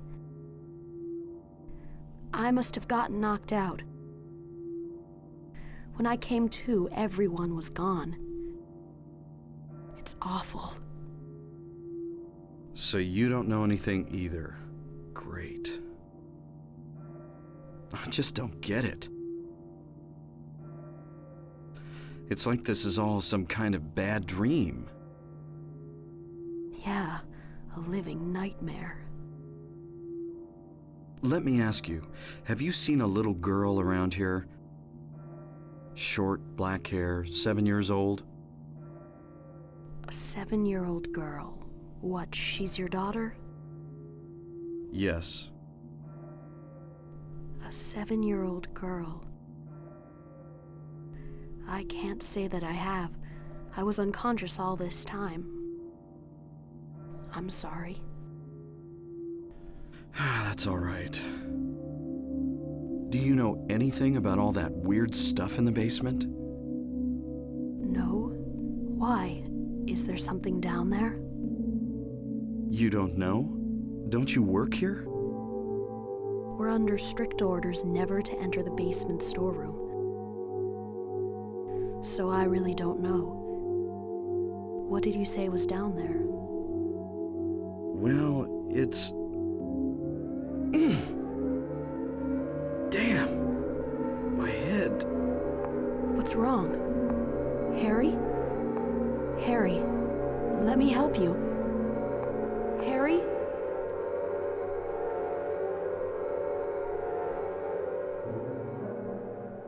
Was I dreaming? You were too late. It's you. Yes, Dahlia Gillespie. Tell me everything you know. What's going on? Darkness. The town is being devoured by darkness. Strength must overcome petty desire, childish sleep talk. I knew this day would come. What are you talking about? I don't understand a word of this. Believe the evidence of your eyes. The other church in this town, that is your destination. This is beyond my abilities. Only you can stop it now. Have you not seen the crest marked on the ground all over town? So that's what I saw in the schoolyard. What does it mean? It is the mark of Samael. Don't let it be completed. Hey, wait! Hey, wait. Hey, wait. All right. Let me catch up on chat here, because there was some good questions, comments. Mort Flame. So the CG scenes are all done by one person, or did he basically have a small team? It was all one person. That was all Takayoshi Sato. And he literally had to work his regular shift, and then at the end of the day, when the rest of the team went home, he stayed overnight because he needed to use the entire team's array of computers to be able to render all of the CG out on their time frame to get it all out on schedule.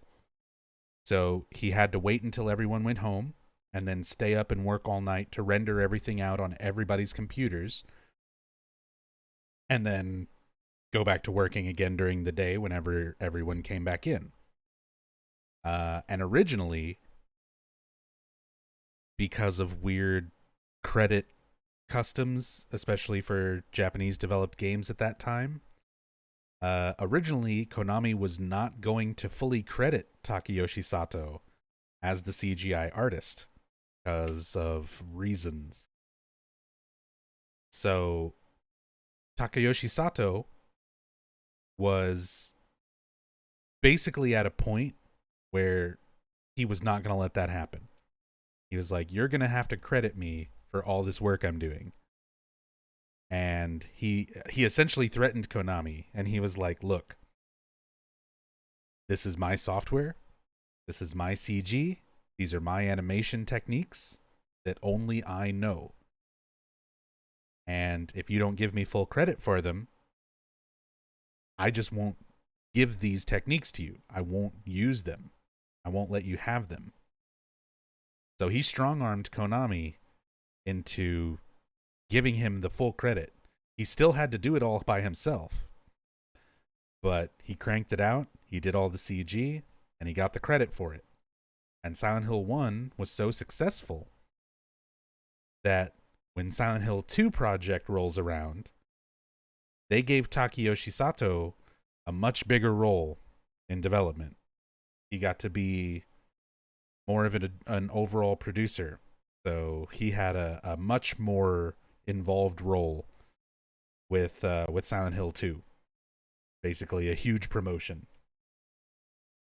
But yeah, Takayoshi Sato, the fucking boss.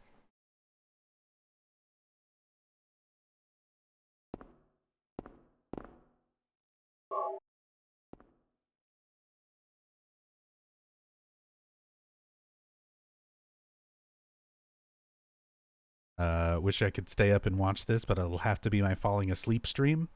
No worries, Bog Mummy.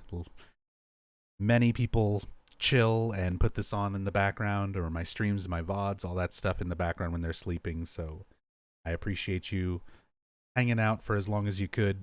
I'm glad you are enjoying the stream. Hopefully, it'll provide some decent background noise while you get some good sleep. Take it easy, Bog Mummy.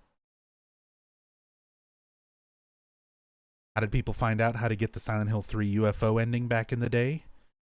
You bought a strategy guide, or you played the game a lot and found stuff out. We were talking about that for the Silent Hill 1 UFO ending. It's like, how did people figure this out in like 1999? It's like, yeah, somebody probably just unlocked the blue gem after a playthrough and then went around and tried using it everywhere until they figured out where you're supposed to use it. Dragon Slayer, you asked, can you kill more than that amount of enemies? The 333 for the Silent Hill 3 UFO ending? Yes. You just have to hit the minimum amount of kills, which is 333, to be able to unlock the Heather Beam and then kill the minimum amount of enemies before getting to Heather's apartment with the Heather Beam in order to get the UFO ending. So it's a lot of work. It's a lot of kills. It's way more kills than you can get in like a single playthrough or even two. It'll probably take 3 or 4 playthroughs of killing every enemy or almost every enemy to fully unlock the Heather Beam, and then the New Game Plus playthrough after that. So Silent Hill 3 is going to be a long one.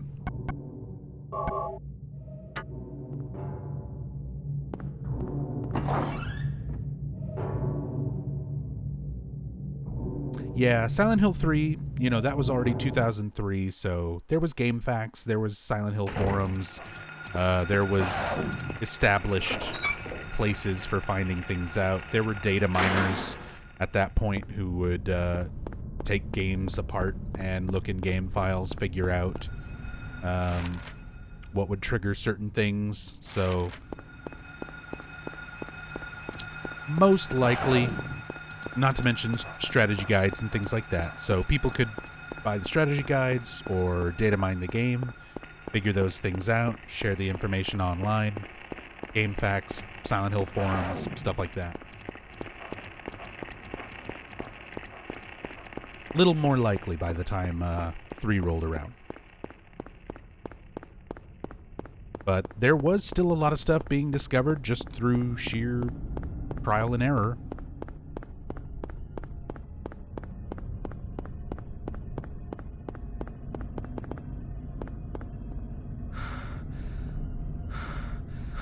Pipe?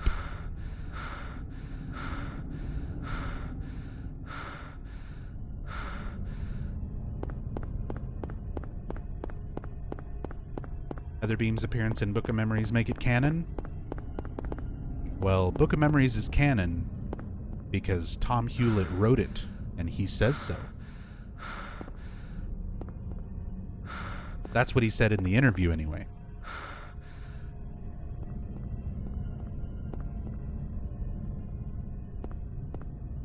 Posters for Carrie, Stephen King's Carrie.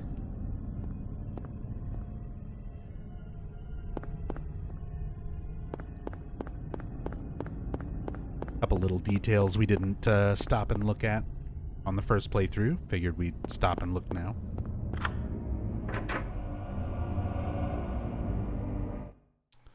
There an official Konami strategy guide for Silent Hill 1? I know there's one for 3 and 4. I'm pretty sure there is. But there's also some unofficial guides. There's a few unofficial guides for Silent Hill 1. There was an official Konami guide that was made way later that was part of like a larger overall Silent Hill series guide covering stuff from like the first 3 games.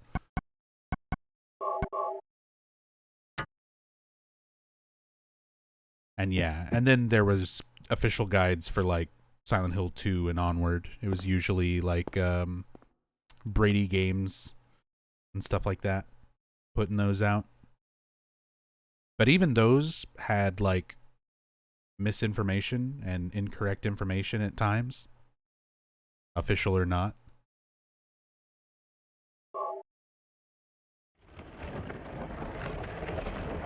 Hey, what's up, Eternal? What's this? Harry! Hey, Amino. Sybil? I'm glad you're okay. I shouldn't have left you. Things are worse than I thought. It's nuts. What are you doing here? I thought you left town. I saw you go in here, so I followed you. I couldn't get out. All the roads out of town are blocked. Cars have completely stopped running. The phones and radios are still out too. What about my daughter? Did you see her? I did see a girl. Was it Cheryl? I only caught a glimpse of her through the fog. I went after her, but she vanished. I don't know about your daughter, but... And you just let her go? Where was it? On Bachman Road. She was heading towards the lake. Now don't get excited. It wasn't like she ran off exactly. There was no place for her to go. The road has been obliterated. What? So then Cheryl... It was like she was walking on thin air.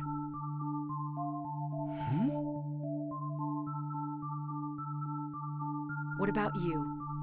Anything? Yeah, I met this bizarre woman. Her name's Dahlia Gillespie. Do you know her? Dahlia Gillespie? No. And? She said something about the town being devoured by darkness. Gibberish like that. Any idea what it means? Darkness devouring the town? Must be on drugs. They sell them to the tourists. The force still can't figure out who's behind it. None of our leads have panned out, and the investigation is stalled. What could drug trafficking have to do with all this?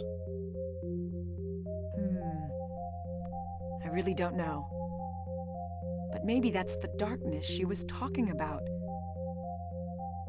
That's all I can think of.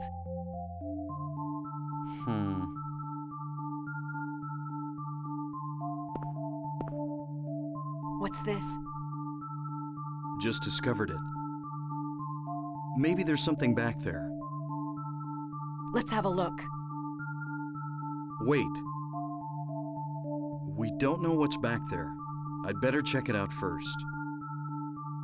I'm a cop. I should go. No, I'm going.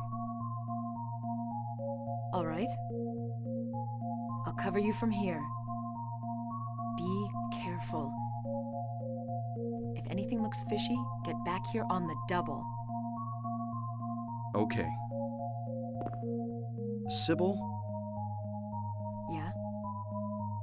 do you know anything about... well, like some other world? It's like some kind of bad dream. What are you talking about? I'm not quite sure. I try to make sense of it, but then my mind goes blank. Everything's dark there, and I hear sirens in the distance. I met this nurse, Lisa. It's like I was there, but not really. It's all a blur, like some kind of hallucination, you know? I have no idea what you're talking about, Harry. Oh. I was just wondering. Never mind. Harry. You're tired. Yeah, maybe.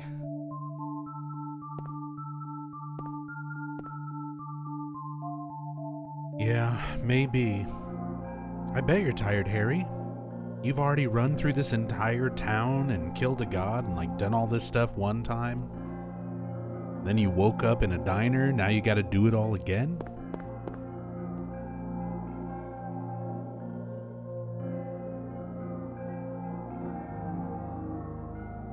Must be on drugs. Get on the ground. Nub freeze. Put the drugs down, Harry.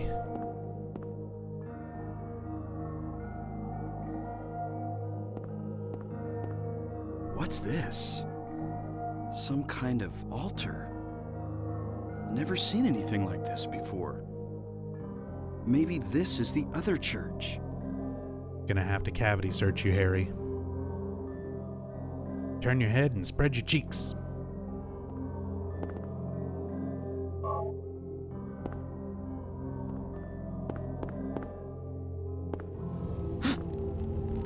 What the?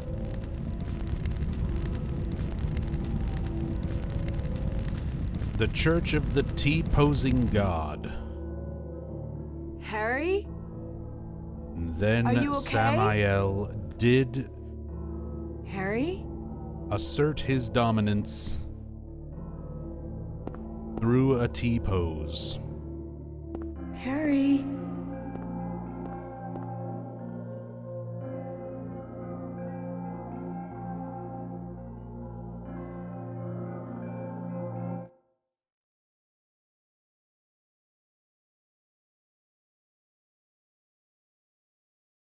Where am I? Harry, Lisa? Then I'm in the hospital? you were having a bad dream. Was I? Hey, you don't look too good. Are you okay? I'm fine. Nothing you need to worry about. Well, if you're sure. Lisa, do you know a woman named Dahlia Gillespie? Oh yeah, that crazy Gillespie lady. She's kind of famous around here.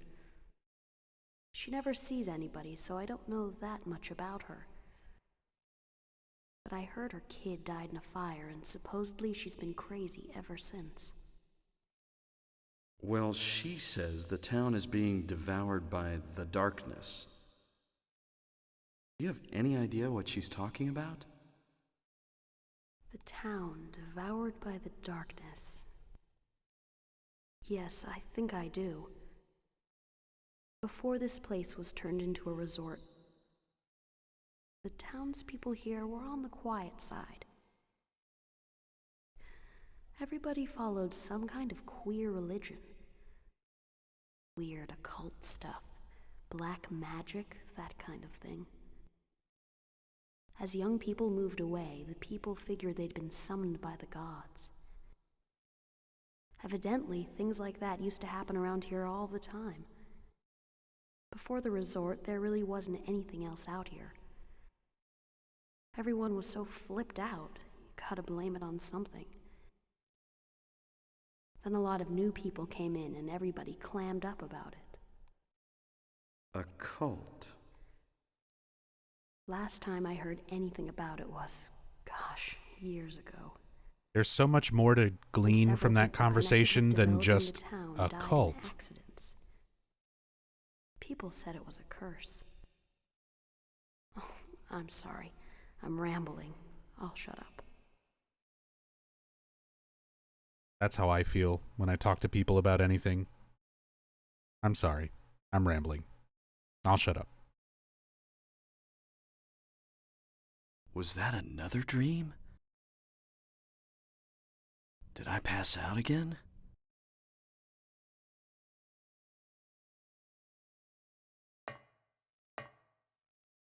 I don't want to think so, but maybe this is all just going on in my head. I could have had a car accident and now I'm lying unconscious in a hospital bed. I don't know what's real anymore. Sybil said Cheryl was heading towards the lake, but the road to the lake is blocked. Aren't there any other roads? Lisa would probably know. Well, let's go visit Lisa.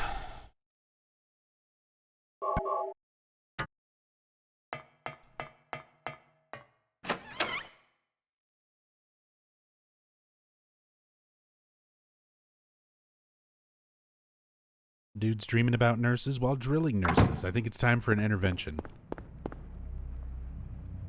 Don't kink shame.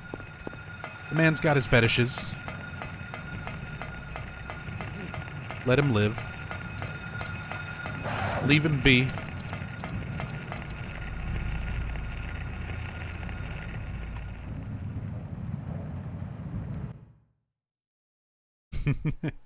Harry's been watching too much Jacob's Ladder. God, if you think Harry watched a lot of Jacob's Ladder, wait till we get to Silent Hill 2 tomorrow. That guy James, he's even cosplaying as Jacob.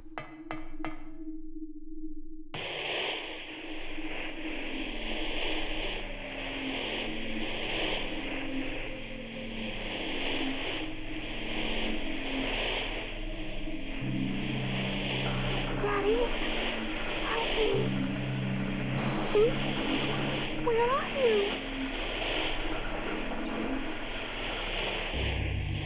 Cheryl!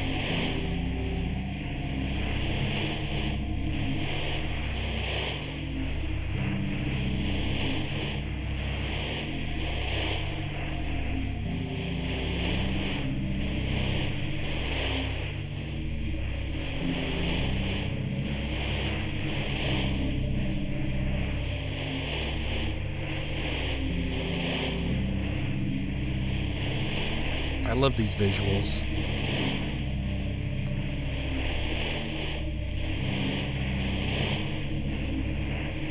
It's the same video in Silent Hill 3. It is. We get that exact same clip of Cheryl. That's the expensive voice line in Silent Hill 3, right? Well, it's not that it's expensive, but it's the voice line that got cut from the PC release. Because technically Konami wasn't supposed to use it again. The whole situation is Silent Hill 3 used a lot of Silent Hill 1 clips, audio clips, without telling the original voice actors, hey, we're going to use your original voices and voice lines from Silent Hill 1 in a different game. The PlayStation 2 version of Silent Hill 3 came out, and word got back to some of the voice actors, specifically Lisa's voice actor, whose name is Thessaly Lerner. So Thessaly got told by her agent and, you know, everything, like, hey, you should lawyer up because they used your voice lines in another game. They didn't even contact you. I'm guessing they didn't pay you. So sure enough, goes through Silent Hill 3, sees that they used her voice lines, and she went to Konami and she's like, hey, you never contacted me. This wasn't part of our contract. You know, what are we going to do about these voice lines in the game? Konami didn't want to go to court over it because they figured she's got a strong enough case, she could probably win. So instead, they were like, okay, we'll give you a couple $1,000. You don't complain about this anymore, and we'll take all the Silent Hill 1 voice lines out of the PC re-release. So they did. That was it. They settled out of court. Thessaly Lerner got a couple grand, and Konami took all the Silent Hill 1 voice lines out of the PC version, and that was it.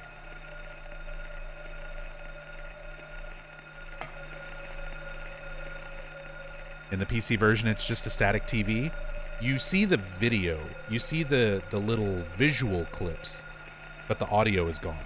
You don't hear Cheryl's voice saying daddy. You don't hear Harry Mason's voice saying it's being invaded by the other world. You don't hear Lisa's voice talking about Alessa in the Brookhaven Hospital underground area. So all those Silent Hill 1 voice lines are all gone. They're visually still there, but there's no audio. It's just subtitles.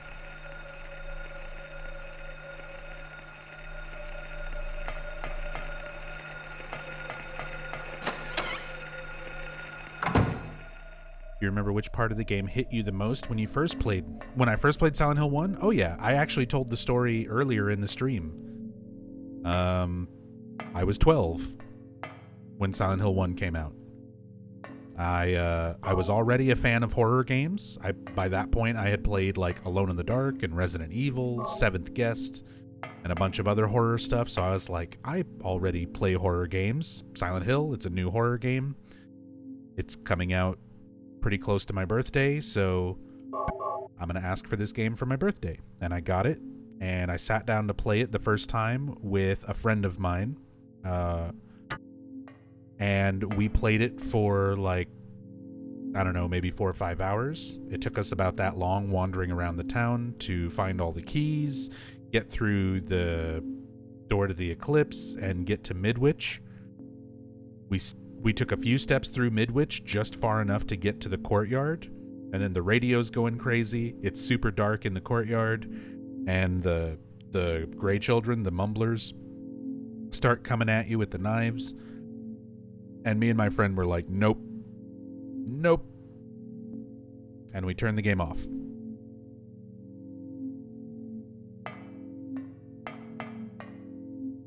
And I didn't go back and replay Silent Hill 1 until a couple years later, after Silent Hill 2 had come out, and I played Silent Hill 2 and loved it. And I was like, I need to really go back and play Silent Hill 1 and actually finish it.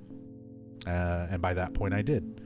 But yeah, that was my initial experience. First time playing Silent Hill 1. 12 years old, playing it with my friend.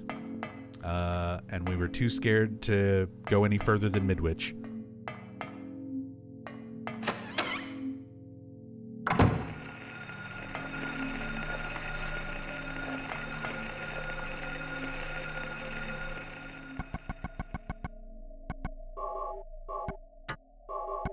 Oops.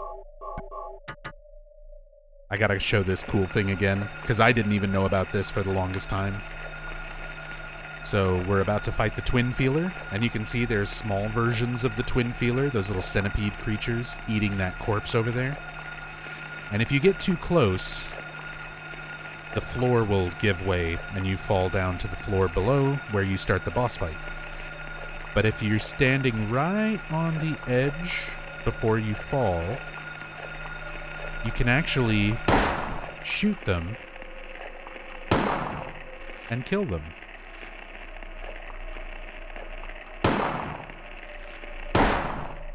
There we go.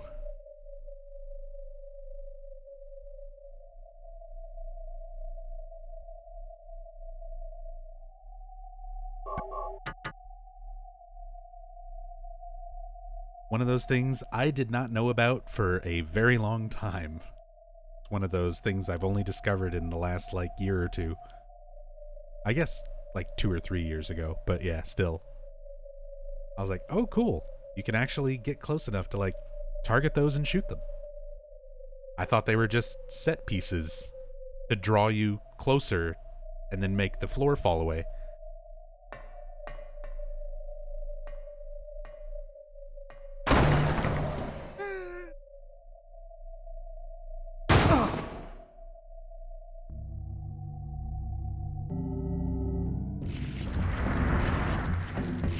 Hey, Techie. Yeah, like I said, I didn't know about that for the longest time. And then I think just kind of messing around, I happened to do it by accident. I was like, whoa, that's neat.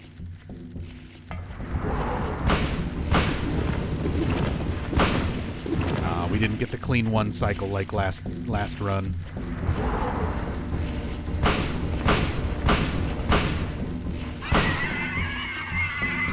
I'll take the 2 cycle.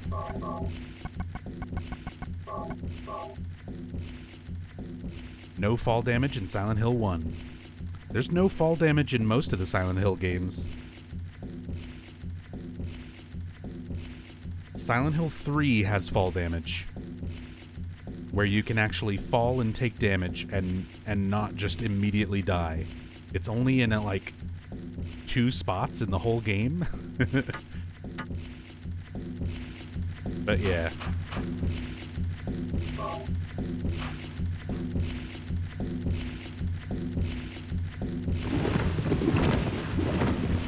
Bye.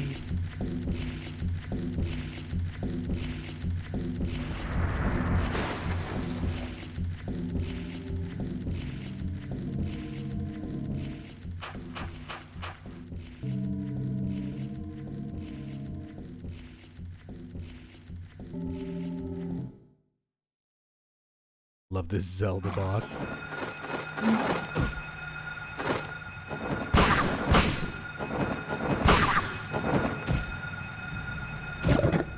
I do like that it's sort of a recurring boss fight. Even though it changes into a completely different creature. But the fact that you fight the twin feeler and you don't kill it, it escapes. And it goes off somewhere and makes a cocoon. And like a fucking Pokemon, just evolves into a giant moth. The float stinger. And then you've got to fight it again as a different creature.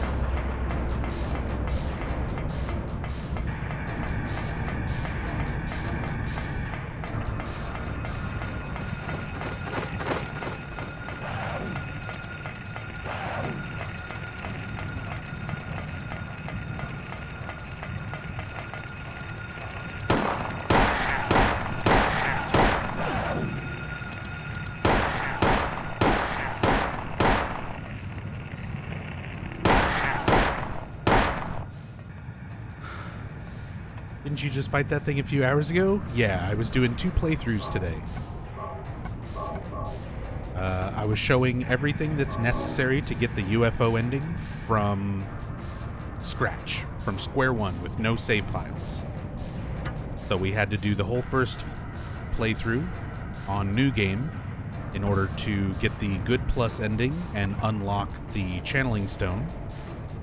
So now I'm doing the second playthrough with the channeling stone to get the UFO ending. Also, since a lot of people might not have been around for the first playthrough, I gotta show off the best celebrity cameos in a Silent Hill game. So right there at the top of the screen, in the top middle, there's Harrison Ford, starring in Shoot.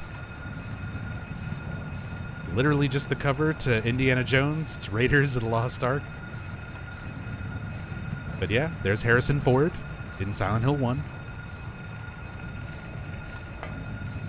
And showing in the other screens,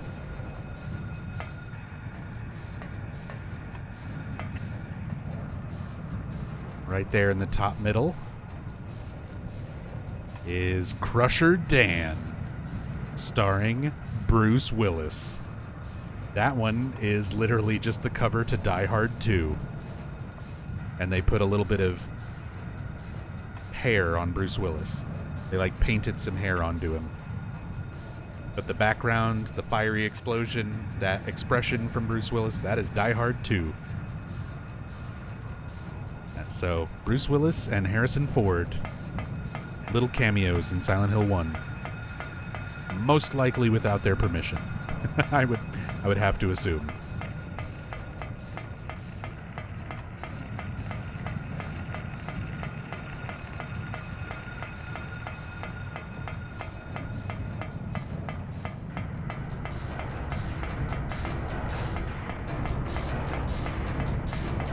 Also just cats. Do just cats.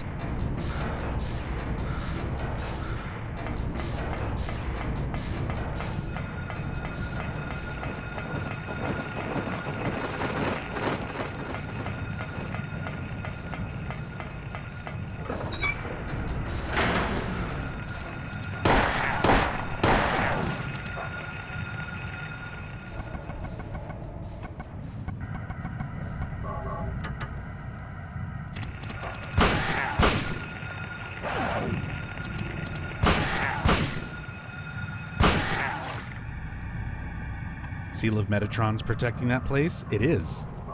In fact, Just Cats is so important to Alessa, she has 2 Seals of Metatron slapped right on top. So how many people do have cameos in this game? If we're going by little posters and things in the environment, there's actually quite a lot.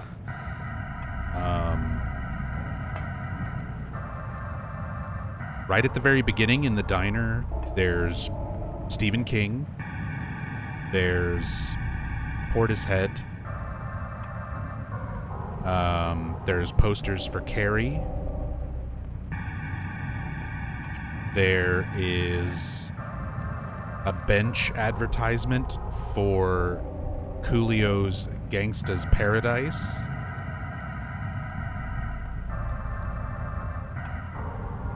There's Bruce Willis and Harrison Ford on the movie theater.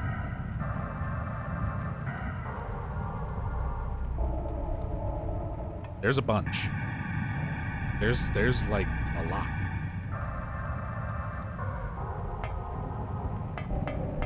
They tone it down on all the games after this, but there's still a few in some of the other Silent Hill games. In Silent Hill 2, there's a poster for The Shining with Jack Nicholson's face. It's very torn up, so you can't it's not super obvious, but if you know what you're looking for and you compare it with, Jack Nicholson's face coming through the door in the famous "Here's Johnny" scene in The Shining, you can see it. Portishead. Don't you dare make fun of Portishead.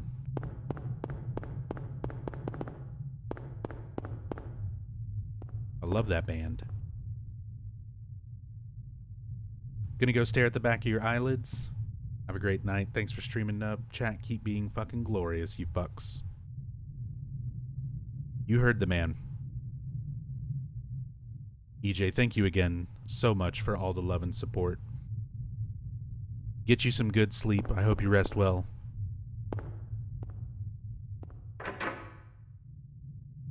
And we will do our best. I'll make sure everybody Harry! keeps being fucking glorious. Glad you're okay. Thank God you came back. I was scared to be here all alone. I'm here now. I was worried too.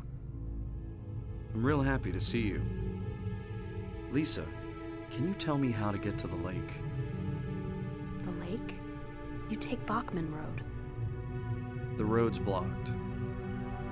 Well, that's the only way out there. Are you sure? There's gotta be another way. Wait! I just remembered something! What? There's a waterworks over by my old elementary school. It's been abandoned for years. There's an underground tunnel out there used for inspections or something. I remember hearing it runs all the way to the lake. Really? You think I can get to the lake from there? I've never been down in there myself, so I'm not positive. Besides, it's all fenced off to keep people out. If there's a chance, I've got to try. Harry, don't go! I don't want to be alone. It's so scary, I can't stand it. How about coming with me? This may not be the safest place in the world either. I can't promise you anything, but I'll do my best to protect you. No. Somehow I feel I'm not supposed to leave this place. Oh, Harry, I'm so scared, and I'm cold. Look, just wait here a little longer. I'll be back as soon as I find my daughter. Harry?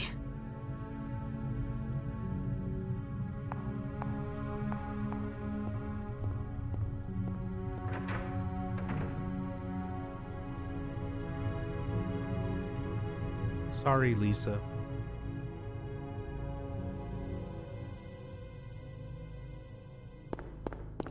But I gotta go chase down some aliens. You'll be fine.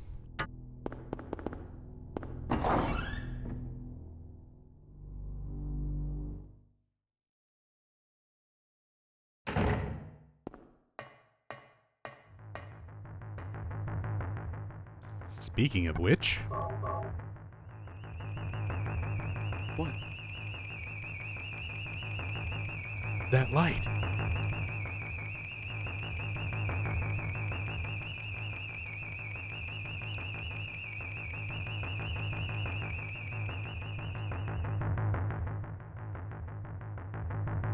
That swamp gas. The weather balloon.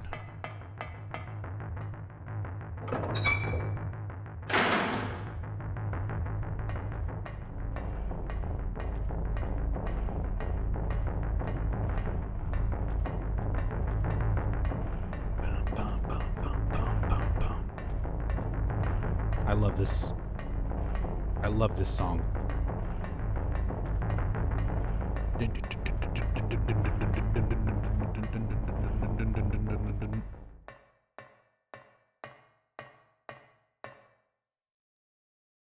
Twin Feeler has now evolved into Mothra.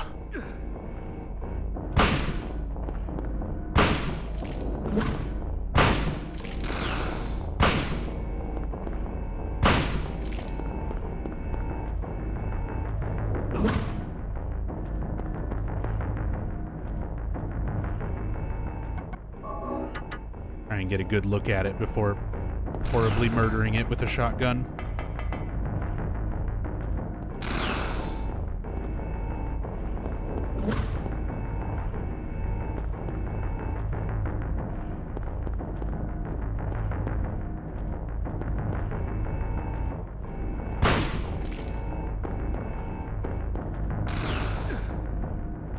It's spitting on me.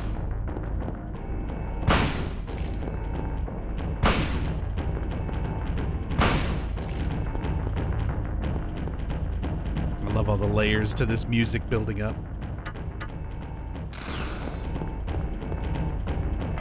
drums.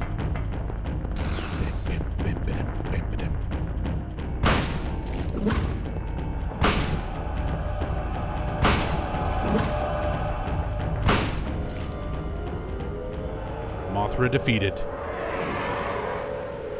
And it even makes a Godzilla yell.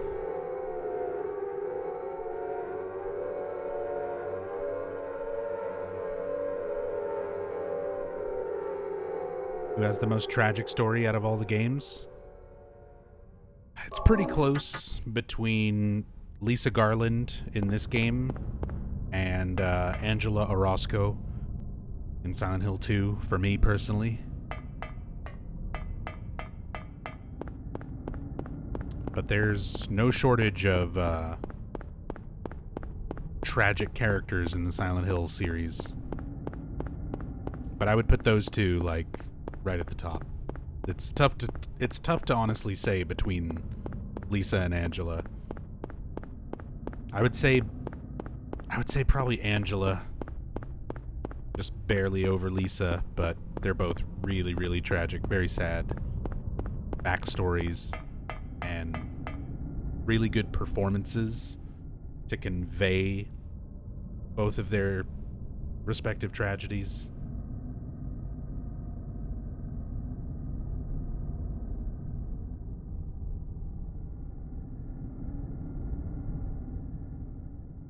This must be that waterworks Lisa was talking about.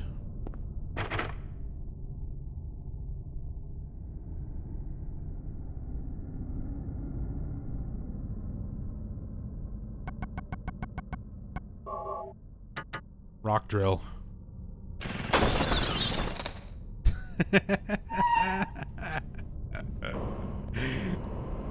Usually, just for the sake of, making Harry shake his booty, I do that with the knife.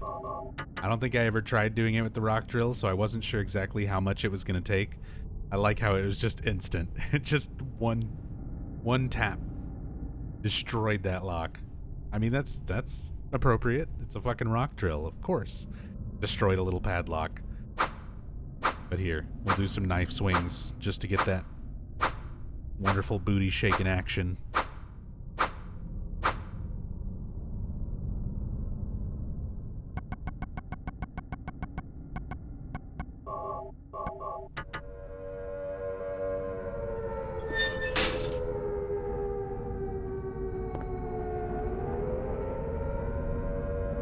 Split Moon R, thank you so much for the raid.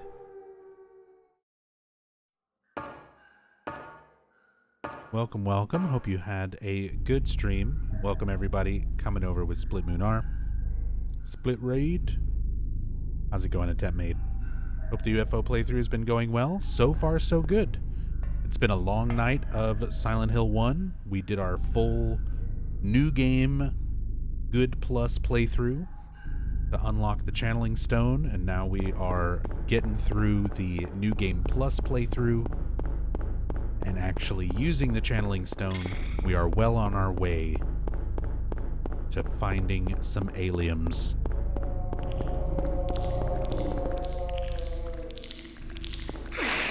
Ow. Oh, this is bad. Let's go.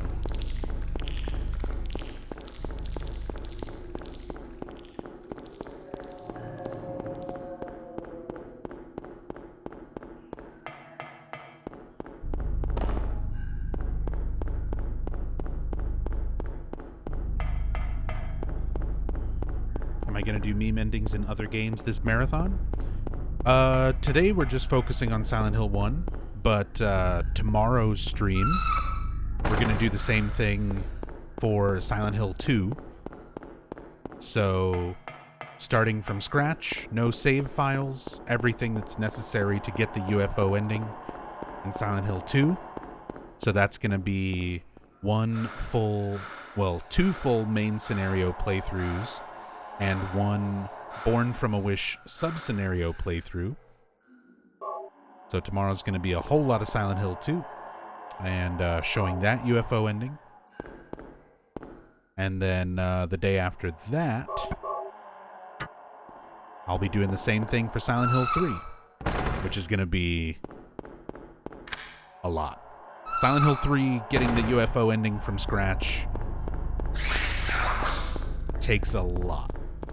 Because you've got to kill 333 enemies, which is more enemies than there are in the game. So you have to do multiple full playthroughs of Silent Hill 3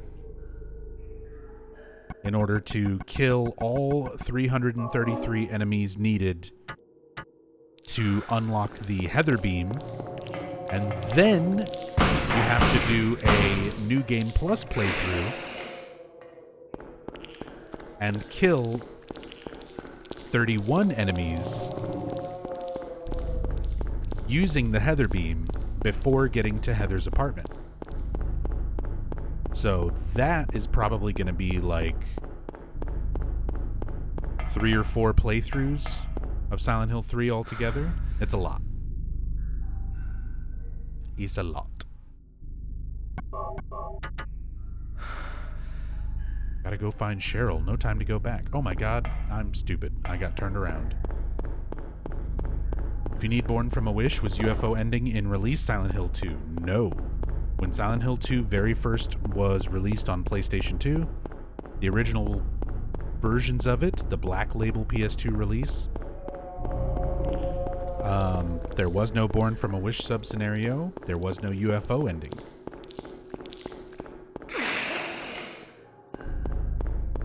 Those were added in later. On PS2, it was when the game was re-released as Greatest Hits.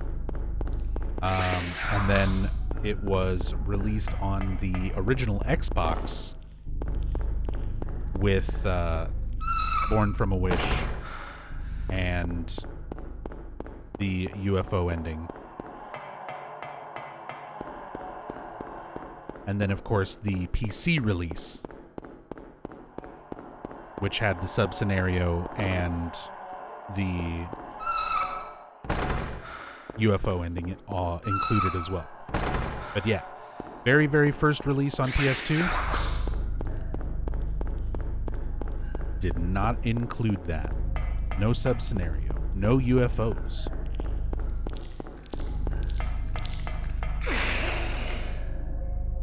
Gotta watch my health. These things fucking hurt.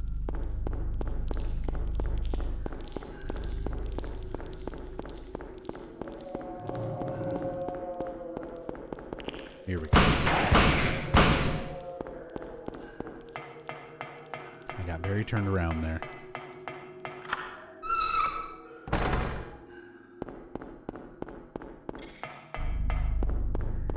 Channeling a ton of swamp gas. No luck on UFOs yet. True. A lot of swamp gas. A lot of weather balloons. But I'm staying hopeful.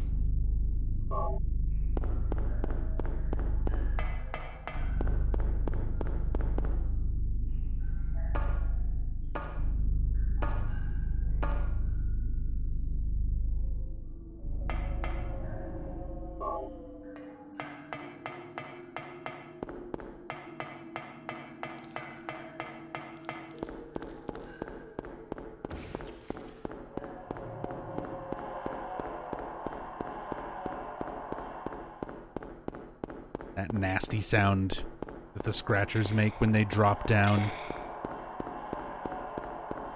All like wet and slimy.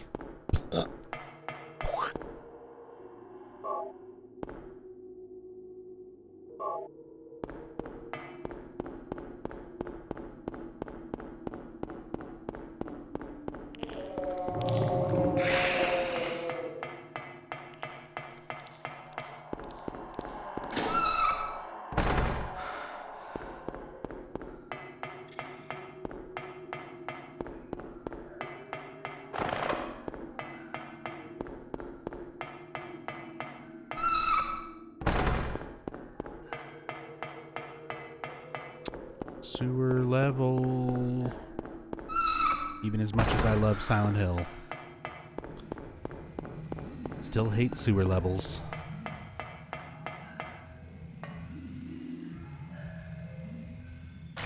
Get our sewer exit key. Get ambushed by reptile.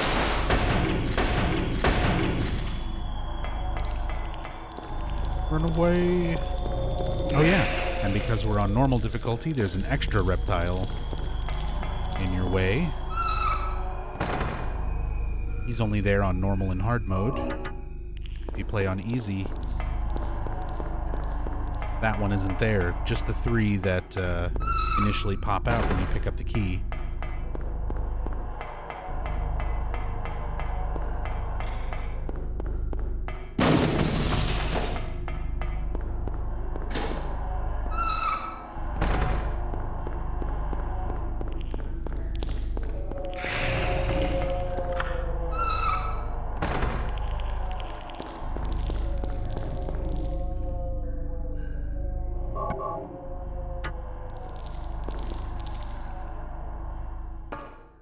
Why are you going through multiple doors that say keep out?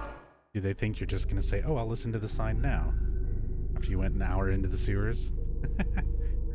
Look, Harry Mason does what he wants.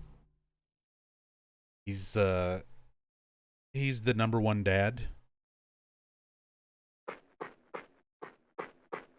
Even the cop can't tell him what to do. Sybil's like, this looks dangerous. I'll go first. Harry's like, no, me.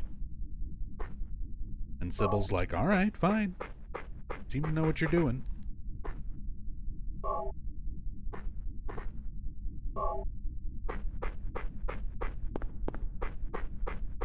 Just give him a gun, let him do his thing.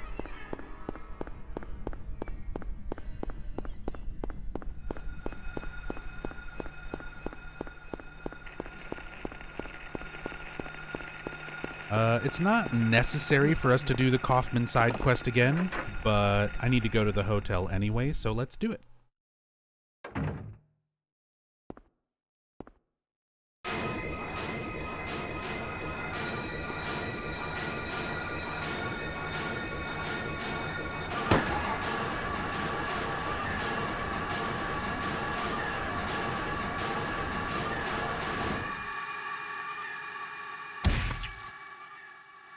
Are you okay?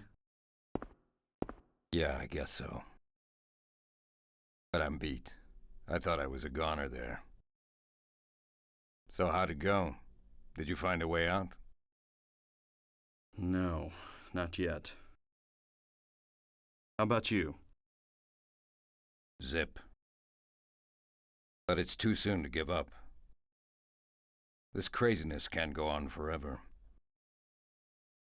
A military rescue squad should be here any time now. If they come through the town, we're home free. I hope so. I better get going. This isn't the time to stand around flapping our gums. Do you know a girl called Alessa? No. No, never heard of her.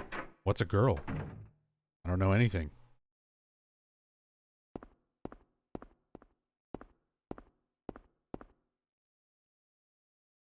Kaufman must have dropped this. Looks like it's full of stuff. It's full of 2 whole things. A key and a piece of paper. Just absolutely brimming with stuff.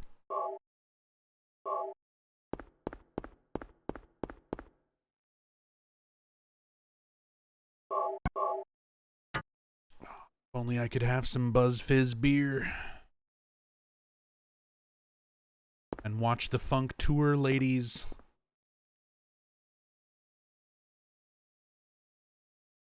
Right about now. Funk tour, ladies, check it out now. Funk tour, ladies.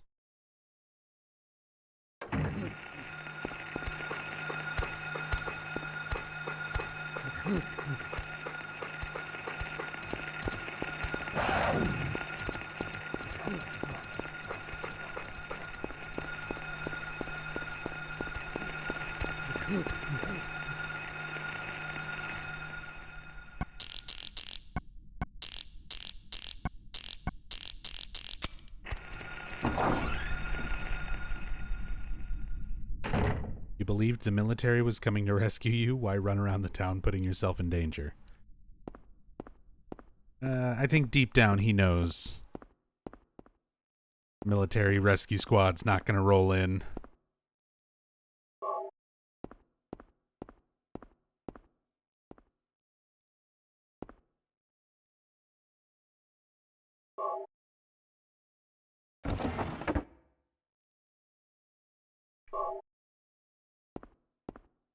But that's why he's taking matters into his own hands.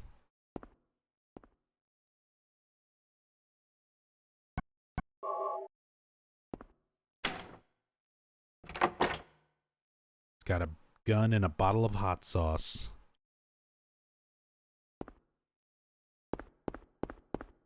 He's ready to kind of help destroy a god.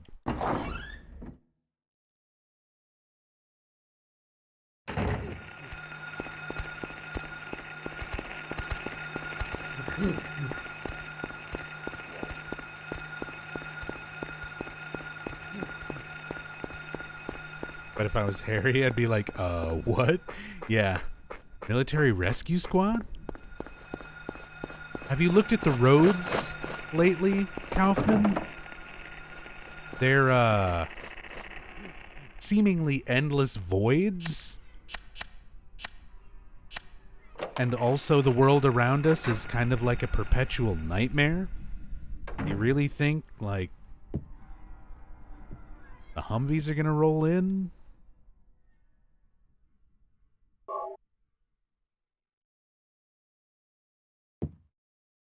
Oh yeah, we have self-view now. So that poster that's on the wall that we're not supposed to look at, don't look at it. Don't you look at it, chat. You better not. Harry said stop.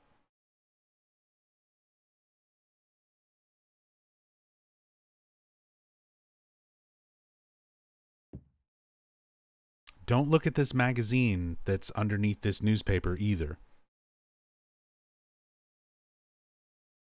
Definitely don't look at that either. I mean, Harry specifically didn't say not to look at it, but that's a naked booty, so you shouldn't be looking at it. Not on my friendly Christian stream. Investigation stalled. PTV dealers still at large. Suspicious deaths continue like the anti-drug mayor. A narcotics officer dies of a sudden heart failure of unknown origin.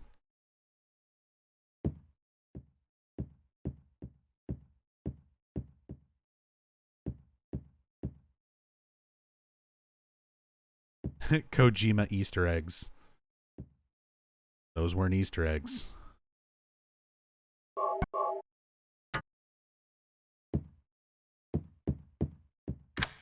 That was something, but it was not Easter eggs.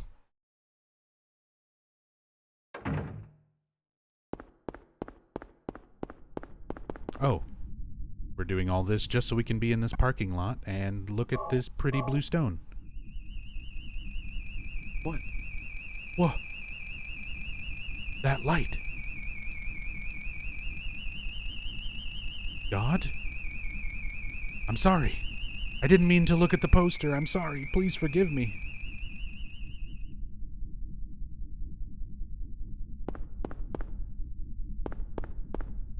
I gotta cut back on my PTV intake.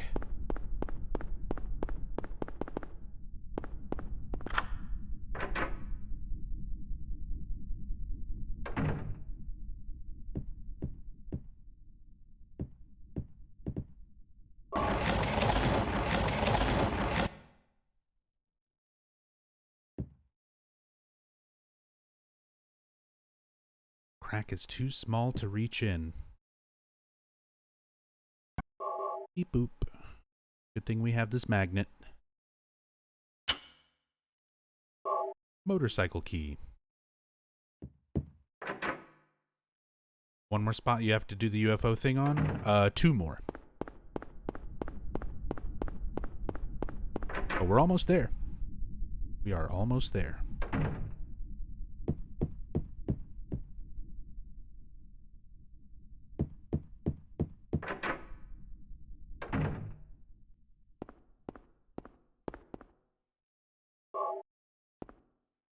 But now we need to piss off Kaufman. He's gonna be so mad when he finds out I'm touching his aglophatus.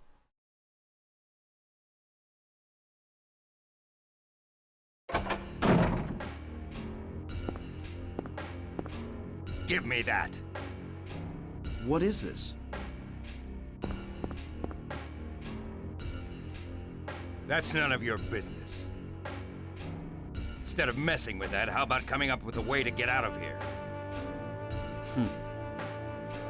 You shouldn't be hanging around here goofing off. What do you think you're doing?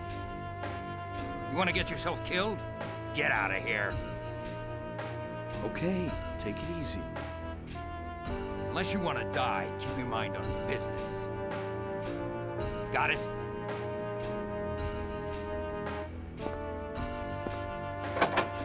Man, was he pissed, and in such a rush, too. I guess I wasted my time. Better hurry. I'm worried about Cheryl.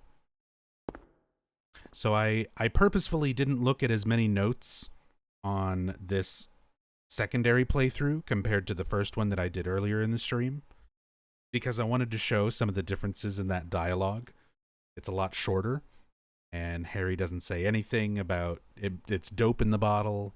He doesn't say anything about, like, that he must be involved in the local drug racket. All the stuff we saw in the first playthrough on this scene gets left out if you don't actually read through all the notes leading up to it. Kind of a cool detail.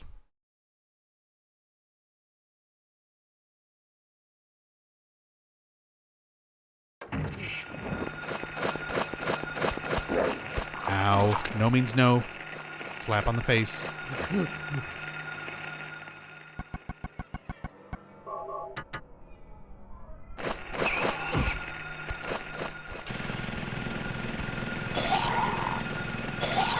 That's my purse. I don't know you.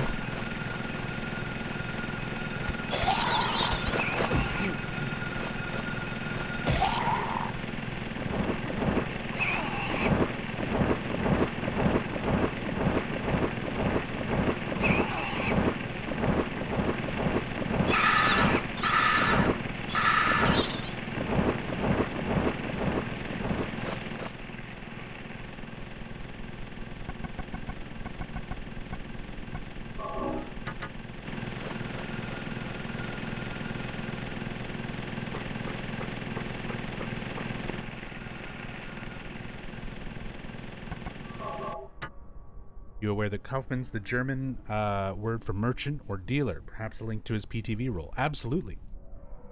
One of those things I've mentioned in previous in-depth playthroughs, and it's also something that is used multiple times with a lot of character names throughout the series.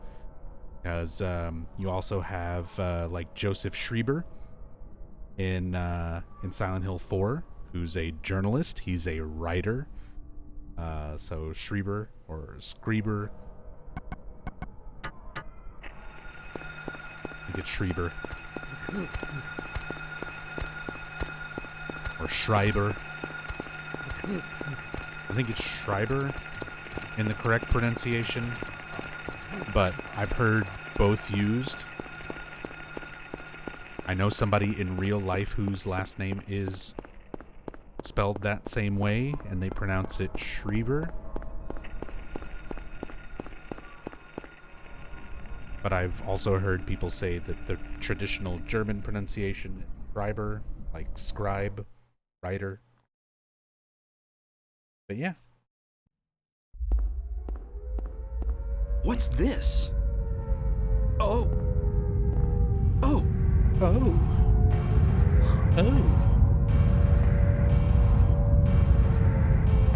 Not again. No, this time it feels different. Rather than shifting from reality to a nightmare. This is more like reality becoming a nightmare. I don't like this feeling, like something bad will happen. No doubt, something terrible is going on.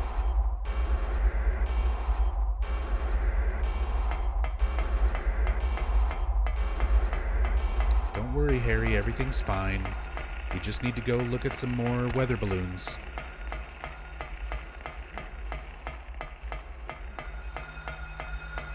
Swamp gas and solar flares.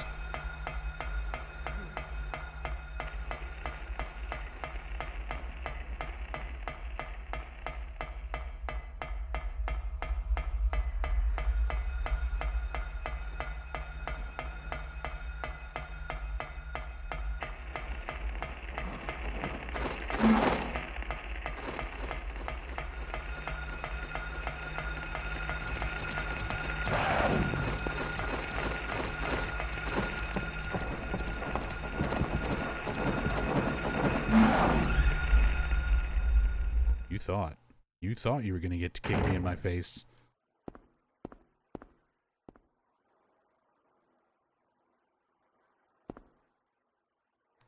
Body stuck to the bulkhead. Seriously, I pointed it out before, but now that you can, like, look at it with the self-view mode and see, like, where the top of Harry's head is. Look how fucking big this is. How big this body is. Big dude.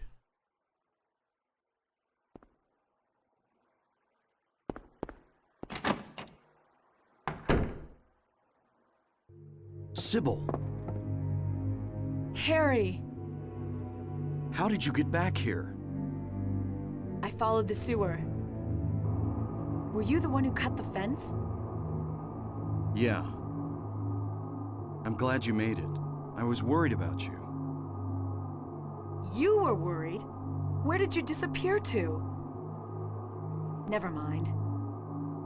I want to know what's going on here. What is with this town?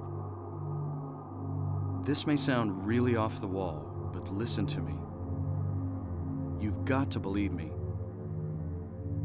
I haven't gone crazy and I'm not fooling around. At first, I thought I was losing my mind. But now I know I'm not. It's not me. This whole town.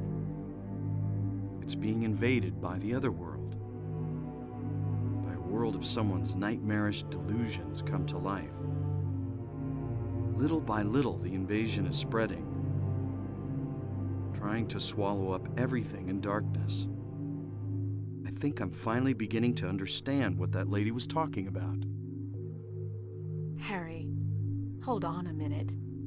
I don't get it.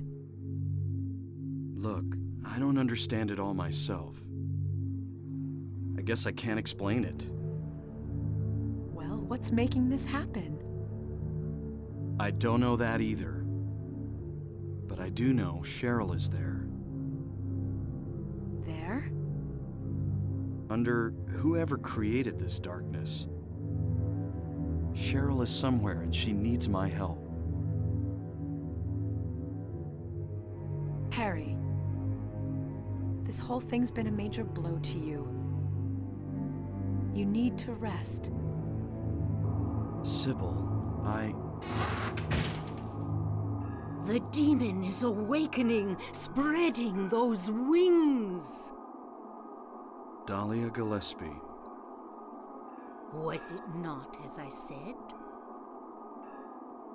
I see it all now. Yes, everything. Hungry for sacrifice, the demon will swallow up the land. I knew this day would come.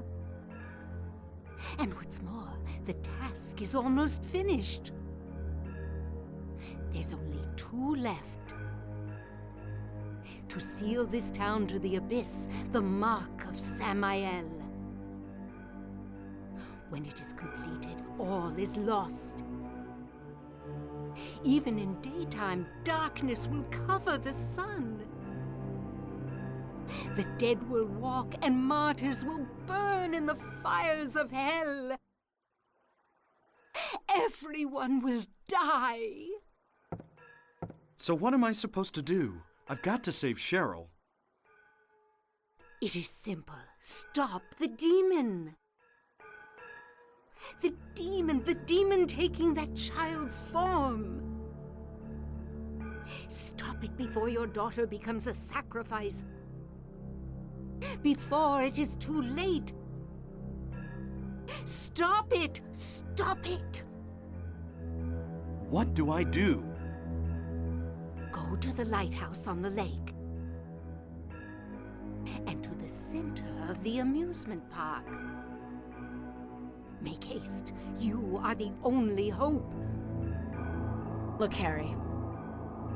I really don't get what's going on. But if there's a chance we can save your daughter, I'm in. I'll check out the amusement park.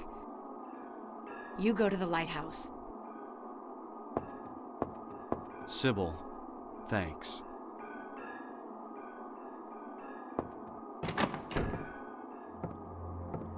You will need to use it. Use what? The flowers. Only with that No. can you stop it. I'm gonna use my What about channeling Sybil? stone instead. Fuck the Flauros. I got this cool blue stone. I'm gonna use that instead.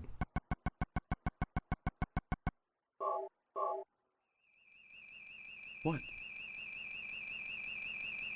That light. Could it be?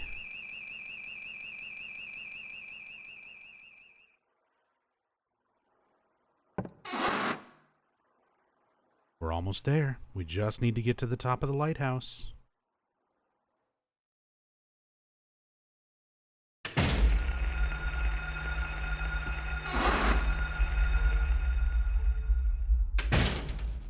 Just in case the game or the emulator decides to do something stupid at the last possible second, just make a save.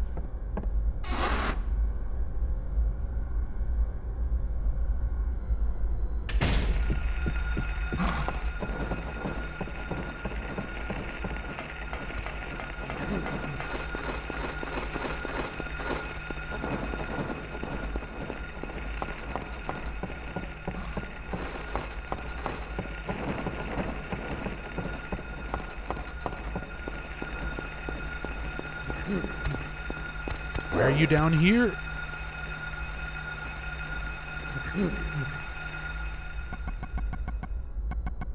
Seriously. Romper, why are you down here?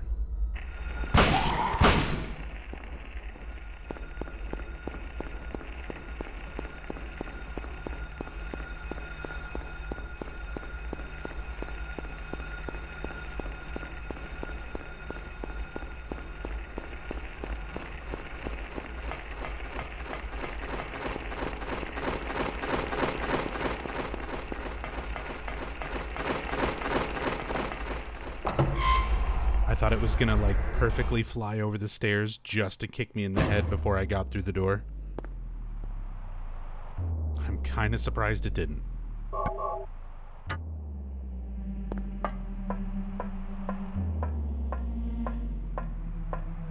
I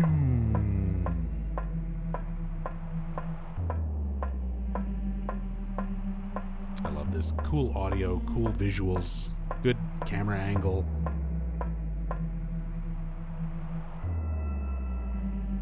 Yeah, this whole segment with the lighthouse is just really visually satisfying. I said Wait. the audio, too.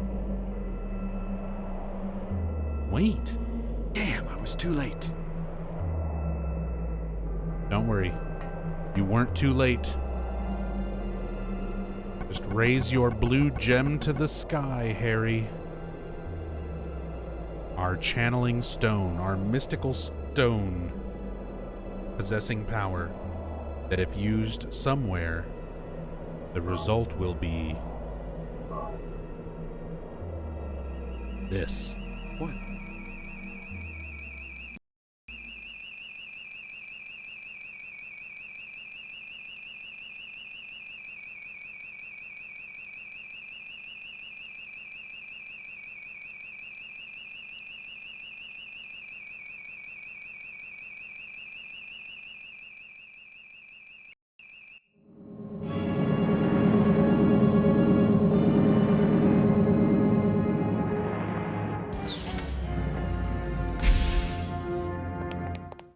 Sorry. Let me ask you, have you seen a little girl around here? Short, black hair.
Silent Hill.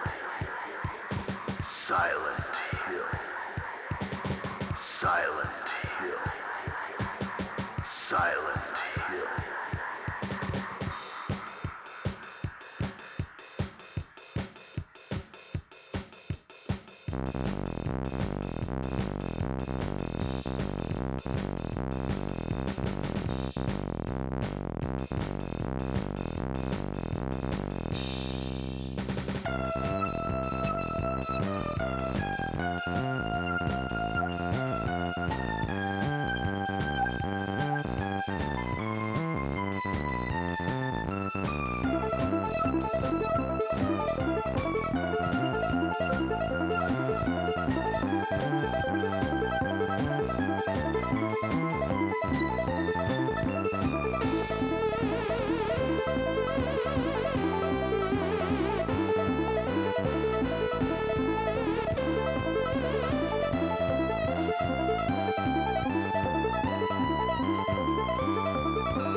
And that, folks, is the Silent Hill 1 UFO ending.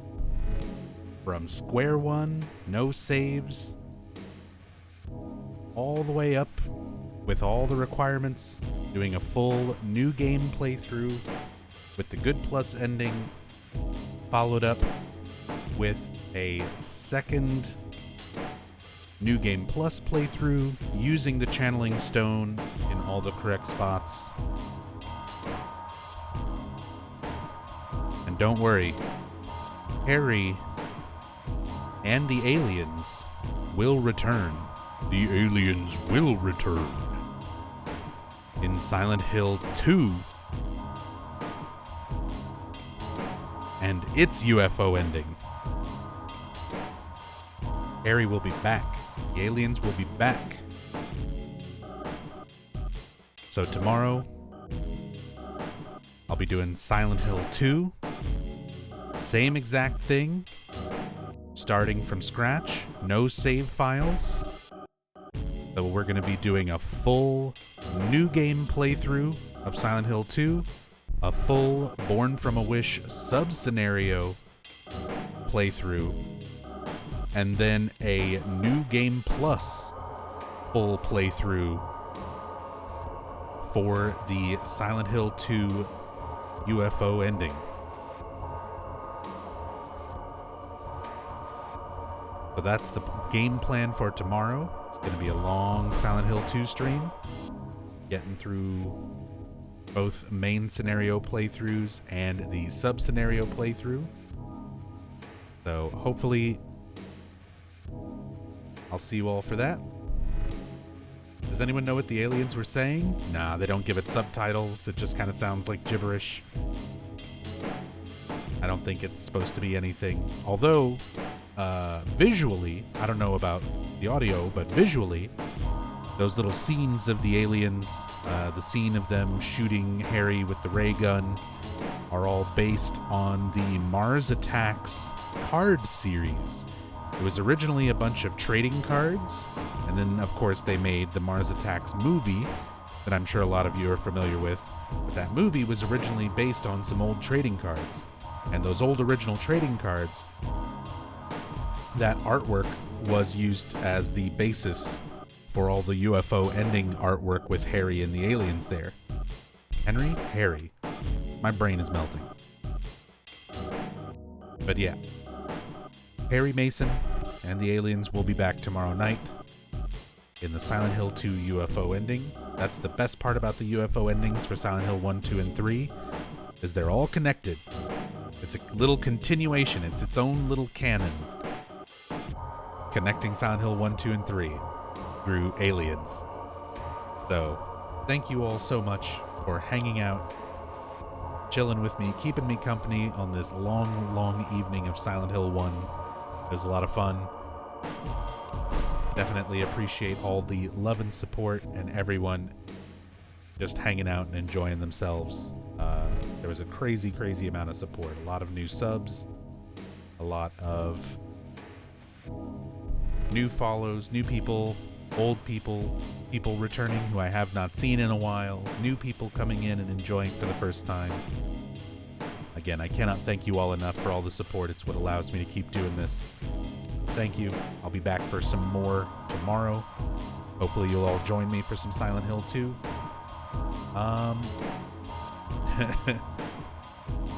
I am the old people. Let's go find somebody to raid.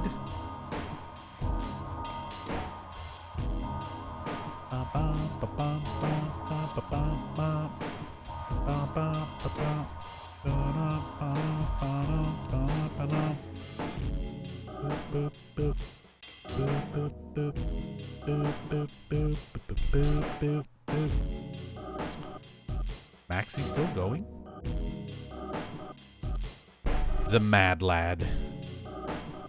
The wacky world record man is at it again. Well, we're gonna go raid Mr. Maxie Lobes. He's been grinding out for world record speedruns of Devil May Cry.